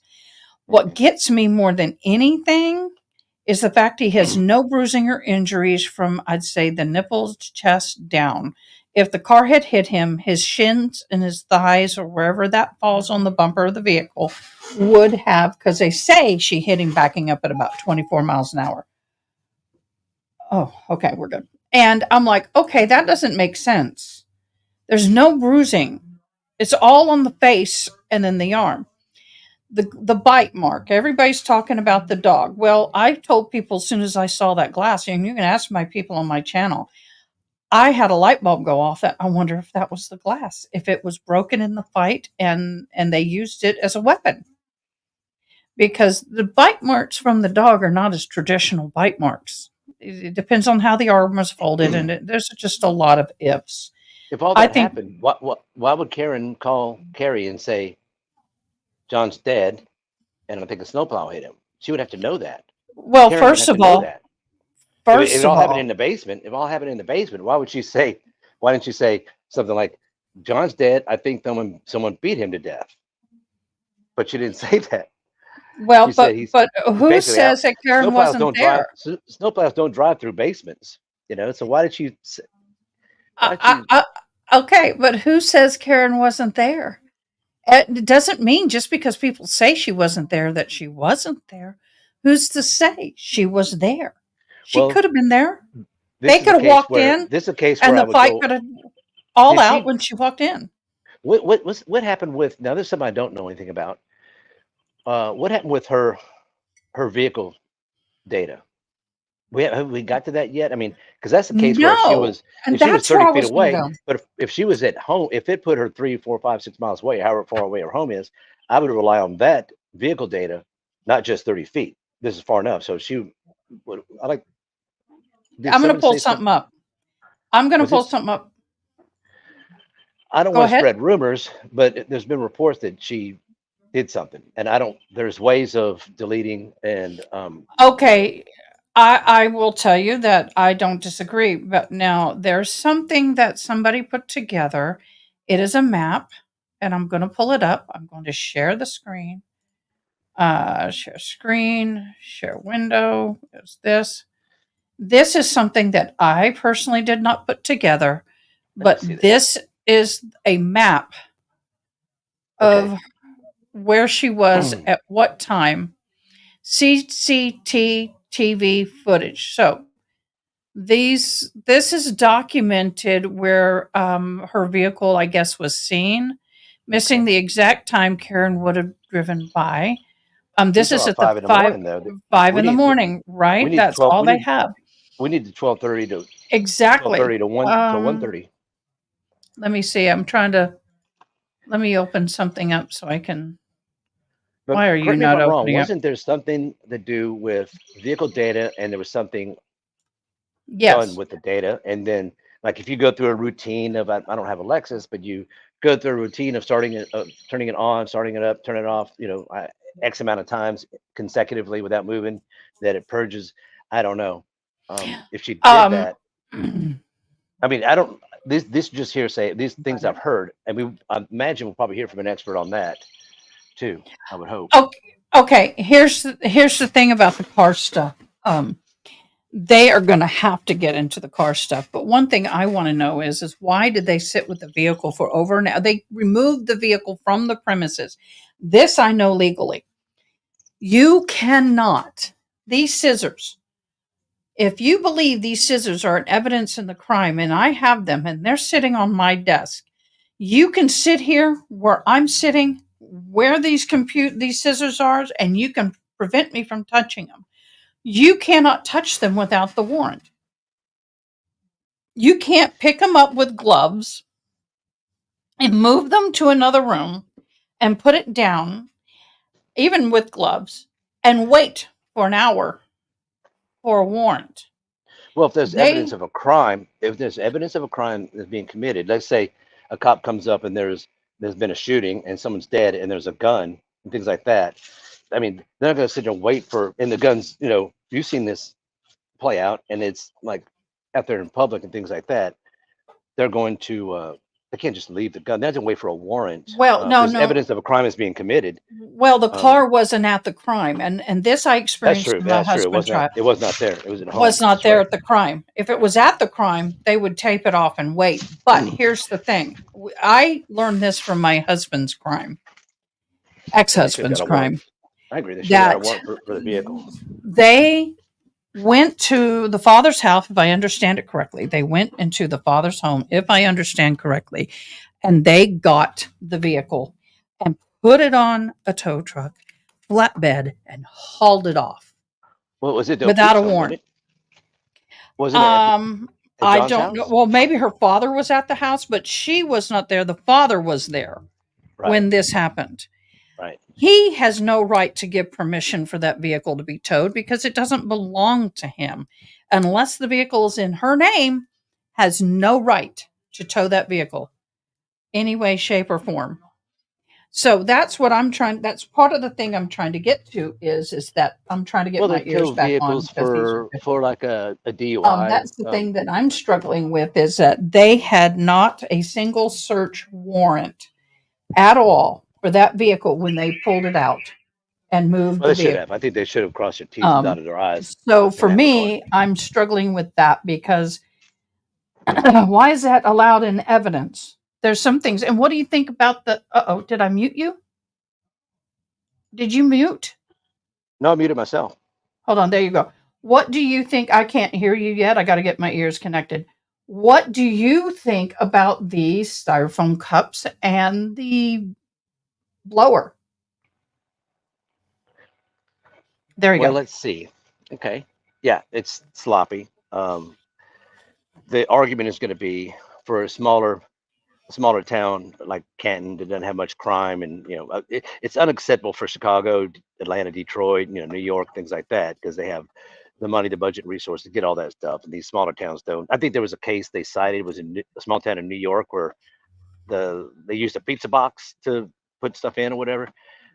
It's sloppy. Don't get me wrong. It's sloppy. It doesn't look good. That'll work itself out for the jurors whether they want to accept that evidence. But really, what's in there? Okay, John's blood. Well, we know he's bleeding. It isn't like they're going to find the blood of the killer. You know what I'm saying? It's pretty much just, isn't it right? And that's just John's blood, right? In the Well, soda cups? it's supposed to be just John's blood, but let's think about it. I have a friend who's a retired evidence police officer and crime scene investigation officer from up north, and there is, first of all, the blood in the snow is going to contaminate it and dilute it to the point that it's not even usable. And there's no question on whose blood it is. You're correct about that. But the leaf blower is a bigger issue. There's just a lot of issues with this case. I'm surprised that it even made it as far as it did. But The leaf blower. Oh shit, this is great. I probably would have look, done I something. live in a town. I live in a town of. Go ahead. Yeah, well, I live in a town almost the same exact size as this town population wise. And they only have two fire stations in one police station. We have 4 fire stations in one police station. But I've complained about our police officers' abilities, and it's more on the technology side, not on the side of their knowledge and the lack of them being able to have what other places have. This place, please, it's a lack of stupidity. Well, there could have been fingerprints of the person's killer on the cell phone of John O'Keefe's. That is a good point. That's a good point. Yep. Yeah, it's a matter of the if the jurors, if they're going to get to where the defense can argue significantly that this data can't be trusted, or this evidence can't be trusted because the manner was collected, and that again goes back to the OJ thing. You can just disregard it if you're a juror. Say, okay, well, I won't pay any attention to the blood. Doesn't matter. But let's focus on the other things. Just throw that out. I kind of find it funny that everybody talks about the glove, and if it doesn't fit, you must acquit. And I'm thinking, oh, that bothers me so that much. That bothers me so much too, because leather, and I didn't understand it then because I was a very, very, very young person back then. But now that I work with leather, like my moccasins, if I make a pair of moccasins and I can shrink them just by putting them in a fluid of any kind. That leather shrinks when you get it wet, and you put a glove on and you have a rubber glove on the hand. Leather and rubber or latex and leather do not bode well together. There's no way he was going to get that on. Well, it's furry on the inside, but anyway. Yeah, but I know what Yeah, you're saying. that was It's an yeah. extra layer. It's an extra layer. But in that case, the reason it bothers me is that case was the glove doesn't fit applied to the killer. There was nobody with a glove here, and things like that. The Yep. killer, things like that. But there's no doubt that I like whoever brought up the fingerprints on the cell phone. That's important if there are any. Fingerprints on the glass. Glass loves to hold fingerprints. It Mhm. loves fingerprints. If there's any other fingerprints on the glass, and whether that evidence could be trusted because of the way it was collected. Uh-oh. But I lost him. nope, Let me. your Oh, it's ears you again. guys. It's not me. Keep talking. It's me. I did not do that. Just we'll wait for her to get back. She's working. Oh man, y'all You got a keep lot going. talking. Okay, y'all. It's just me. It's fun. Oh, this is Oh, fun. it's not syncing. Well, I'll just get my other ears. I gotta tell her. Unfortunately, I gotta go. I gotta be somewhere in 4 minutes. I gotta go, but I'll try. I'll wait for. I'll try to wait for her to get back. I hate to just. You drop guys out. are so awesome. I really appreciate it. I'm not touching buttons. What's You happening is that my batteries on my hearing aids, I bought an entire box of batteries for my hearing aids. Okay, there's supposed to be on the 80 UPS truck. batteries. 80 batteries on my hearing aids and 80. 80 batteries in this box for my hearing aids. Oh, This in the huge box. thing. And unfortunately, I'm running into more batteries that are dead than that are actually working. So I'm got to go get another box this evening. That's what's going on is I'll put the batteries in and they'll run for 30 minutes and then die. And I'm like, yeah. People have no clue how hard it is. So I think Well, look, it's the little bitty round ones. It's not the rechargeables. It's the little bitty no, round ones. they're the big fat round ones. I am so deaf that the rechargeable. I'm my audiologist. We just had to get my hearing aids repaired because I blow the the Bluetooth component on them about every 8 to 9 months. That should last for 3 years. Everything I do is Bluetooth, so I wear them out. Well, you do pretty good. Well, I was born Considering. hearing. I was born hearing. I became deaf as in the last 10, 15 years. So, well, look, everybody, I'm going to say, Mr. Navin, I would love to have you on again. Please, tomorrow night, I start at 7. I'll go through at least 9 o'clock. So I'd love to have you on about 7:30 if you're available. Love to Well, have you come okay. on. I've got you subscribed and notified and all that stuff. So if I'm around, I'm Oh, around, and I'll pipe in. But I thanks for having appreciate me it. up, and you guys You have a were great awesome. day. Your viewpoint is Okay. amazing. Bye. All right. Take care. Peace. Peace out. Bye. Okay, guys. I hope y'all enjoyed that. That was a huge blessing. Huge blessing. Now my hearing aid works. Well, the left one, not the right. What I'm going to do is, yeah, good luck at your poker game. I am going to say farewell today. We will see you tomorrow morning at 8 a.m. Be ready with your pencils, papers, and coffee, or whatever you drink. And then tomorrow night, we'll go live and we will hopefully have some friends join us. Okay. I love y'all. Thank you very much. Thank you very, very, very much. Y'all be blessed. And like I said, I'm out. Bye.